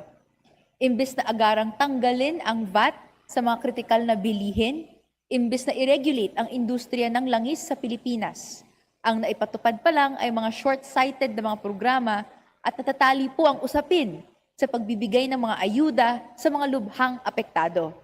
Mr. Speaker, the Kalinga program carries the Filipino word for care. And yet, what is Kalinga that is months late when our countrymen have died in line trying to survive a crisis the administration does not want to acknowledge? Mr. Speaker, ang kinatawan ng kabataan ay nananatili sa tindig na aming unang ipinahayag. Hindi papayag ang ating sambayanan sa isang panukala na kulang-kulang at hindi tagos sa sikmura ng bawat mamamayan. We reiterate na kailangan na pong tanggalin ang VAT at excise tax sa mga kritikal na bilihin kasama po dito ang langis. Muli, the representation votes no. We do not want another promise unfulfilled and stomachs left empty. Thank you, Mr. Speaker. Thank you very much. Majority Leader. Mr. Speaker, move to recognize Honorable Laila M. De Lima from ML Party List. Representative De Explain Lima her vote. is recognized. So Thank moved. you.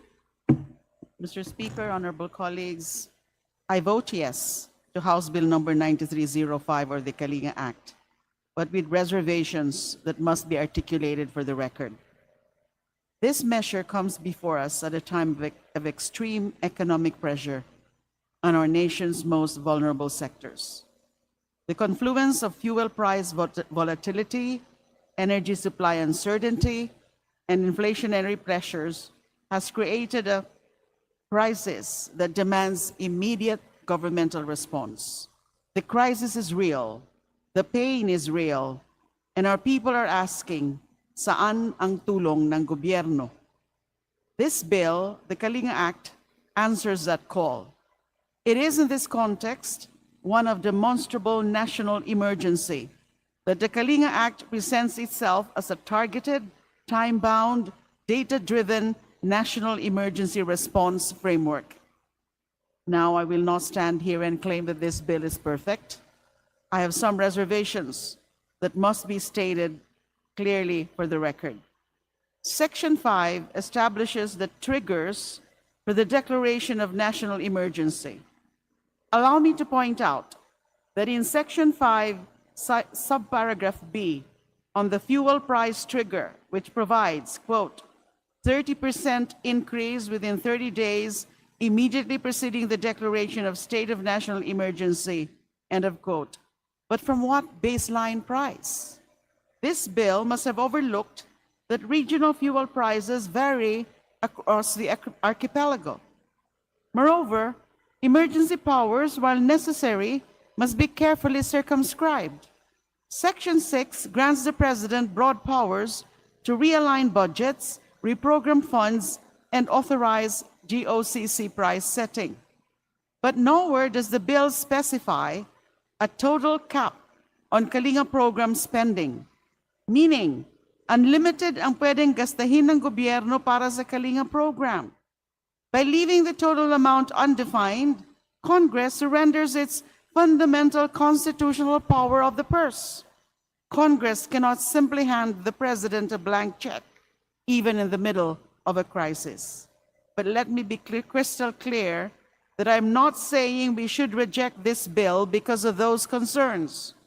People are suffering now, and we need immediate legislation to respond to that suffering with now. Let us give the people an emergency action in an hour that demands it. History will judge us not by the perfection of our legislation, but by our willingness to act in the moment when action is demanded. That moment is now. Maraming salamat, Mr. Speaker. Thank you very much. Majority Leader. Mr. Speaker, move to recognize Honorable Sarah Jane Elago of Gabriela Women's Party List. Representative Ilago is recognized. Please proceed. Mr. Speaker, ang boto ng Gabriela Women's Party sa House Bill number 9305 ay pagtutol. Hindi sapat ang mga fuel subsidies, fuel vouchers, fuel discount mechanisms, at mga maliliit at mga panandalian na cash assistance na nakapaloob sa Kalinga program para tugunan ang patong-patong na kahirapang nararanasan ng ordinaryong Pilipino, lalo na sa panahon ng krisis. Ang mga ito ay hindi mga tunay na tumutugon sa ugat ng problema sa energy at sa matinding kahirapan sa ating bansa.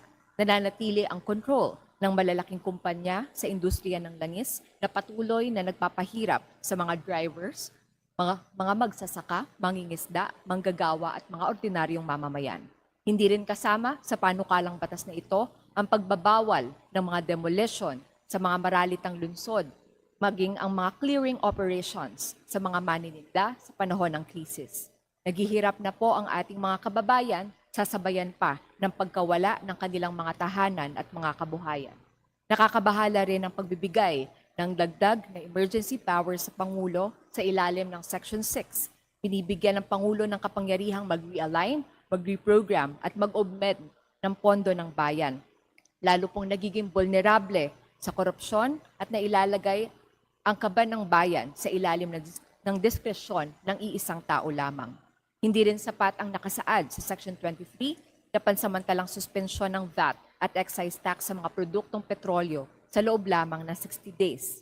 Ang kailangan ng mamamayan ay ang kagyat na pagbabasura sa mga regresibong buwis tulad ng value-added tax at excise tax upang makapagbigay ng tunay at pangmatagalang ginhawa. Hindi sapat ang panandaliang relief habang patuloy na pinahihintulutan ang pagtataas ng presyo ng langis at mga bilihin at singil sa serbisyong panlipunan. Ang tunay na tugon sa krisis ay hindi ang dagdag kapangyarihan para sa Pangulo, kundi ang pagbuwag po ng monopolyo sa langis, pagsasabansa ng industriya ng langis at pagbibigay ng kontrol nito sa ating pamahalaan at ang pagbabasura sa mga regresibong buwis. Ang mamamayang Pilipino ay nangangailangan ng nakabubuhay na sahod, disente at sapat na trabaho, lupa at suporta para sa mga magsasaka at mangingisda, abot kayang batayang serbisyo at mababang presyo ng mga bilihin, pagkain at mga utilities. Dahil sa mga kadahilanang ito, bumoboto ng no ang Gabriela Women's Party sa House Bill number 9305. Thank you. Majority Leader. Mr. Speaker, move to recognize Honorable Antonio L. Tino of ACT Teachers Party List. Representative His vote. So moved. Tinio is recognized. Please proceed. Mr. Speaker, bumoto ang ACT Teachers Party List ng no sa House Bill 9305. Noong pinasa ang emergency powers para isuspend o i-reduce ang excise taxes sa langis, nagtanong ang taong bayan, is this it? Hanggang dito na lang ba ang response ng Administrasyong Marcos sa krisis? Ang problema ay deregulasyon ng industriya ng langis. Ang astang hands-off ng gobyerno sa laya ng oil companies na magtakda ng presyo kung hanggang saan nila gusto at itago ang higante nilang tubo. Kahit pa man sa panahon ng malalim na krisis at matinding kahirapan ng mamamayan. Halos lahat ng resource persons mula sa mga apektadong sektor na tinawag ng Kongreso dito, deregulasyon ang daing, dekadang profiteering at overpricing.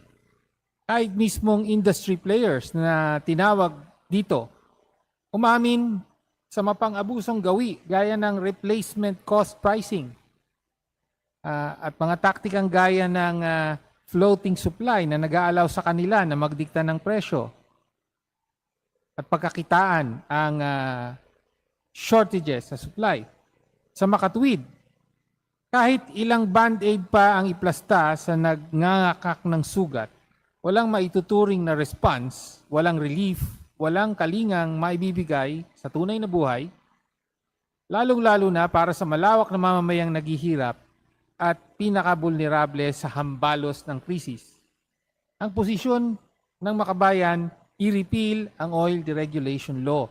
Ilatag ang sistemang centralized oil procurement, mas malawak na diskresyon ng gobyerno sa oil price setting at unbundling of prices para marendahan kundi man mapigilan ang mga gahaman sa tubo.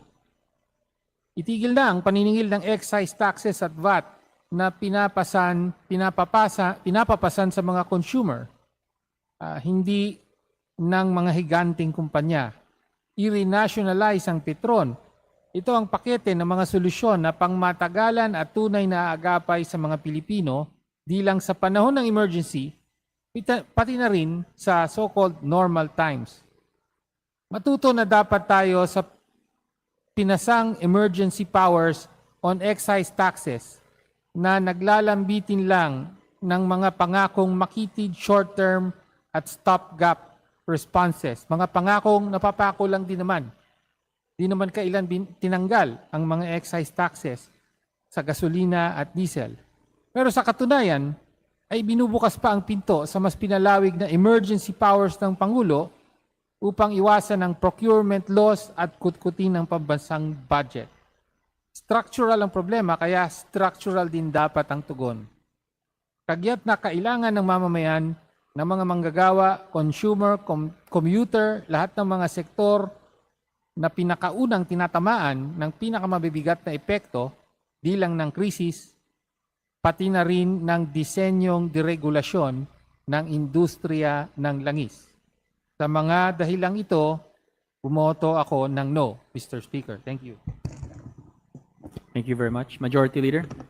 Mr. Speaker, I move to consider on third reading House Bill number 9465 and request that the Secretary General be directed to read the title of the bill and thereafter call the roll for nominal voting. Is there any objection? The chair hears none. The motion is approved. Secretary General is directed to read the title of House Bill number 9465 and thereafter call the roll for nominal voting. House Bill number 9465, an act prohibiting the deliberate dissemination of false information that poses verifiable public harm or serious threat to national security, establishing digital platform accountability and transparency mechanisms, and promoting media and digital literacy.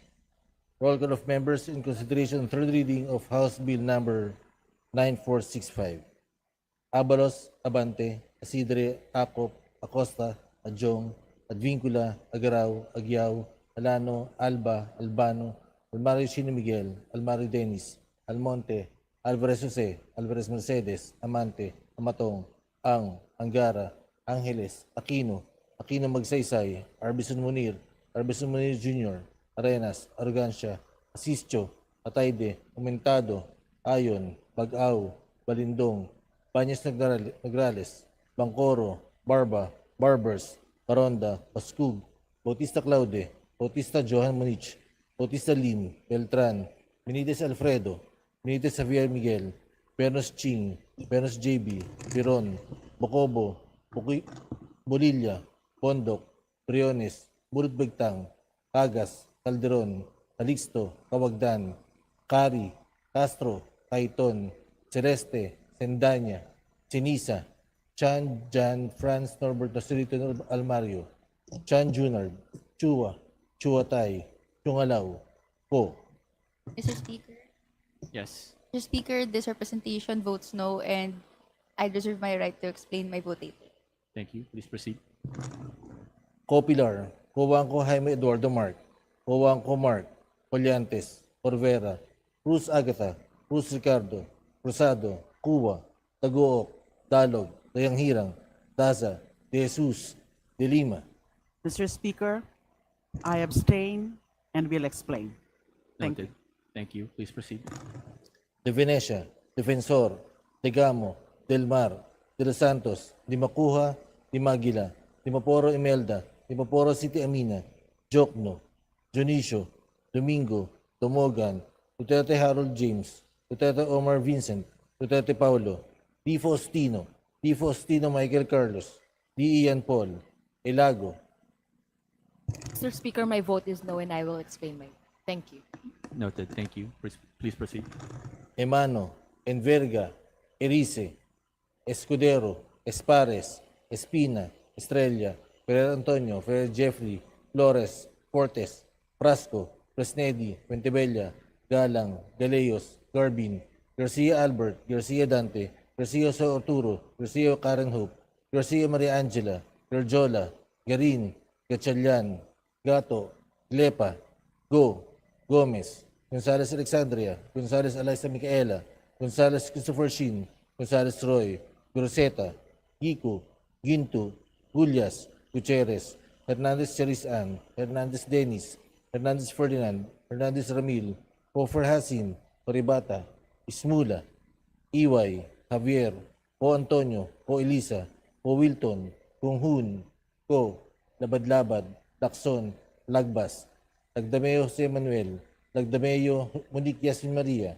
Lagman, Lagun Daphne, Lagun Sani, Lara, Dasatin, Ledesma, Ligacion, Legarda, Legaspi, Liviste, Libanan, Lopez, Loria, Loyola, Luistro, Lumayag, Mapagala Arroyo, Makasait, Maceda, Madrona, Malapitan, Magdadatu, Manikis, Maranyon, Marcoleta, Marcos, Marquez, Mastura, Matibag, Matugas, Mendoza, Mercado, Mercado Revilla, Miraflores, Momo, Montes, Nava, Nasal, Nisay, Nolasco, Ominal Henry, Ominal Sancho Fernando, Olivares, Onchuan, Ordanes, Oreta, Ortega, Juan Dizon, Padiernos, Panaligan, Pancho, Panotes, Pascual, Perez, Pimentel, Plaza, Pleito, Po, Remises Agabas, Pumarin, Puno, Kimbo, Rama, Recto, Rehencia, Remulla, Revilla Brian, Revilla Ramon Jolo,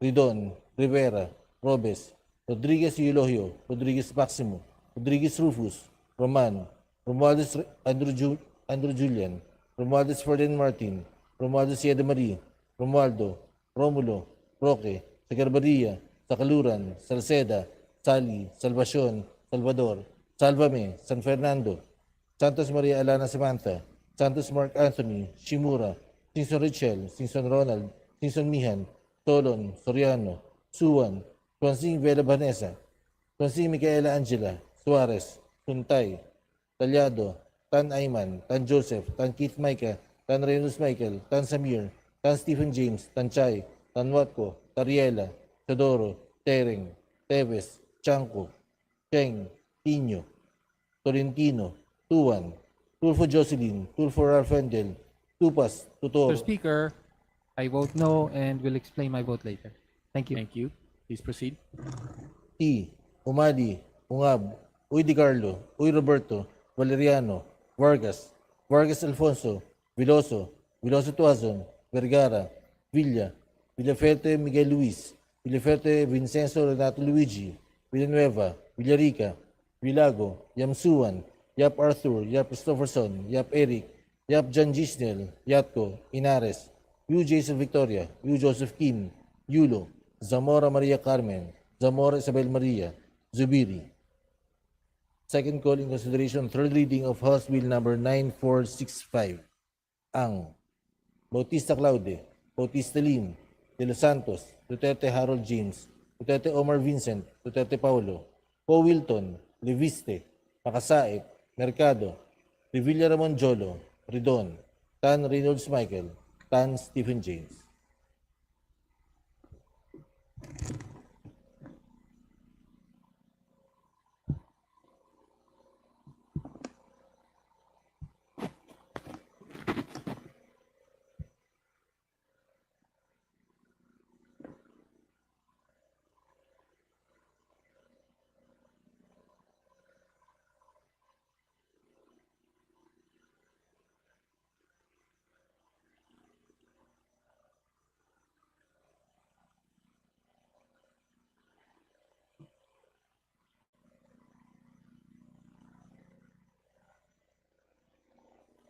With 286 members voting in the affirmative, 3 in the negative, and 7 abstentions, House Bill number 9465 is hereby approved on third and final reading.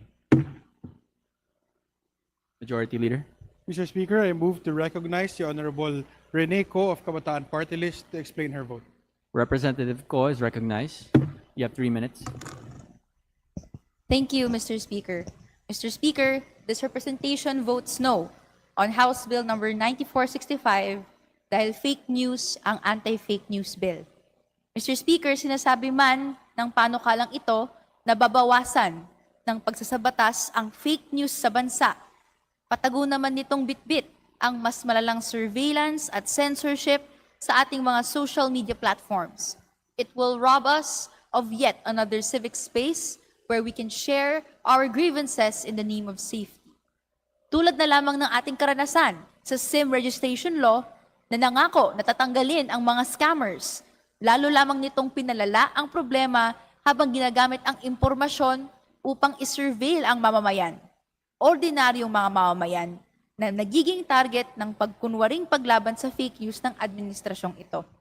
Mas malala pa sa mga nabanggit, maaaring gamitin ang anti-fake news bill bilang strategic lawsuit against public participation o mga batas na ginagamit upang magpatahimik at intimidahin ang mga kritiko. Bagkus, Mr. Speaker, dapat ang bigyang prioridad ng administrasyon at ng gobyerno ang mga makamasa na mga batas tulad ng Human Rights Defenders Protection Act at ang pagsulong na hanggang ito'y maisabatas ang tunay na Freedom of Information Law sa ating bansa. Muli, Mr. Speaker, ang representasyong ito ay bumoboto ng no on House Bill 9465 or the Anti-Fake News Bill. Thank you, Mr. Speaker. Thank you very much. Majority Leader. Mr. Speaker, I move to recognize the Honorable Laila De Lima of ML Party List to explain her vote. Honorable De Lima is recognized. Please proceed. Thank you. Mr. Speaker, distinguished colleagues, I abstained from voting on House Bill 9465, otherwise known as the Digital Media Anti-False Information Act. This abstention reflects a profound conflict. I recognize this legislation addresses a genuine crisis, yet I cannot in good conscience support a bill that poses grave risks to our democracy. I cannot vote no to this bill because disinformation is a real and urgent threat. We have witnessed its destructive power in our own country. False medical advice has endangered lives. Troll farms and bot networks deliberately manipulate public discourse and sow distrust. Coordinated campaigns spread election misinformation, undermine public health efforts, and corrode the common factual ground democracy depends upon. As one of the main victims of fake news and troll farms, I will be the last person to deny the noble intent of this bill. I have experienced firsthand the viciousness of coordinated disinformation campaigns, the relentless cruelty of troll networks, and the damage that false narratives can inflict. I understand why this legislation exists. I understand the urgency. The crisis is undeniable, and the impulse to act to protect our citizens and institutions through law is correct. We cannot ignore the problem or pretend it does not exist. Yet I cannot vote yes to this bill because I have significant reservations about how it is currently worded. While the intent to protect the public is clear and worthy, history suggests that laws framed in the language of public protection can sometimes, if not carefully applied, extend beyond their intended scope. I am concerned that this bill's definitions could create such risks. Perhaps more dangerous than what this bill explicitly permits is what it prevents. This bill could silence not just disinformation, but also legitimate political opposition, civil society advocacy, and independent journalism. A young activist will no longer post about governance concerns. A farmer will not discuss agricultural problems online. An opposition candidate will hesitate to criticize the government's record. We can write a disinformation law that is both strong and safe, strong in protecting truth, safe in protecting liberty. We can provide safe harbors for free speech and the press in a way that is unambiguous. We can craft legislation that civil society can endorse and that the international community can respect. The Philippines has an opportunity to show the world and to show ourselves that we can fight disinformation without surrendering democracy, that we can protect truth without weaponizing the law. We need not choose between security and freedom. We can have both, but only if we have the patience to craft legislation worthy of our democratic ideals. For this reason, I abstain. The stakes could not be higher. Respectfully. Thank you, Mr. Thank you. Speaker. Thank you very much. Majority Leader. Mr. Speaker, I move to recognize the Honorable Sara Elago of Gabriela Party List to explain her vote. Representative Elago is recognized. Please proceed. Mr. Speaker, Gabriela Women's Party votes no to House Bill number 9465 or the Digital Media Anti-False Information Act. While this representation has also been a constant target of influencing networked operations based on disinformation and manipulated media, we also recognize that this bill has provisions that we cannot fully accept. Sistematikong problema ang pagpapakalat ng maling impormasyon lalo na sa social media. Dagdag pa rito ang pagdami ng troll accounts na pare-pareho ang laman ng post o pati na rin mga comments. Hindi po tutol ang Gabriela Women's Party sa paglaban kontra sa pagpapakalat ng maling impormasyon. In fact, we recognize the need to address this problem, especially in times when the use of artificial intelligence in disinformation campaigns is now rampant. However, this representation believes that this bill does not address the problem on false information alone. The bill hides under the blanket of protection of national security when in fact it can further repress free speech, especially of those who express dissent and criticisms on the government and its policies. Strong reliance on specific intent to cause verifiable public harm opens the bill to possibility of abuse in its implementation. This can likewise further undermine the independence of civil society organizations and private individuals in fact-checking efforts as well as independent, impartial investigations when necessary. Time and time again, journalists, activists, human rights defenders, workers, and students have been silenced through trump-up criminal charges under the guise of this protection. Ilang taon na po ng buhay ang nawawala sa mga taong kinakasuhan ng mga gawa-gawang kaso o kaya naman ay napapatahimik sa kanilang mga legitimate issues at concerns dahil lang na sila ay matapang na nagsasalita, nagtatanong para maghanap ng katotohanan at lumalaban kontra korupsyon, kontra abuso, kontra sa bulok na sistema. That is why, Mr. Speaker, this representation votes no to House Bill number 9465. Thank you very much. Majority Leader. Mr. Speaker, I move to recognize the Honorable Antonio Tino of ACT Teachers Party List to explain his vote. Representative Tinio is recognized. You have 3 minutes. Mr. Speaker, bumoto po tayo ng no sa Digital Anti-False Information Act. Una sa lahat, false information. Sino ang magtatakda kung may false information at hindi natin maikakaila na problema ang fake news, misinformation, disinformation. Pero sa titulo, false information. Sino ngayon ang magtatakda kung ano ang katotohanan? Walang duda, kailangan may magtakda kung ano ang katotohanan, pero hindi maaaring gobyerno ang magtatakda nito. Magiging kontra ito sa pinaka-fundamental na kalayaang mag-isip at magpahayag ng bawat mamamayan. Kaya doon pa lamang po ay may fundamental na problema na ang panukalang batas na ito. Mr. Speaker, hindi po solusyon sa problema ng false information at disinformation ang bibigyan ng bago at makapangyarihang sandata ang Estado gamit ang mga napakaluwag na batayan katulad ng verifiable public harm at serious threat to national security na maaaring gamitin para supilin ang pagpapahayag ng mamamayan, lalo na ang mga kumokontra, ang mga tumututol, ang mga kritiko, ang mga nasa oposisyon. At hindi lang po hypothetical ang ganitong sitwasyon kung hindi realidad. Nakita na natin, halimbawa, kung paanong ang mga aktivista at oposisyon ay tinatarget mismo ng Estado sa pamamagitan ng red tagging, disinformation, upang supilin ang kanilang pananalita at sampahan ng gawa-gawang kaso.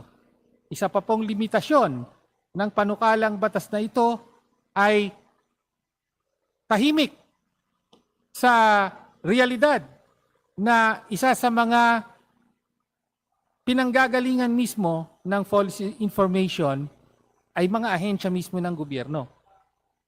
Katulad nga ng nabanggit nating red tagging. Kaya Mr. Speaker, problema ang misinformation, false information at disinformation, ngunit ang solusyon dito ay hindi ang pagbigay ng mas malawak na kapangyarihan sa gobyerno na supilin ang karapatang magpahayag ng mamamayan. Kaya bumoto po tayo ng no, Mr. Speaker. Thank you very much. Majority Leader. Mr. Speaker, I move to consider on third reading House Bill number 9466 and request that the Secretary General be directed to read the title of the bill and thereafter call the roll for nominal voting. Is there any objection? The chair hears none. The motion is approved. The Secretary General is directed to read the title of House Bill number 9466 and thereafter call the roll for nominal voting. House Bill number 9466, an act converting the National Feeding Program into a National Nutrition Program by expanding its scope and coverage and enhancing its support mechanisms and appropriating funds therefore, amending for the purpose Republic Act number 11037 or the Masustansyang Pagkain para sa Batang Pilipino Act. Roll call of members in consideration on third reading of House Bill number 9466. Abalos, Abante, Asidre, Ako, Pacosta, Adyong, Advincula, Agaraw, Agyao, Alano, Alba, Albano, Almario Chini Miguel, Almario Dennis, Almonte, Alvarez Jose, Alvarez Mercedes, Amante, Amatong Angara, Angeles, Aquino, Magsaysay, Arbison Munir Jr., Arena, Saragancha, Asisto, Atayde, Aumentado, Ayon, Bag-aw, Balindong, Badnes Nograles, Bangkoro, Barba, Barbers, Baronda, Bascug, Bautista Claude, Bautista John Munich, Bautista Lim, Beltran, Benitez Alfredo, Benitez Javier Miguel, Bernos Ching, Bernos JB, Biron, Bucobo, Bolilia, Bondok, Briones, Bulit Begtang, Cagas, Calderon, Calixto, Kawagan, Carrie, Castro, Caiton, Celeste, Sendanya, Celiza, Chan, Jan, Franz Norbert, Osilito, Almario, Chan, Junard, Chua, Chuatay, Chungalaw, Coco, Pilar, Cojuanco, Jaime, Eduardo Mark, Cojuanco, Mark, Julianes, Corvera, Cruz, Agatha, Cruz, Ricardo, Cruzado, Cuba, Dagok, Dalog, Dayang Hirang, Daza, De Jesus de Lima, de Venecia, Defensor de Gamo, Del Mar, de Los Santos, de Macuja, de Maguila, Dimaporo, Imelda, Dimaporo, City Amina, Diokno, Dionisio, Domingo, Domogan, Duterte, Harold James, Duterte, Ormar Vincent, Duterte, Paulo, D. Faustino, Michael Carlos, D. Ian Paul, Elago, Emano, Enverg, Erisa, Escuderas, Espares, Espina, Estrella, Ferrer Antonio, Ferrer Jeffrey, Flores Fortes, Frasco, Fresnedi, Fuentebella, Galang, Galeos, Garbin, Garcia Albert, Garcia Dante, Garcia Jose Arturo, Garcia Karen Hope, Garcia Maria Angela, Guardiola Garin, Gatchalian Gato, Glepa, Go Gomez, Gonzales Alexandria, Gonzales Alex Micaela, Gonzales Christopher Sheen, Gonzales Roy, Goriseta Gico Ginto Gullias Gutierrez, Hernandez Charisan, Hernandez Dennis, Hernandez Ferdinand, Hernandez Ramil, Ofer Hasim, Horibata Ismula, Iway Javier, Ko Antonio, Ko Elisa, Ko Wilton, Kong Hun, Ko Labad-Labad, Lacson, Lagbas, Lagdamay Jose Manuel, Lagdamoyam Nix, Monique Yasmin Maria, Lagman, Lagon Daphne, Lagon Sunny, Lara Lazatin, Ledesma, Ligacion, Legarda, Legaspi, Levice, Libanon, Lopez, Loria, Loyola, Luistro, Lumayag, Macabagal Arroyo, Makasayit, Maceda, Madrona, Malapitan, Mga Dadato, Manikis, Maranyon, Marcoleta, Marcos, Marquez, Mastura, Matibag, Matugas, Mendoza, Mercado, Revilla, Miraflores, Momo, Montes, Nava, Nazal, Nisay, Nolasco, Waminal Henry, Waminal Sancho, Fernando, Olivares, Omchuan, Ordanes, Oreta, Oreca, Juano Dizon, Padiernos, Panaligan, Pancho, Panotes, Pascual Perez, Pimentel, Plaza, Plato, Po, Primicia Sagabas, Pumarin, Puno, Kimbo, Rama, Rector, Rehencia, Rimulya, Revilla Brian, Revilla Ramon Jolo, Ridon Rivera Robles, Rodriguez Elorio, Rodriguez Maximo, Rodriguez Rufus, Roman, Romualdez Sandro Julian, Romualdez Ferdinand Martin, Romualdez Yada Marie, Romualdo Romulo Roque Sagarbaria, Sacaloran Salceda, Salis Salvacion, Salvador Salvame,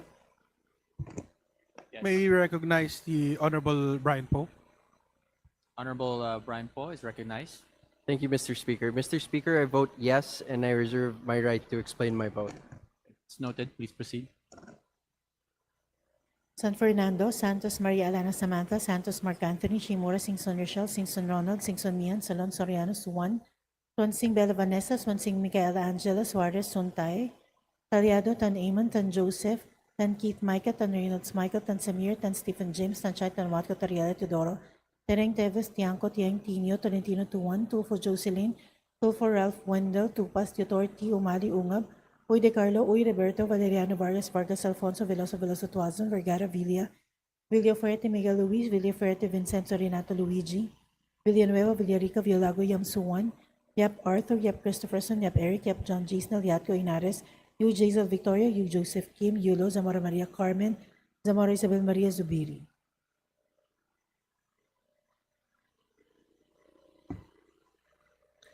Second call of members in consideration and third reading of House Bill Number 9466.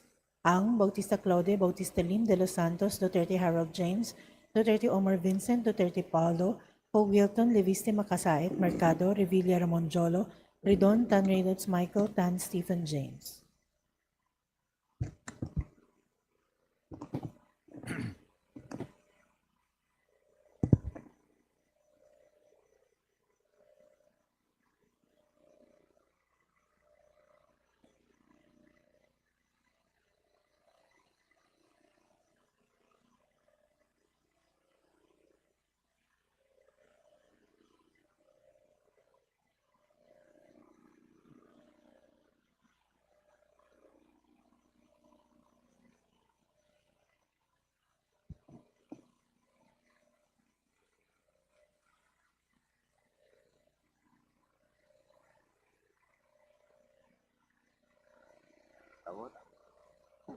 With 297 members voting in the affirmative, 0 in the negative, and 0 abstentions, House Bill Number 9466 is hereby approved on third and final reading.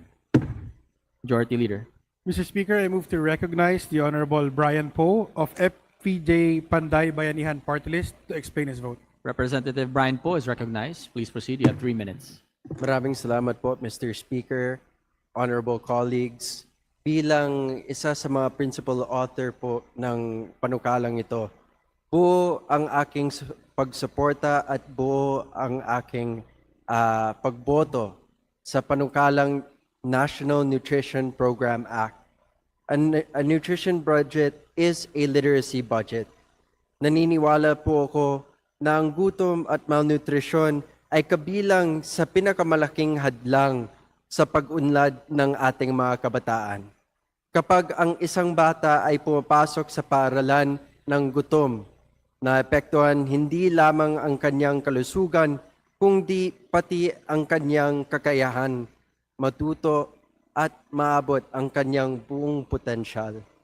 Sa pamamagitan ng panukalang ito, magiging mas malawak ang National Feeding Program. Mas maraming batang Pilipino ang mabibigyan ng sapat at masustansyang pagkain. Mahalaga rin para sa akin na ang programang ito ay magbibigay ng pagkakataon sa ating mga farmers, fisherfolk at local economy para kumita at maghanap buhay. Sa ganitong paraan, hindi lamang natin pinapalakas ang nutrisyon ng mga bata, kundi sinusuportahan din natin ang kabuhayan ng mga pamilyang Pilipino. Nagpapasalamat ako sa Committee on Basic Education and Culture, Committee on Appropriations at ang buong House of Representatives. Umaasa ako na magiging prioridad din ito ng Senado. Ang masustansyang pagkain para sa Batang Pilipino Act ay naging legasiya po ni Senator Grace Poe at ng 17th Congress. Sana po ang Universal Feeding Program ang magiging legasya natin sa 20th Congress para wala nang batang magugutom habang nag-aaral sa kanilang paaralan. Maraming salamat po, mga colleagues. Maraming salamat po, Speaker. Thank you very much. Majority Leader. Mr. Speaker, I move to consider on third reading House Bill number 9048. And for this purpose, may I request that the Secretary General be directed to read the title of the bill and thereafter call the roll for nominal voting. Is there any objection? The chair hears none. The motion is approved. The Secretary General is directed to read the title of House Bill number 9048 and thereafter call the roll for nominal voting. House Bill 9048, an act strengthening the right of government to expropriate lands for socialized housing, amending for the purpose sections 9, 10, and 11 of Republic Act number 7279, otherwise known as the Urban Development and Housing Act of 1992. Roll call of members in consideration on third reading of House Bill number 9048. Abalos, Abante, Asidre, Acop, Acosta, Adjong, Advincula, Agaraw, Agyaw, Alano, Alba, Albano, Almaro Chino Miguel, Almaro Dennis, Almonte, Alvarez Jose, Alvarez Mercedes, Abante, Amatong, Angara, Angeles, Aquino, Magsaysay, Arbison Munir Jr., Arenas, Orgasha, Asisto, Atayde, Umintado, Ayon, Bagao, Balindong, Banyas Nagdares, Bangkoro, Barba, Barbers, Paronda, Bascu, Bautista Claude, Bautista John Munich, Bautista Glim, Beltran, Benitez Alfredo, Benitez Javier Miguel, Benos Ching, Benos JB Biron, Bacobo, Bolillo Bondok, Riones Bulbigtang, Cagas Calderon, Calixto Cawagdan, Cari Castro Caiton, Teresa Sandanya, Sinisa, Chan Jan, Franz Norberto Joselito Armario, Chan Junior, Chua Tay, Chungalaw, Pilar, Juanco Jaime Eduardo Mark, Juanco Mark, Coliantes Corvera, Cruz Agata, Cruz Ricardo, Rosado Cuba, Dago, Ocdalog, de Hirang Dasa de Jesus, de Lima, de Venecia, Defensor de Gamo del Mar, de Los Santos, de Macuha, de Maguila, de Mapora Imelda, de Mapora City Emina, Jokno, Junicio Domingo, Dumogan, Duterte Harold James, Duterte Omar Vincent, Duterte Paulo, Divo Ostino, Michael Carlos, D. Ian Paul, Elago, Emano, Enverga, Iris Escudero, Espares, Espina Estrella, Ferrer Antonio, Ferrer Jeffrey, Flores, Fortes, Frasco, Fresneti, Fuentevella, Galang, Garayos, Garbin, Garcia, Albert, Garcia, Dante, Garcia, Jose Arturo, Garcia, Karen Hope, Garcia, Maria Angela, Garjora, Garin, Gatchalian, Gato, Glepa, Go Gomez, Gonzales Alexandra, Gonzales Eliza Micaela, Gonzales Christopher Shin, Gonzales Roy, Garceta Gigo, Gintu, Julias Gutierrez, Hernandez Charis Ann, Hernandez Dennis, Hernandez Ferdinand, Hernandez Ramil, Hofer Hasim, Ribata, Ismula, Iway, Javier, Ko Antonio, Ko Elisa, Ko Wilton, Kong Hun, Ko Labad-Labad, Lacson, Lagbas, Lagdame Jose Manuel, Lagdame Monique, Yasin Maria, Lagman, Lagong Daphne, Lagong Sani, Lara Lasatin, Desma Legasyon, Ligarda, Ligaspi, Luis Libanan, Lopez, Loria, Loyola, Luis Sol Lumayag, Makapagal Arroyo, Makasayat, Maceda, Madrona, Malapitan, Magudato, Maniquis, Maranyon, Marcoleta, Marcos Marquez, Mastura, Matibag, Matugas, Mendoza, Mercado, Revilla, Milla Flores, Momo Montes, Nava, Nazal, Nicen, Velasco, Uminal Henry, Uminal, Sancho Fernando, Olivares, Onchuan, Ordanes, Oreta, Ortega, Uano, Dizon, Padiernos, Panalican, Pancho Panotes, Pascual Perez, Pimentel, Plaza, Pleito, Primis Nagabas, Pumarin, Puno, Kimbo, Rama, Raito, Rehencia, Rimulya, Revilla Brian, Revilla Ramon Jolo, Ridon, Rivera, Robes, Rodriguez Eulogio, Rodriguez Maximo, Rodriguez Rufus, Roman, Romualdez Andrew Julian, Romualdez Ferdinand Martin, Romualdez Ede Marie, Romualdo Romulo Roca Sagar, Maria Sacaluran, Salceda, Sali, Salvacion, Salvador, Salve Mesa, Fernando, Santos Maria Alana, Samantha, Santos Mark Anthony, Shimura, Sinson Richel, Sinson Ronald, Sinson Mian, Solon, Soriano, Suwan, Rosing Bela Vanessa, Sonsin Micaela, Angela Suarez, Suntay, Talyado, Tan Ayman, Tan Joseph, Tan Keith Michael, Tan Reynolds Michael, Tan Simir, Tan Stephen James,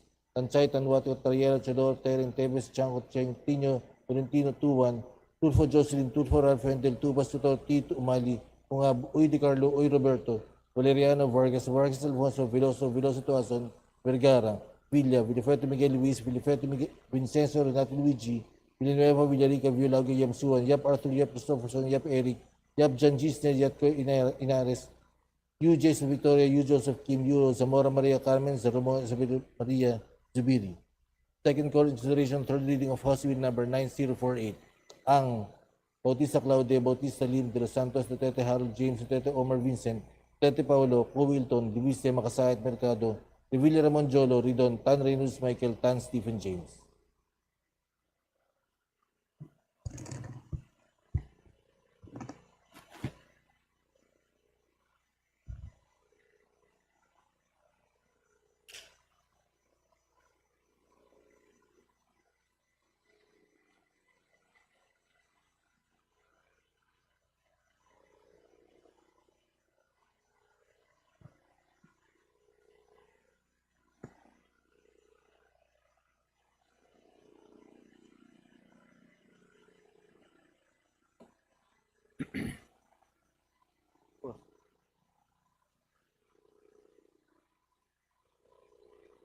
With 292 members voting in the affirmative, 3 in the negative, and 0 abstentions, House Bill number 9048 is hereby approved on third and final reading. Majority Leader? Mr. Speaker, I move to consider on third reading House Bill number 9358, and for this purpose may I request the Secretary General to be directed to thereafter to call the roll for nominal voting. Is there any objection? The chair hears none. The motion is approved. The Secretary General is directed to read the title of House Bill number 9358 and thereafter call the roll for nominal voting. House Bill number 9358, an act strengthening the Department of Education, amending for the Purpose Republic Act number 9155, otherwise known as the Governance of Basic Education Act of 2001. Roll call of members in consideration and third reading of House Bill number 9358. Abalos, Abante, Asidre, Aqua Pacosa, Adyong, Advincula, Agaraw, Agyaw, Alano, Alba, Albano, Almario Chino, Miguel, Almario Dedes, Almonte, Alvarez Jose, Alvarez Mercedes, Amante, Amatong, Ang Angara, Angeles, Aquino, Kino Magsaysay, Arbison Manir Jr., Arenas Arrogancia, Asisio, Atay de Aumentado, Ayan, Bagao, Balindong, Baños, Nograles, Bangcoro, Barbers, Baron de Bascug, Bautista Claudia, Bautista Johan Monich, Bautista Lim, Beltran, Benitez Alfreda, Benitez Javier Miguel, Bernos Ching, Bernos JB, Biron, Bocobo, Bolilla, Bondoc, Briones, Bulutpigtang, Cagas Calderon, Calixto, Cawagdan, Cari, Castro, Caiton, Celeste Sandanya, Seniza, Chan Jan, Franz Norbert, Joselito Almario, Chan Junard, Chua Tai, Chungalaw Ko, Copilar, Kuangko, Jaime Eduardo Mark, Kuangko Mark, Coliantes, Corvero, Cruz, Agatha, Cruz, Ricardo, Cruzado, Cua, de Goocdalog, de Hirang, Daza de Jesus, de Lima, de Venecia, Defensor, de Gama del Mar, de Los Santos, de Mapua, de Maguila, de Mapora, Imelda, de Mapora City, Amina, Diokno, Junicio, Domingo, Dumogan, Duterte, Harold James, Duterte, Omar Vincent, Duterte, Paulo, Di Faustino, Michael Carlos, Deegan, Paul, Lago, Emano, Enverga, Elisa, Escudero, Espadas, Espina, Estrella, Fer, Antonio, Fer, Jeffrey, Flores, Fortes, Frasco, Fresna, Di Fentebella, Galang, Galeos, Corbin, Garcia, Albert, Garcia, Dante, Garcia, Jose Arturo, Garcia, Karen Hope, Garcia, Maria Angelo, Guardiola, Garin, Gachalian, Gato, Glepago, Gomez, Gonzalez, Alexandria, Gonzalez, Eliza, Micaela, Gonzalez, Christopher Sheen, Gonzalez, Roy, Guriseta, Guico, Ginto, Gulias, Gutierrez, Hernandez, Charis, Ann, Hernandez, Dennis, Hernandez, Ferdinand, Hernandez, Remil, Hofer, Hasim, Haribata, Ismula, Iway, Javier, Ko Antonio, Ko Isa, Ko Wilton, Kong Hun, Ko Labad, Lacson, Lagbas, Lagdameo, Jose Manuel, Lagdameo, Monique, Yasmin, Maria, Lagman, Logon, Daphne, Lagonsani, Lara, Lazatin, Ledesma, Legacion, Legarde, Legaspi, Livisa, Lebaran, Lopez, Loria, Loyola, Luis, Lumayag, Makapagal, Arroyo, Makasayat, Masada, Madrona, Malapitan, mga Dadato, Manikis, Maranyon, Marcoleta, Marcos, Marquez, Mastura, Matibag, Matugas, Mendoza, Mercado, Revilla, Miraflores, Momo Montes, Nava, Nazal, Nisay, Nolasco, Omenal Henry, Omenal Sancho Fernando, Olivares, Onchuan, Ordanes, Oreto, Ortega, Juano Dizon, Padiernos, Panaligan, Pancho, Panotes, Pascual, Perez, Pimentel, Plaza, Plato Po, Primicia Sagabas, Pumaren, Puno, Kimbo, Rama, Recto, Regencio, Remulio, Revilla, Brian, Revilla, Ramon Cholo, Ridon, Rivera, Robes, Rodriguez, Elohio, Rodriguez, Maximo, Rodriguez, Rufus, Roman, Romualdez, Andrew Julian, Romualdez, Ferdinand Martin, Romualdez, Jeda Marie, Romualdo, Romulo, Roque, Secretaria, Sakaluran, Salcera, Sally, Salvacion, Salvador, Salvame, San Fernando, Santos Maria, Alana Samantha, Santos, Mark Anthony, Shimura, Singson Rochelle, Singson Ronald, Singson Mihan, Solon, Soriano, Swansing, Bella Vanessa, Swansing, Micaela Angela, Suarez, Suntay, Taliado, Tan Iman, Tan Joseph, Tan Keith, Micah, Tan Reynolds, Michael, Tan Samir, Tan Stephen James, Tan Chai, Tan Watco, Tariela, Teodoro, Tering, Teves, Tiangco, Tiang, Tino, Tolentino, Tuan, Tulfo, Jocelyn, Tulfo, Ralph Wendell, Tupas Authority, Umali, Ungab, Uy de Carlo, Uy Roberto, Valeriano, Vargas, Alfonso, Veloso, Tuazon, Vergara, Villa, Villaferte, Miguel Luis, Villaferte, Vincenzo, Renato, Luigi, Villanueva, Villarica, Villago, Yam Suan, Yap Arthur, Yap Christopherson, Yap Eric, Yap John Gisnell, Yatko Inares, Yu Jaisel Victoria, Yu Joseph Kim, Yulo, Zamora Maria Carmen, Zamora Isabel Maria Zubiri. Second call in consideration of House Bill number 9358, Ang, Bautista Claudia, Bautista Lim, De Los Santos, Duterte Harold James, Duterte Omar Vincent, Duterte Paulo Cowilton, La Vista, Makasayat Mercado, Revilla Ramon Jolo Ridon, Tan Reynolds, Michael Tan, Stephen James.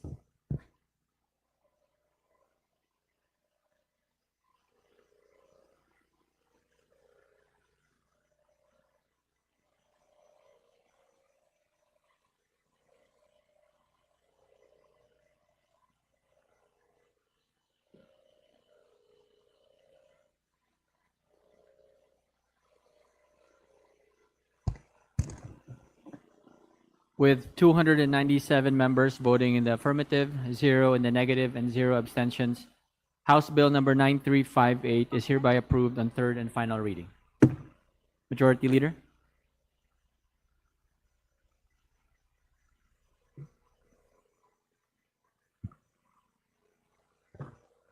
Mr. Speaker, I move to consider on third reading House Bill number 9377.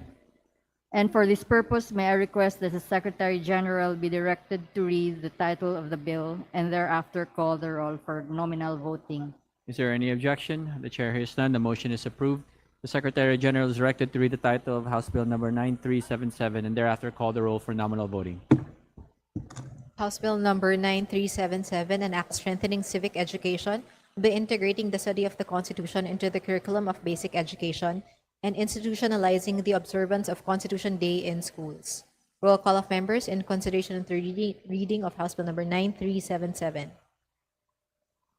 Abalos, Abante, Isidre, Acosta, Adyong, Advincula, Agaraw, Aguiao, Alano, Alba, Albano, Almario, Chino, Miguel, Almario, Dennis, Almonte, Alvarez, Jose, Alvarez, Mercedes, Amante, Matong, Angara, Angeles, Aquino, Kino, Magsaysay, Arbison Manir Jr., Arenas, Arrogancia, Asisio, Atay de Aumentado, Ayon, Bagao, Balindong, Baños, Nograles, Bangcoro, Barba, Barbers, Baron, de Biscug, Bautista, Claudia, Bautista, Johan Monich, Bautista, Lim, Beltran, Benitez, Alfreda, Benitez, Javier, Miguel, Bernos, Ching, Bernos, JB, Beron, Bocobo, Bolivia, Bondok, Briones, Bulot Bigtang, Cagas Calderon, Calixto, Cabagdan, Cari, Castro, Caiton, Celeste, Sandanya, Siniza, Chanjan, Franz, Norbert, Joselito, Almario, Chan, Junar, Chua, Chuatay, Chungalaw, Co, Copilar, Pahuangco, Jaime, Eduardo, Marco, Leontes, Corvera, Cruz, Agatha, Cruz, Ricardo, Cruzado, Hua de Gook, Dalog de Hirang, Daza de Jesus de Lima, de Venecia, Defensor de Gama del Mar de los Santos, Simukua, de Maquila, de Mapor, Imelda, de Mapor City, Amina, Yokna, Junicio, Domingo, Dumogan, Duterte, Harold, James, Duterte, Omar Vincent, Duterte, Paulo, Di Faustino, Michael Carlos, D. Ian Paul, Elago, Emano, Enverga, Elisa, Escudero, Espadas, Espina, Estrella, Fair, Antonio, Fair, Jeffrey, Flores, Fortes, Frasco, Fresnedi, Fentebella, Galang, Galeos, Garbin, Garcia, Albert, Garcia, Dante, Garcia, Jose Arturo, Garcia, Karen Hope, Garcia, Maria Angela,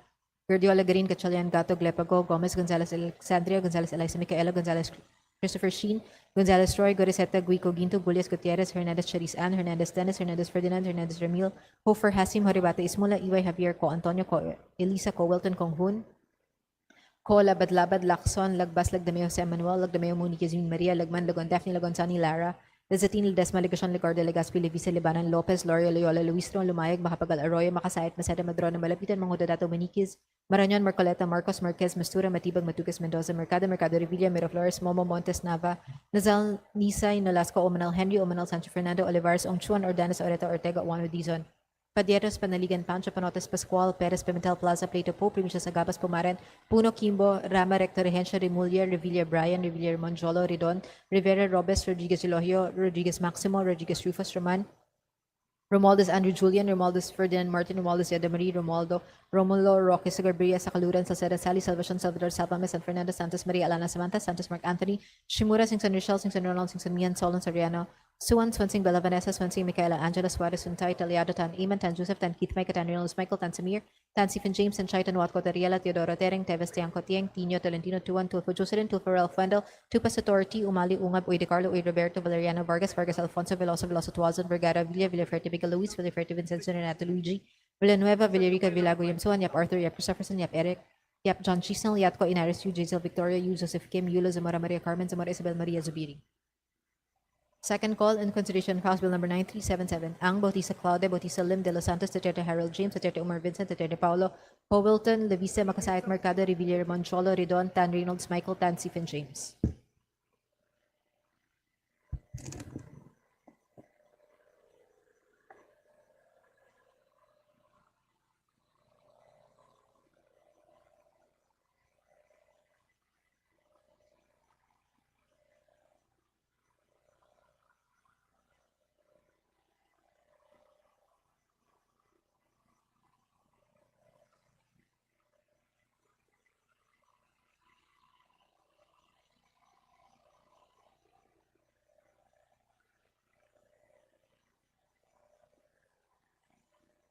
With 297 members voting in the affirmative, 0 in the negative, and 0 abstentions, House Bill number 9377 is hereby approved on third and final reading. Majority Leader. Mr. Speaker, I move to immediately transmit to the Senate all the bills that we have just approved on third reading.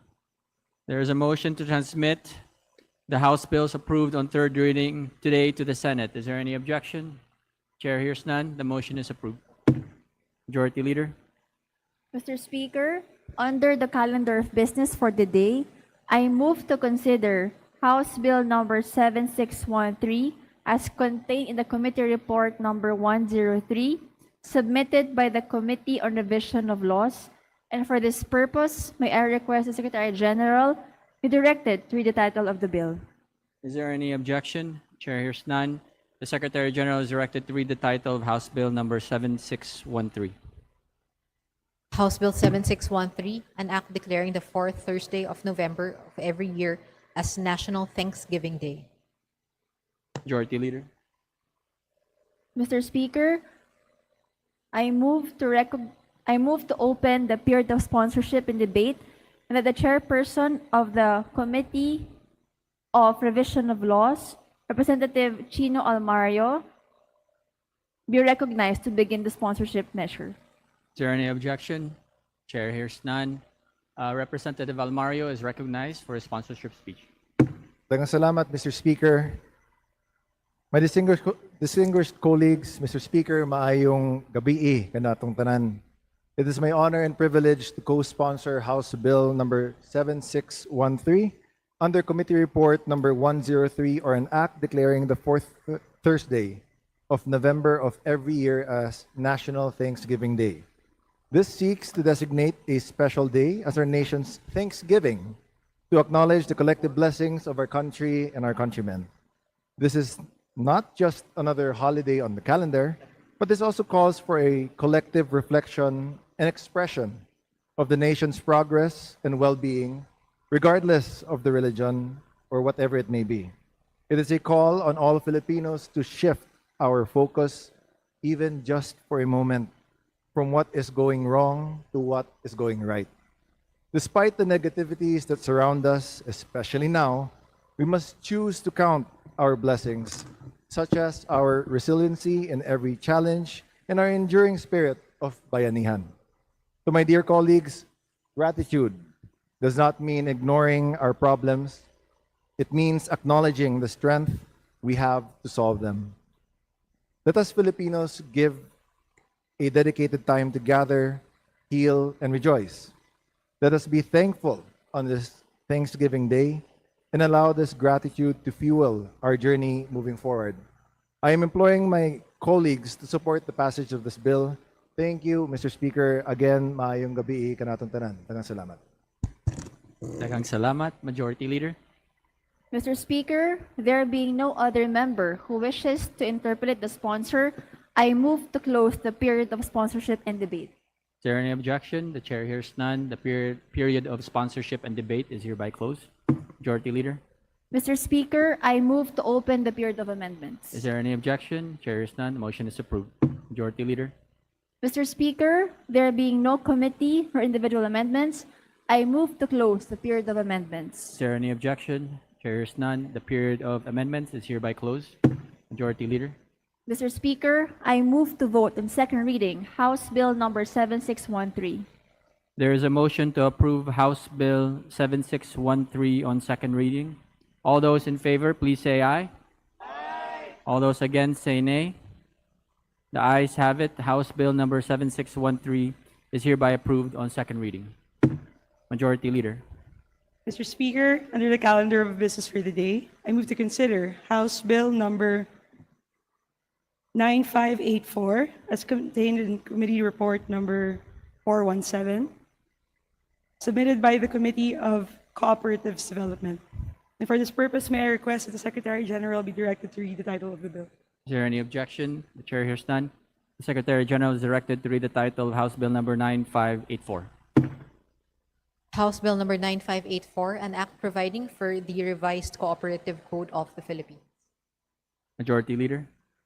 Mr. Speaker, I move to open the period of sponsorship and debate, and that the chairperson of the Committee on Cooperative Development, the Honorable Philemon Espares, be recognized to begin the sponsorship of the measure.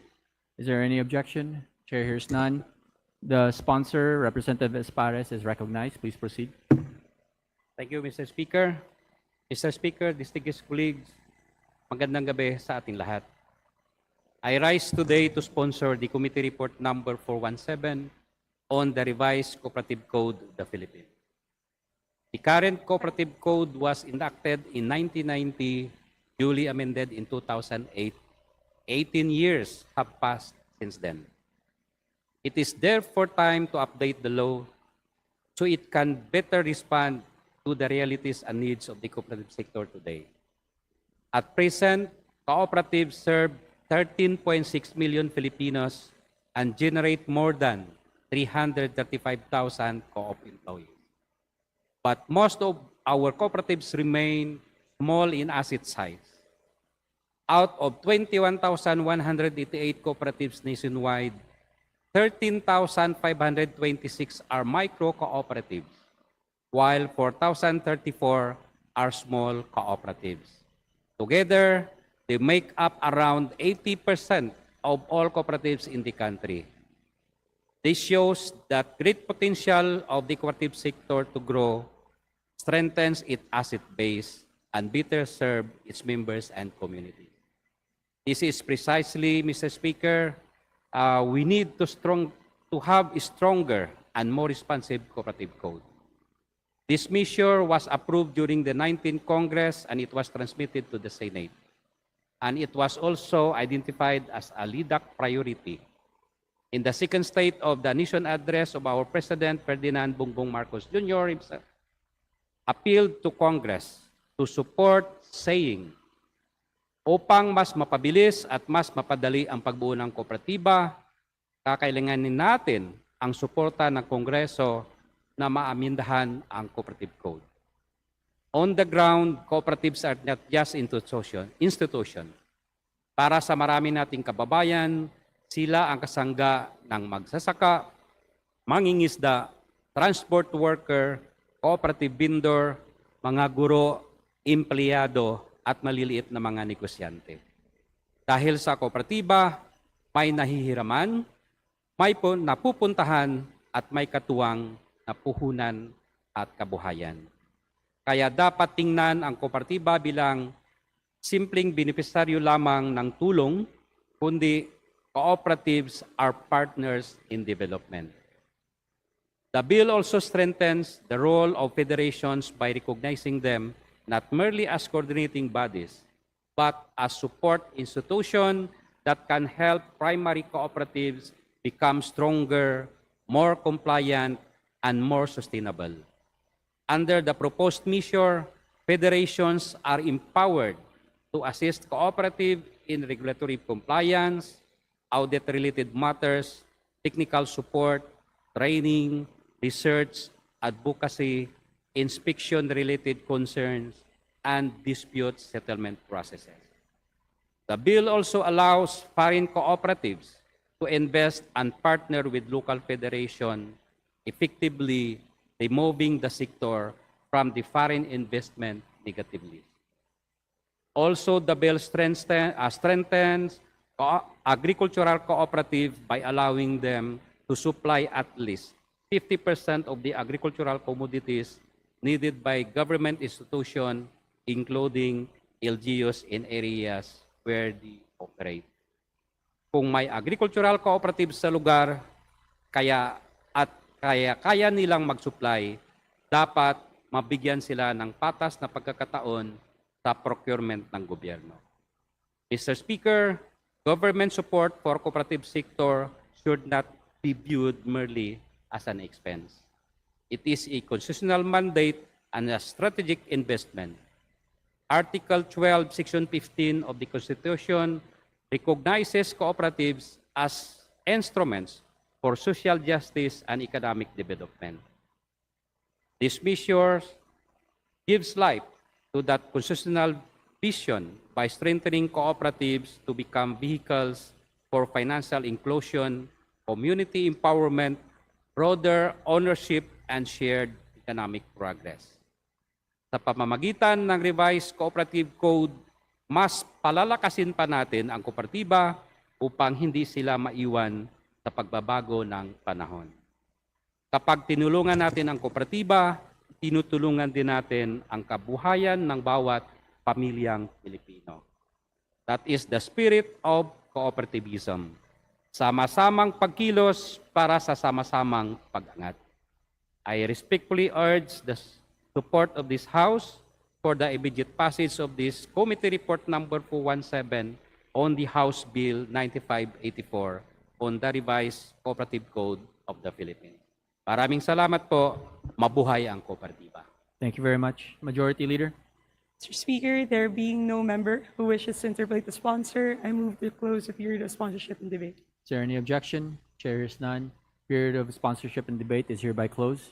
Majority Leader. Mr. Speaker, I move to open the period of amendments. Is there any objection? Chair is none. Motion is approved.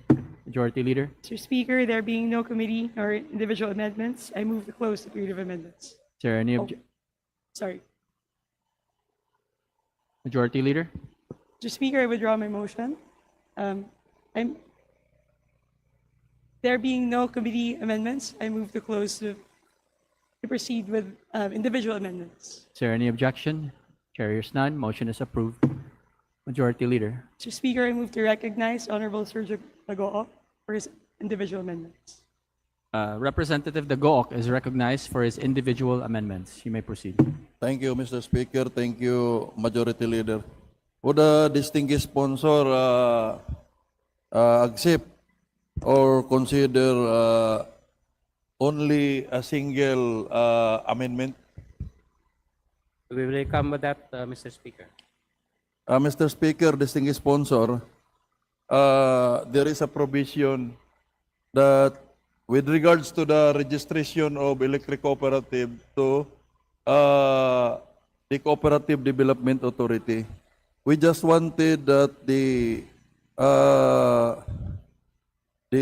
registration with electric cooperatives to the CDA will not affect the supervision of the National Electrification Administration to these issues, so that we can ensure the continuous and smooth operation to ensure that the rural electrification program of the government will not be hampered. So with that, distinguished sponsor, this representation would like to propose that on page 78, on the subject of electric cooperatives under Article 22, Section 184, line 36, I would propose the insertion of the phrase subject to the provisions of Section 32 of PD 269 as amended by Republic Act 10531, such that the new section would read as follows: Section 184, effects of registration with the authority. Electric cooperatives that are duly registered with the authority and issued a certificate of registration shall be covered by the provisions of this act, as well as future roles and issuances of the authority, provided that the technical operation of such electric cooperatives shall be under the supervisory power of the National Electrification Administration, subject to the provisions of Section 32 of PD 269 as amended by Republic Act 10531. Mr. Speaker, I accept such proposal. Thank you. What does the Majority Leader say? Mr. Speaker, I move to approve the proposed amendment. Is there any objection? Chair hears none. The amendment is hereby approved. Thank you, Mr. Speaker. Thank you, distinguished sponsor. Thank you too. Thank you very much. Majority Leader? Mr. Speaker, there being no other individual amendments, I move to close period of amendments. Is there any objection? Chair hears none. The motion is approved. Majority Leader? Mr. Speaker, I move to vote on second reading House Bill number 9584. There is a motion to approve House Bill number 9584 on second reading. All those in favor, please say aye. Aye. All those against, say nay. The ayes have it. House Bill number 9584 is hereby approved on second reading as amended. Majority Leader.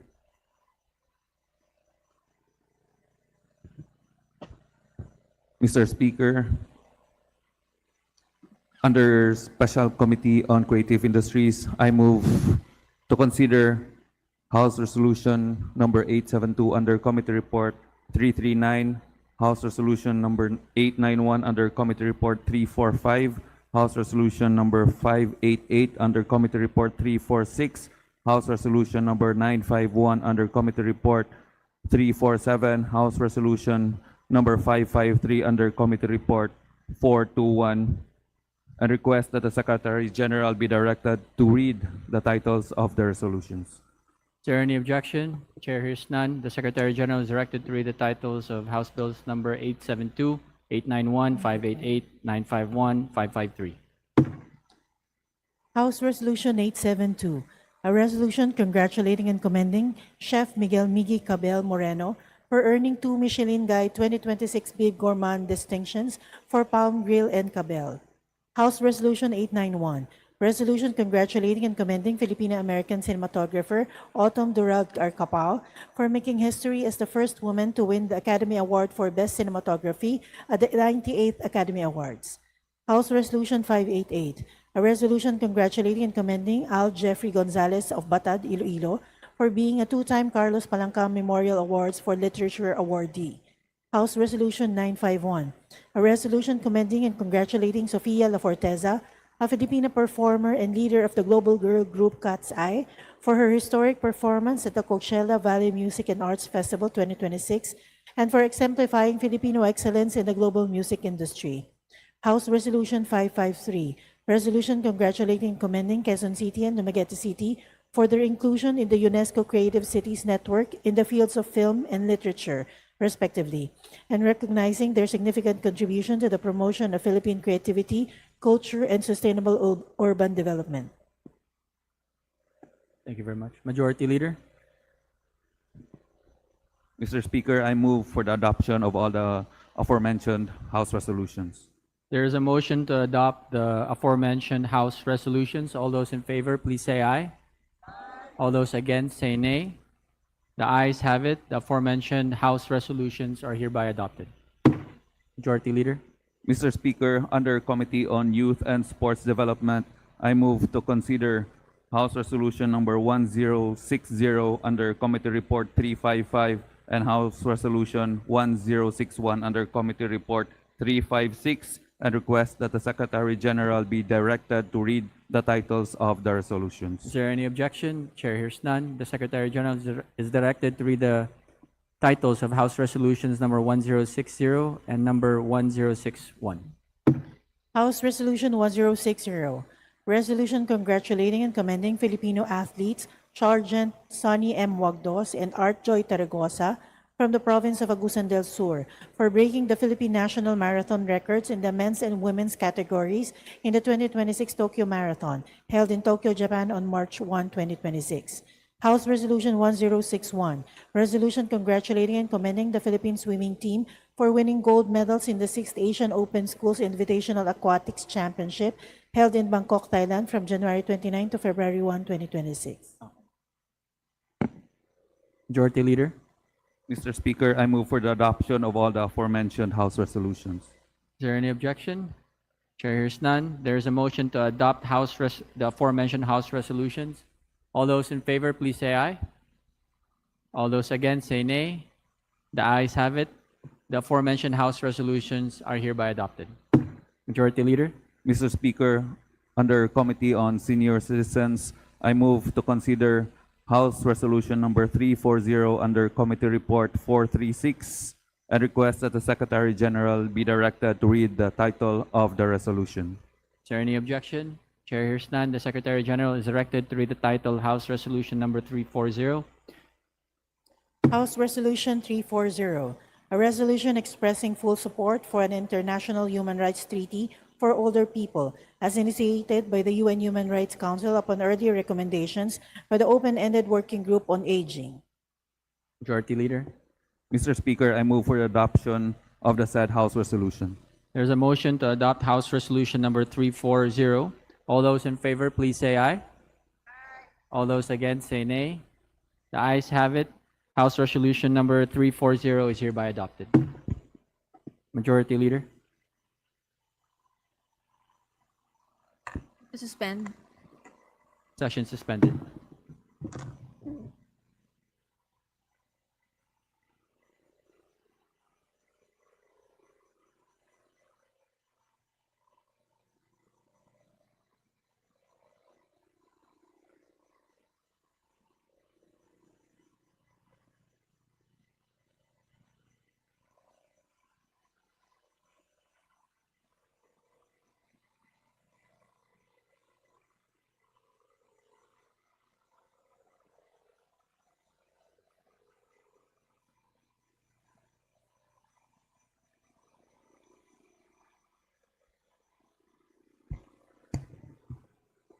Session is resumed. Majority Leader. Mr. Speaker, in accordance with the rules governing inquiries in aid of legislation, I move to refer the following House resolutions to the appropriate committees. House Resolution 1031 to the Committees on Energy and Legislative Franchises. House Resolution 1037 to the Committee on Government, Enterprises and Privatization. House Resolution 1041 to the Committee on Energy. House Resolution 1044 to the Committee on Basic Education and Culture. So moved, Mr. Speaker. Is there any objection by the motion of the Majority Leader? There being none, motion is carried. Majority Leader. Mr. Speaker, pursuant to our rules governing inquiries in aid of legislation, I move to refer the following speeches delivered on May 25, 26 to the appropriate committees. The speech of Representative De Lima, Committee on Agrarian Reform. The speech of Representative Tino to the Committee on Basic Education and Culture. The speech of Representative Bagao, Committee on Aquaculture and Fisheries Resources. The speech of Representative Benitez J., Committee on Justice. The speech of Representative Lopez, Special Committee on Persons with Disabilities. The speech of Representative San Fernando, Committee on Labor and Employment. The speech of Representative Ilago, Committee on Health. So moved, Mr. Speaker. Is there any objection by the motion of the Majority Leader? Chair hears none. The motion is carried. Majority Leader. Mr. Speaker, I move for the change of referral of the following measures. House Bill number 8550 and House Resolution number 57 from the Committee on Information and Communication Technology to the Committee on Welfare of Children, Mr. Speaker. Is there any objection? Chair hears none. Motion is carried. Majority Leader. Mr. Speaker, I move to include additional co-authors to the House Bill numbers 375, 9461, 9462, 9465, 9466, 9532, 9584, 9597, 9598, 9599, 9605, and House Resolution numbers 553, 588, 872, 891, 1060, and 1061 as contained in the to be submitted by the Committee on Rules. So moved, Mr. Speaker. Is there any objection? Chair hears none. Motion is carried. Majority Leader. Mr. Speaker, I move to authorize all committees to conduct meetings and public hearings if deemed necessary during the sine die adjournment of the House. So moved, Mr. Speaker. Is there any objection from the body? Chair hears none. Motion is carried. Majority Leader. Mr. Speaker, on the part of the majority, I move to nominate and elect for the Committee on Accounts as member, Representative Carl Fernandez Legaspi, and as member, Representative John Tracy Cagas. For the Committee on Energy as member, Representative Carl Fernandez Legaspi. For the Committee on Labor and Employment as member, Representative Carl Fernandez Legaspi. For the Committee on National Defense and Security as vice chairperson, Representative Caroline Tanchay. And as member, Representative Carl Fernandez Legaspi. For the Committee on Science and Technology as member, Representative Carl Fernandez Legaspi. Committee on Tourism as member, Representative Carl Fernandez Legaspi. And for the Special Committee on West Philippine Sea as member, Representative Carl Fernandez Legaspi. Is there any objection to the motion of the Majority Leader? The Chair hears none. The motion is carried. Majority Leader. Mr. Speaker, considering that copies of Journal Number 38, dated June 1, 2026, were already distributed to the members, I move to dispense with the reading thereof and subsequently to approve the said journal.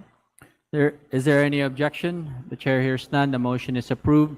The reading of the said journal is dispensed with, and Journal Number 38, dated June 1, 2026, is hereby approved. Majority Leader.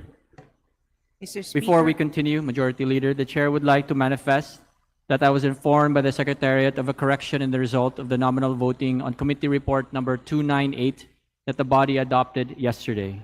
The correct result is as follows. Affirmative is 266 instead of 265. Negative remains at 14, and abstentions remain at 8. In view thereof, let the records reflect the said result. Majority Leader.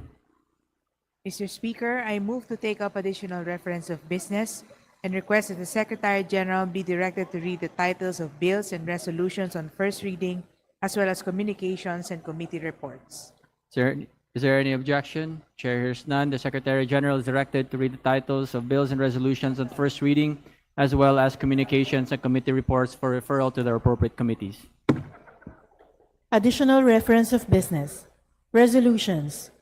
House Resolution 1092. Resolution declaring the journal of the session dated June 2 to 3, 2026 as having been read and approved by Representatives Marcos and Libanon. To the Committee on Rules. House Resolution 1093. Resolution commending the Honorable Faustino Boji G.D. III, Speaker of the House of Representatives, for his stable, collaborative, and purposeful stewardship of the House of Representatives during the first regular session of the 20th Congress, by Representatives Marcos and Libanon. To the Committee on Rules. House Concurrent Resolution 14. Concurrent Resolution providing for the adjournment sine die of the first regular session of the 20th Congress of the Philippines not later than 12 o'clock midnight today, Wednesday, June 3, 2026, by Representatives Marcos and Libanon. To the Committee on Rules. Majority Leader. Mr. Speaker, I move to suspend session. For a few Session minutes. suspended.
Session is resumed.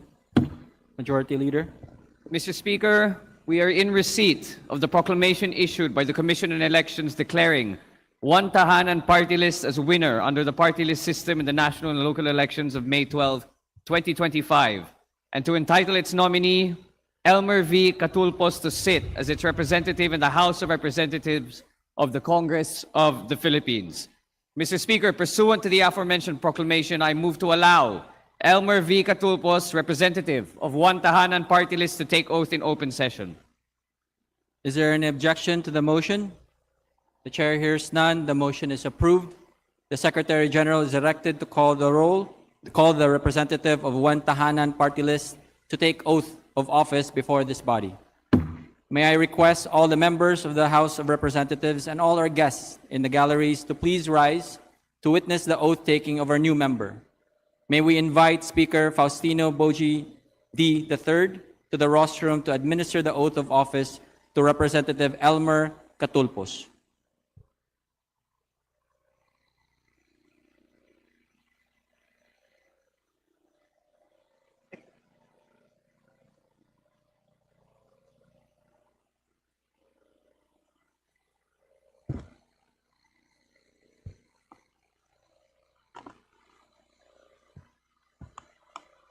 Please raise your right hand and repeat after me.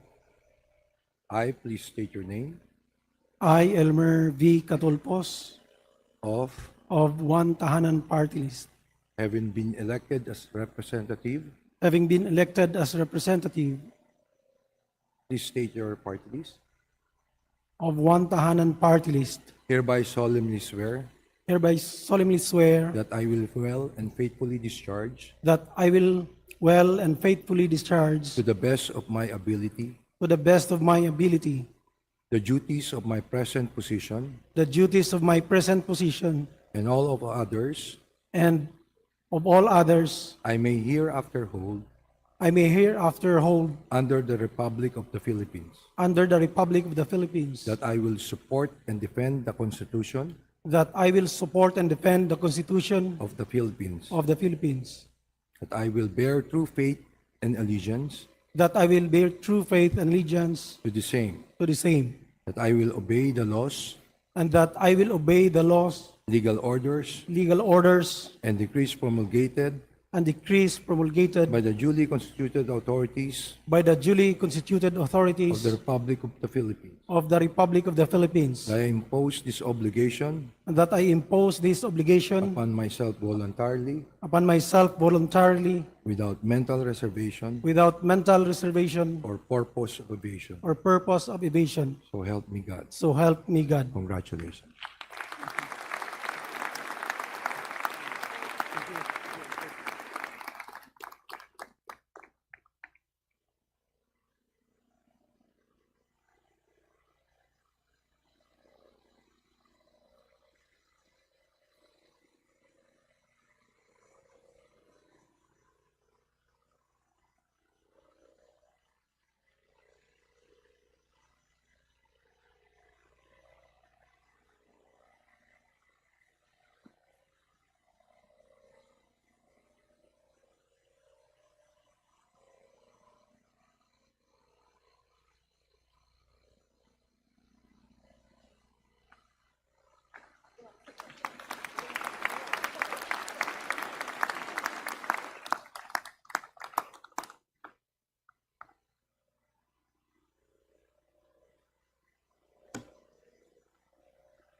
Majority Floor Leader. Mr. Speaker, I move to consider House Concurrent Resolution number 14, and for this purpose, may I request that the Secretary General be directed to read the title and the text of the concurrent resolution. Is there any objection? The chair hears none. The consideration of House Concurrent Resolution number 14 is now in order. The Secretary General is directed to read the title and text of the concurrent resolution. House Concurrent Resolution number 14. Concurrent Resolution providing for the adjournment sine die of the first regular session of the 20th Congress of the Philippines, not later than 12 o'clock midnight today, Wednesday, June 3, 2026. Resolved by the House of Representatives of the Philippines, the Senate concurring that the President of the Senate and the Speaker of the House of Representatives be, as they hereby are, authorized to declare the first regular session of the 20th Congress of the Philippines adjourned sine die, not later than 12 o'clock midnight today, Wednesday, June 3, 2026.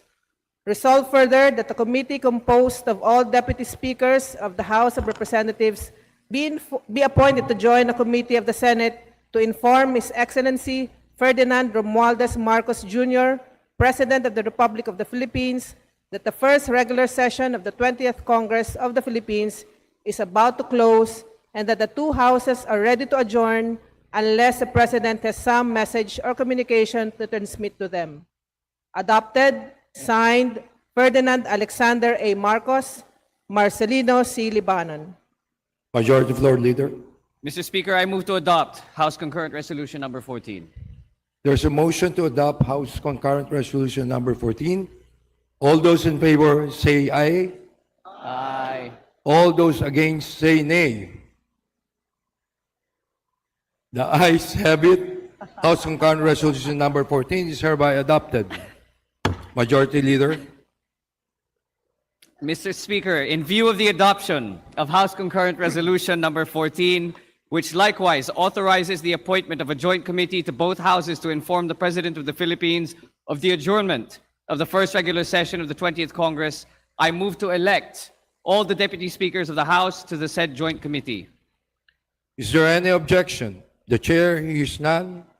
All the deputy speakers of the House are elected to the committee to notify the President of the Philippines of the adjournment of the first regular session of the 20th Congress. Majority Leader. Mr. Speaker, I move to consider House Resolution numbers 1092, and for this purpose, may I request that the Secretary General be directed to read the title and text of the said resolution. Is there any objection? The chair hears none. Consideration of House Resolution number 1092 is now in order. The Secretary General is directed to read the title and text of the resolution. Majority Leader. House Resolution number 1092, resolution declaring the journal of the session dated June 2 to 3, 2026 as having been read and approved. Resolved by the House of Representatives that the Speaker be authorized to review and approve the journal of the session dated June 2 to 3, 2026, and that the approval of the Speaker of such journal be valid and effective for all purposes as if it was approved directly by the House of Representatives. Adopted, signed, Ferdinand Alexander A. Marcos, Marcelino C. Libanon. Majority Leader. Mr. Speaker, I move to adopt House Resolution number 1092. There is a motion to adopt House Resolution number 1092. All those in favor say aye. Aye. All those against say nay. The ayes have it. House Resolution number 1092 is hereby adopted. Majority Leader. Mr. Speaker, I move to suspend session to enable the Secretariat to transmit the messages to the Senate on the resolutions we have adopted. Session is suspended.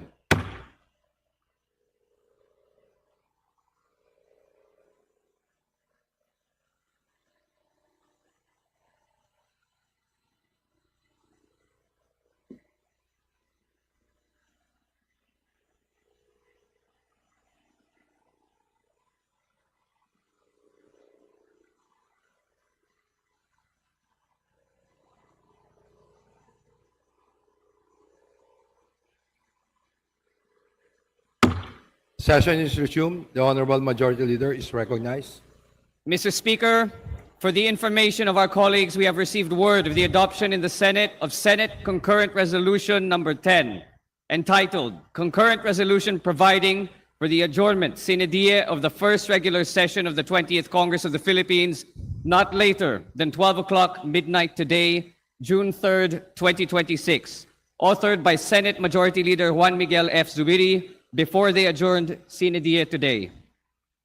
The remarks of the Majority Leader are duly noted. Majority Leader. Mr. Speaker, earlier we have adopted House Concurrent Resolution number 14, providing for the adjournment of the first regular session of the 20th Congress, as well as the creation of a joint notification committee, in order to give the members of the joint committee time to perform their assigned task and until the House counterpart is ready to report back their accomplishment to this House, I move to suspend session for a few minutes. Is there any objection? The chair hears none. The session is suspended.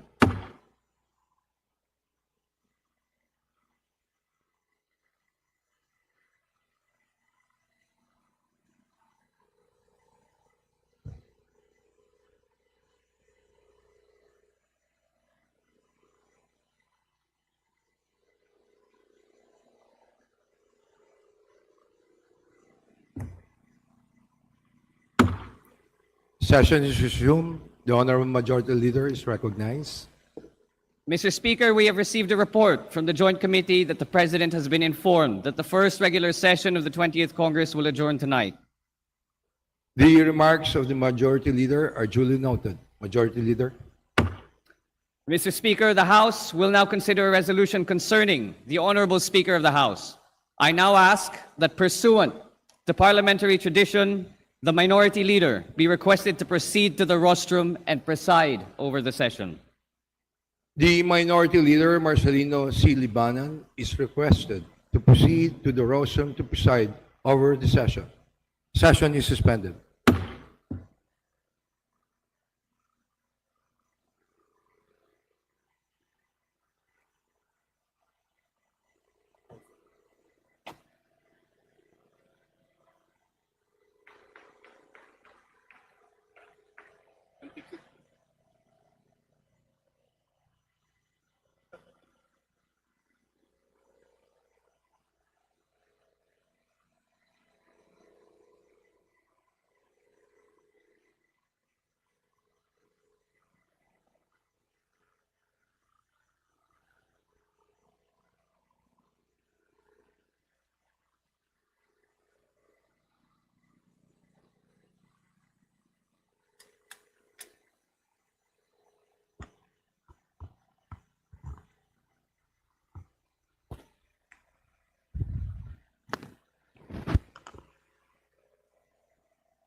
Bagay.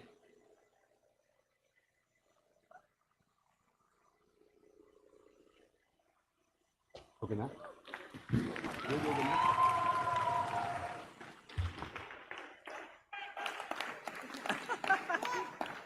Session is resumed.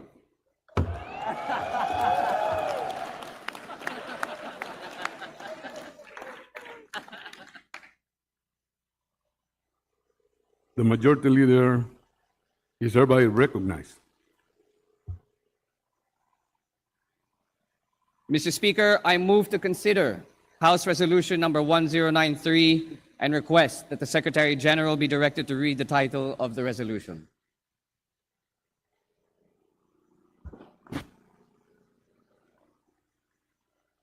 Is there any objection? The chair hears none. Consideration of the House Resolution number 1093 is in order. The Secretary General is directed to read the title of the resolution. House Resolution number 1093. Resolution commending the Honorable Faustino Boji G.D. III, Speaker of the House of Representatives, for his stable, collaborative, and purposeful stewardship of the House of Representatives during the first regular session of the 20th Congress.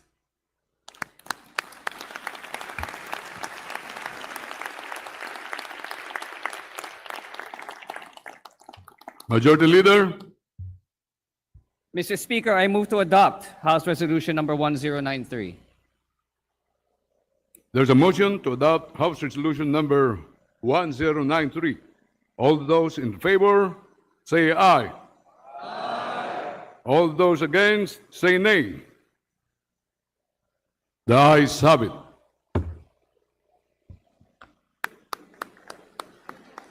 House Resolution number 1093 is hereby adopted.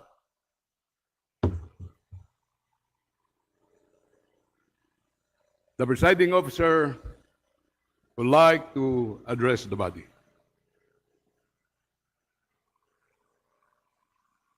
Senior Deputy Speaker, Deputy Speakers, Majority Leader, distinguished colleagues, ladies and gentlemen. There is a story often told about a fisherman who spent his entire life at sea. One day, a young man asked him, "What was the greatest lesson the ocean ever taught you?" The old fisherman replied, "That calm waters teach you comfort, but storms teach you strength." As we conclude this first regular session of the 20th Congress, I find wisdom in that simple lesson. For this has been no ordinary session. From its very beginning, this House found itself navigating rough seas. Allegations of massive corruption involving flood control projects cast a shadow over public discourse. Leadership transitions tested the stability of this institution. Beyond our shores, conflict in the Middle East sent shockwaves across the global economy and drove fuel prices upward, affecting every Filipino household. And perhaps most consequentially, this House was called upon to exercise one of its most solemn constitutional powers through the impeachment proceedings involving the Vice President of the Republic of the Philippines. The easy path would have been to retreat from controversy. The easy path would have been to avoid difficulty and difficult decisions or to remain silent. But public service was never meant to be easy. Sa panahon, ang pinakamadaling gawin ay manahimik, pinili ng kapulungan na gampanan ang tungkuling ito. Sa panahon ng pinakamadaling gawin ay umiwas, pinili nating humarap. At sa panahong ang pinakamadaling gawin ay magpalusot, pinili natin manindigan. That more than anything else defines this Congress. At the outset, allow me first to recognize the members of the minority bloc.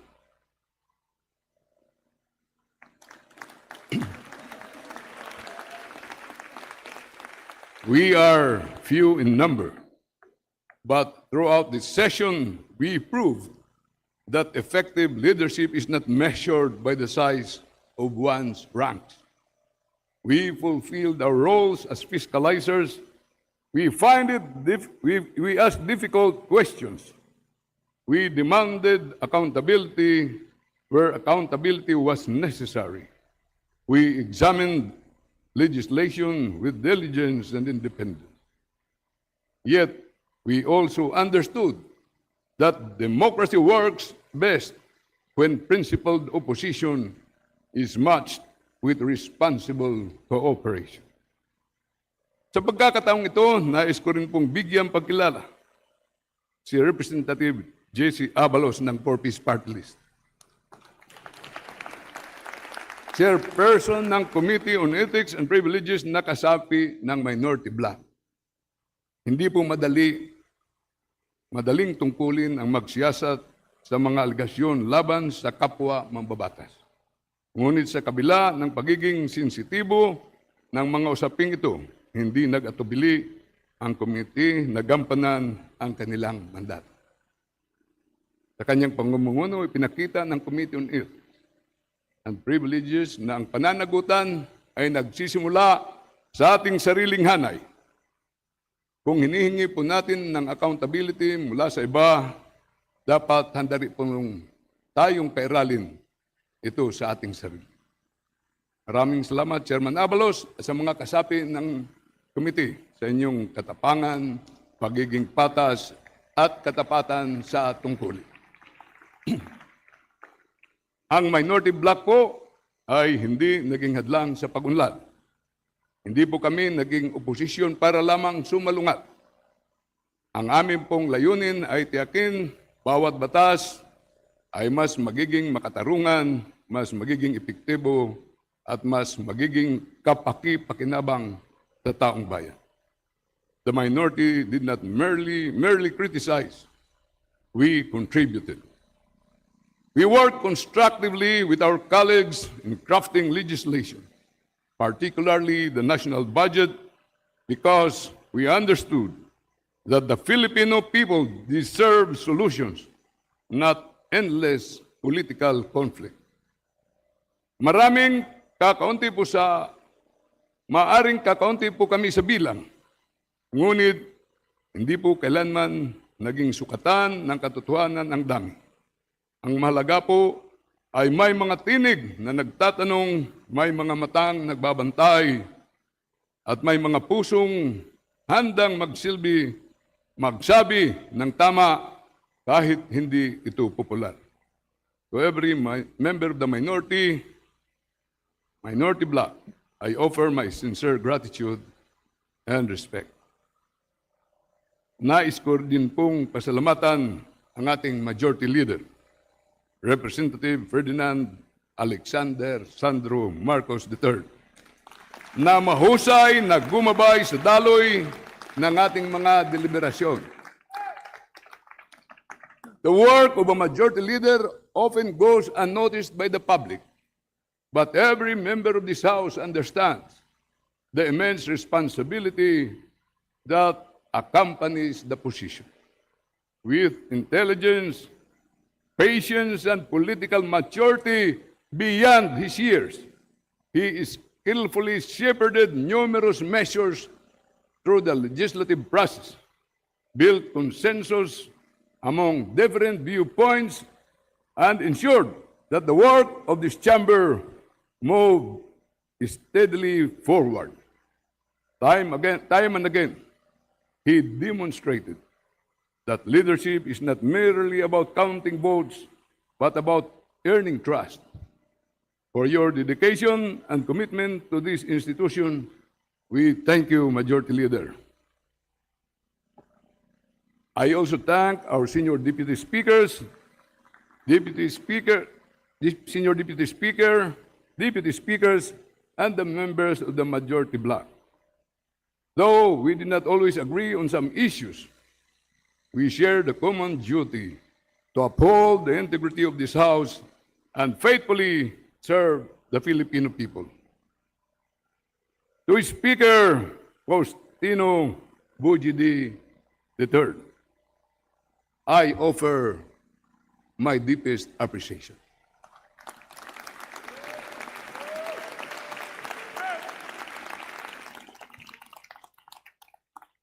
History often renders its judgment on leaders not in times of stability, but in moments of uncertainty. A few periods in recent memory have tested the Philippine legislature and profoundly as the times through which have passed. And this session provided no shortage of uncertainty, perhaps more than any other in recent times. Yet amid the turbulence, you remained focused on the work that truly matters, the work of serving the Filipino people. Sa gitna ng mga hamon, kontrobersya, at pagbabago ng panahon, hindi po ninyo hinayaang mawala sa landas ang kapulungan ito. Habang ang iba ay nakatingin sa politika, kayo po ay nakatuon sa paglilingkod. Habang ang iba ay nakatingin sa kaguluhan, kayo po ay nakatingin sa solusyon. Habang ang iba po ay nakatingin sa unos, kayo po ay nanatiling nakatuon sa layuning dapat maabot ng mga serbisyong dapat maihatid sa sambayanan. For your steady hand, your tireless work ethic, and your commitment to preserving the integrity of this House, we thank you, Speaker Bujidi.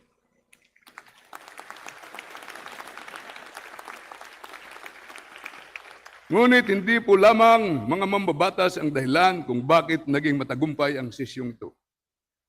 sa likod ng bawat panukalang batas, bawat committee hearing, bawat sesyon ng bawat botohan, ay naroon ang mga kawani ng kapulungan.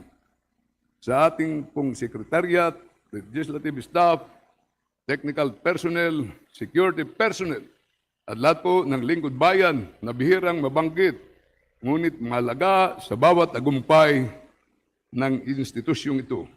Sa kanila po, ang taus-puso nating pasasalamat. Ang kasaysayan ay maaaring maalala ang mga talumpati ng mga halal na opisyal. Ngunit ang araw-araw na gawain ng demokrasya ay nakasalalay sa sipag at dedikasyon ng mga taong hindi nakikita sa kamera. Maraming salamat po sa inyo. Despite the challenges that confronted us, this House, under the leadership of Speaker Bojidi, can proudly point to the meaningful accomplishments. Foremost among these are the enactment of Republic Act 12314, the General Appropriations Act of 2026, through which we funded the programs and services that millions of Filipinos depend upon every day. We likewise enacted Republic Act 12315, extending the life of the Second Congressional Commission on Education, or EDCOM-2, recognizing that meaningful education reform requires sustained commitment and evidence-based policy making. We approved Republic Act 12316, providing a mechanism for the automatic suspension or reduction of excise taxes on petroleum products during extraordinary increases in world oil prices, helping shield Filipino families from the effects of global shocks. And through Republic Act 12317, we strengthened the Bangsamoro transition process, reinforcing our commitment to peace, stability, and inclusive governance in Mindanao. These measures not always generate headlines, but they will leave a lasting impact in the lives of our people. At habang ipinagmamalaki po natin ang mga batas na ating naipasa, inikilala rin po natin na marami pang mahalagang reformang naghihintay sa ating pagkilos. Kabilang po dito ang mga panukalang magpapalakas sa transparency at accountability sa pamahalaan, magpapahusay sa sistema ng procurement, magpapalawak ng serbisyong pangkalusugan para sa ating nakatatanda, magbibigay ng higit na proteksyon sa ating mga barangay health workers at iba pang hakbang na naglalayong pataasin ang kalidad ng pamamahala. Ang mga panukala pong ito ay nagpapaalala sa atin na ang paggawa ng batas ay hindi natatapos sa isang sesyon po lamang. Ang pagbuo po ng isang mas makatarungan, mas mahusay, at mas matatag na republika ay isang gawaing nagpapatuloy sa bawat kongreso at sa bawat henerasyon ng mga lingkod bayan. The work of nation building, after all, is never finished. If there was one issue that tested this institution more than any other, it was the impeachment proceedings involving the Vice President. Reasonable minds may differ on the merits of impeachment. That is the essence of democracy. But one fact remains beyond dispute. This House did not shirk from its constitutional duty. Hindi po natin hinanap ang tungkulin ito. Hindi po natin pinili ang pagkakataong ito. Ngunit nang tawagin po tayo ng saligang batas, tumugon po tayo. We acted because the Constitution required it. We acted because our oath demanded it. My dear colleagues, adversity has a way of revealing character. For individuals, it reveals values. For institutions, it reveals strength. This House was tested repeatedly throughout this first regular session. Yet, despite every challenge, every controversy, every disagreement, and every political storm, this institution continued to function. Laws were passed, debates were held, oversight was exercised, and public service continued. Ang tunay na sukatan ng isang institusyon ay hindi kung paano ito kumikilos sa panahon ng katahimikan. Ang tunay na sukatan ay kung paano ito tumatayo sa gitna ng unos. Sa ating pagbabalik sa ating mga distrito at mga sektor na ating pinaglilingkuran, dalhin natin hindi lamang ang ating mga tagumpay, kundi ang mga pangakong hindi pa lubusang natutupad sa mga gawaing naghihintay pa ng ating pagkilos. Sapagkat ang tunay na sukatan ng ating paglilingkod ay hindi po ang dami ng batas na ating naipasa, kundi ang dami ng buhay na ating napabuti. Let us always remember whom we serve. The ordinary Filipino who expects no miracle from this government. Only honesty, competence, and compassion. They are the reason we are here. They are the reason this institution exists. They are the reason our work must continue. At ngayon, nagtatapos ang ating unang regular na sesyon ng ika-20 Kongreso. Masasabi po natin na hindi naging madali ang paglalakbay. Ngunit sa bawat pagsubok, pinili po nating maglingkod. Sa bawat hamon, pinili po nating magpatuloy. At sa bawat pagkakataon, pinili po natin unahin ang sambayanang Pilipino. Sapagkat sa huli, hindi po tayo husgahan sa dami ng talumpati o sa init ng ating mga debate. Husgahan po tayo kung gaano natin napabuti ang buhay ng mga kababayan. At yan po ang gawain dapat nating pagpatuloy. Mahalaga pong tandaan, ang institusyon ay umiiral lamang dahil sa tiwalang ipinagkaloob ng sambayanan. Sa kabila po ng mga hamon at kontrobersya ang ating hinarap, dumubli ang trust rating ng Kamara. Mula 31% sa Pulse Asia Survey noong December 2025,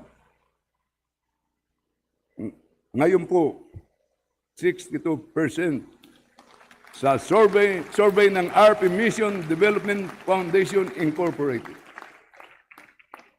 noong Mayo 2026. Ito po ay hindi lamang pagkilala sa ating ginagawa trabaho dito, kundi paalala. Pag-alala na ang tiwala ng taong bayan ay tunay na pinagmumulan ng ating mandato at lakas bilang institusyon. May 2 pang taon na natitira sa kasalukuyang Kongreso. Naway lalo pa po nating pagbutihin ang ating paglilingkod upang mapanatili at higit pang magpalakas ang tiwalang pinagkakaloob sa atin ng sambayanang Pilipino. And if there is one lesson this session leaves us, it is this. Ang matatag na institusyon ay hindi po yung hindi nasusubok. Ang matatag na institusyon ay yung hindi po sumusuko kapag sinusubok. Maraming salamat po. Mabuhay ang kapulungan ng mga kinatawan. Mabuhay ang Republika ng Pilipinas. At higit sa lahat, mabuhay ang sambayanang Pilipino. Maraming salamat.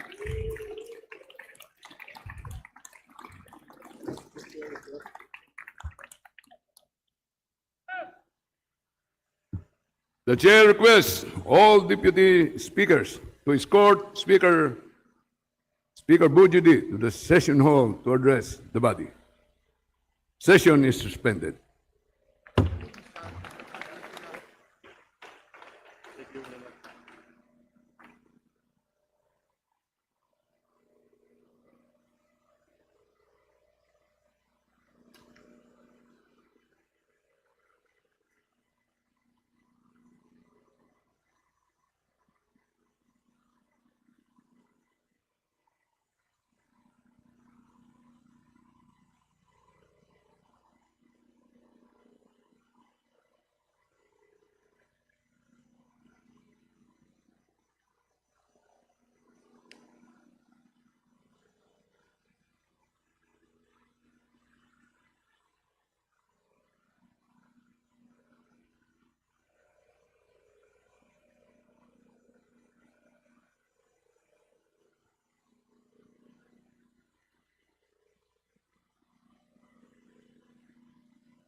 Session is resumed.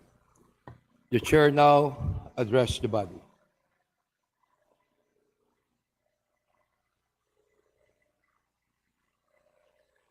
Sa ating mga kapwa lingkod bayan, sa kapulungan ng mga kinatawan, sa ating mga committee chairpersons at miyembro ng iba't ibang mga committee, sa ating mga kawani at opisyal ng House of Representatives, at higit sa lahat, sa sambayanang Pilipino ng ating pinaglilingkuran, isang magandang gabi po sa inyong lahat. As we formally close the first regular session of the 20th Congress, we do so with gratitude, humility, and renewed determination. Hinaharap ng ating bansa ang samot-saring hamon, ang krisis sa Middle East, mataas na presyo sa mga bilihin, usapin sa enerhiya, mga trabaho, edukasyon, kalusugan, at maging ang patuloy na hamon ng pagpapanumbalik ng tiwala ng ating institusyon. Ngunit, sa gitna ng lahat ng ito, nanatiling klaro ang direksyon ng kapulungan ng kinatawan.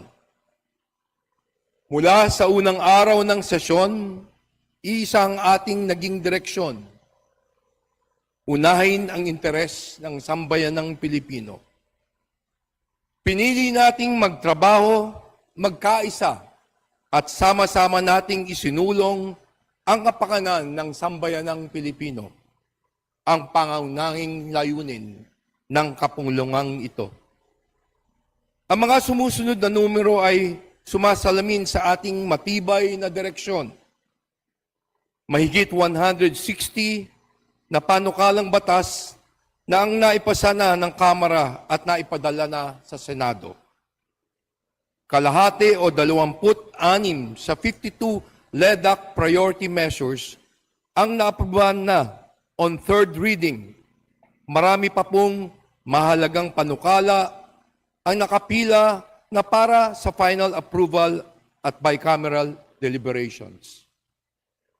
Kabilang dito, ang mga mahalagang panukalang matagal nang hinihintay ng taong bayan.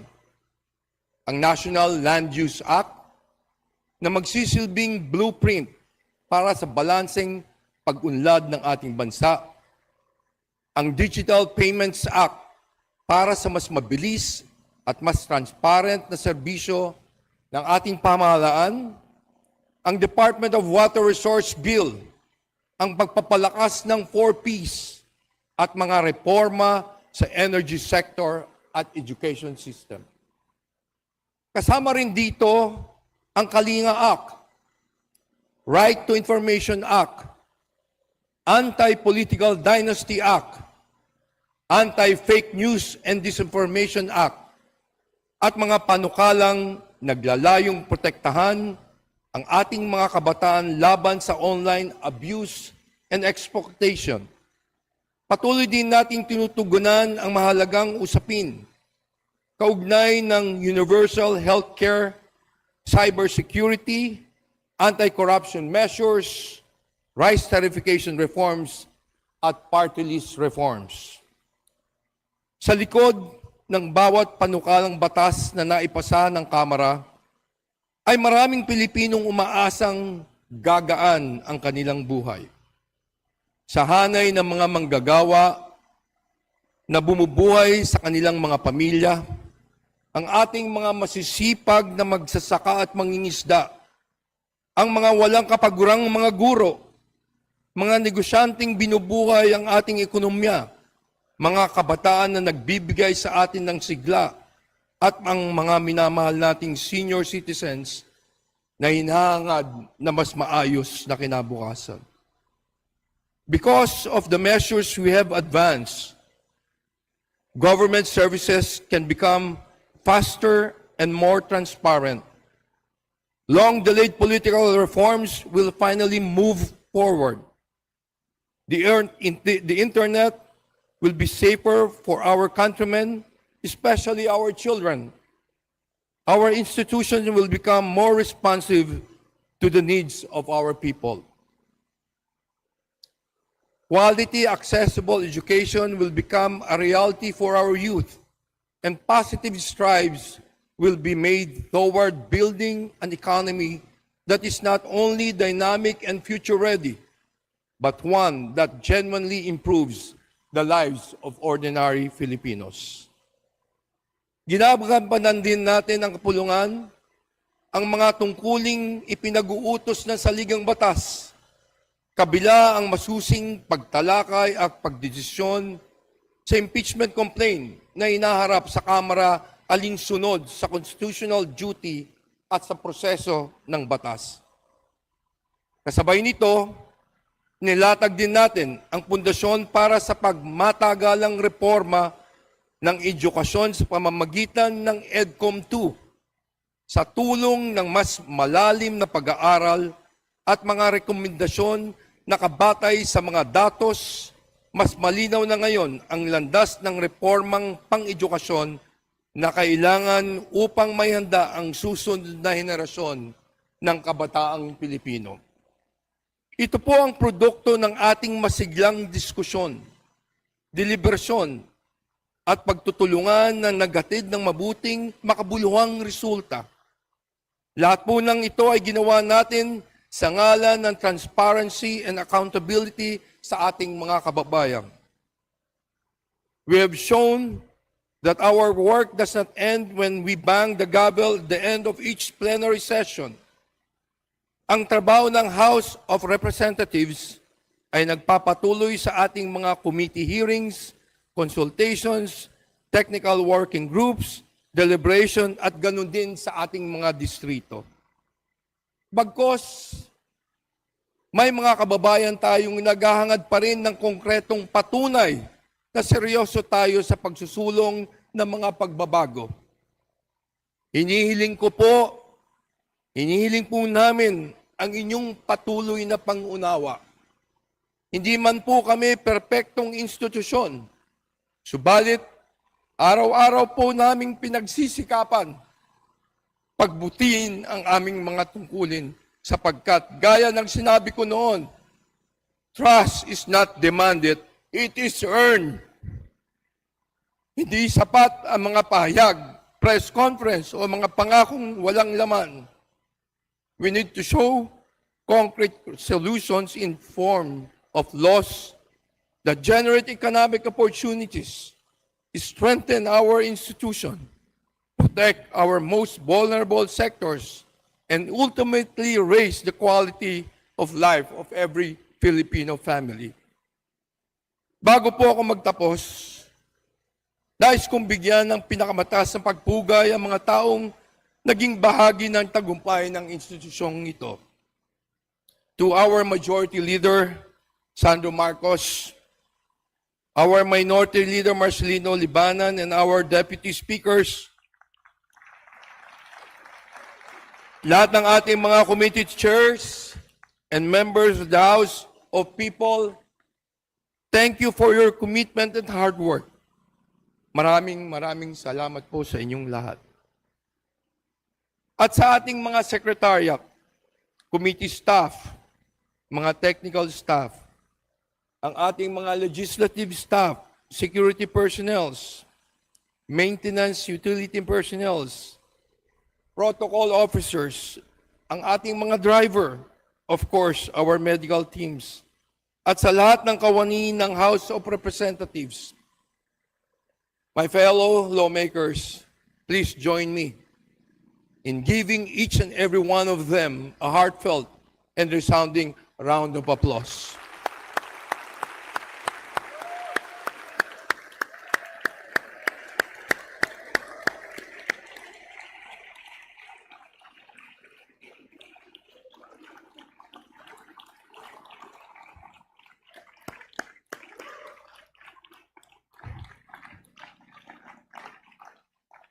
Mga kababayan ko, ito po ang inyong bagong kongreso. Once again,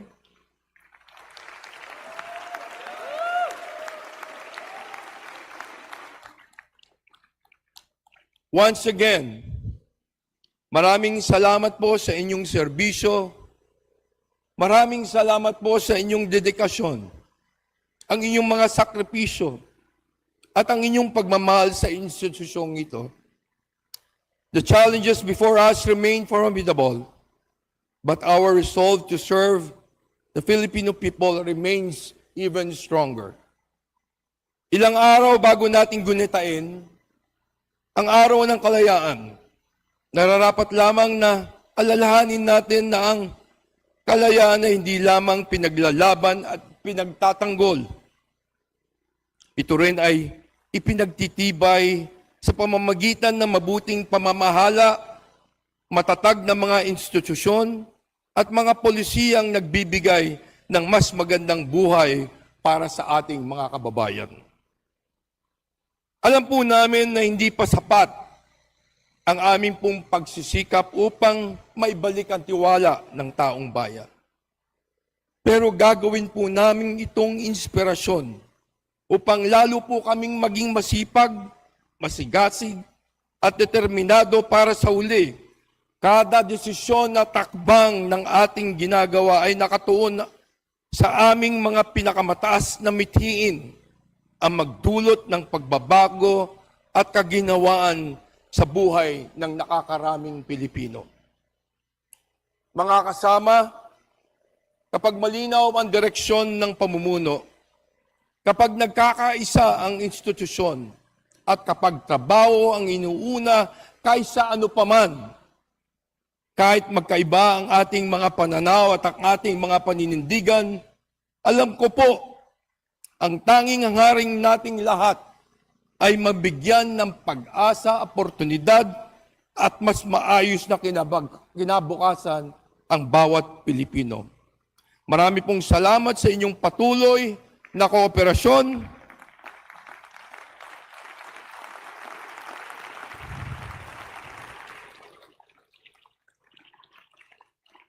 at pakikipaglaban para sa kapakanan ng taong bayan. Mabuhay ang 20th Congress, mabuhay ang sambayan ng Pilipino, Mabuhay po ang bagong Kongreso.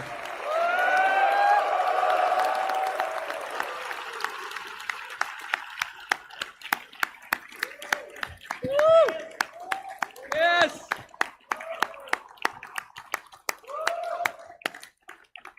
Majority Floor Leader. Mr. Speaker, I move to adjourn Sine Die, the first regular session of the 20th Congress of the Republic of the Philippines. Is there any objection? The chair is none. The first regular session of the 20th Congress of the Republic of the Philippines is adjourned sine die.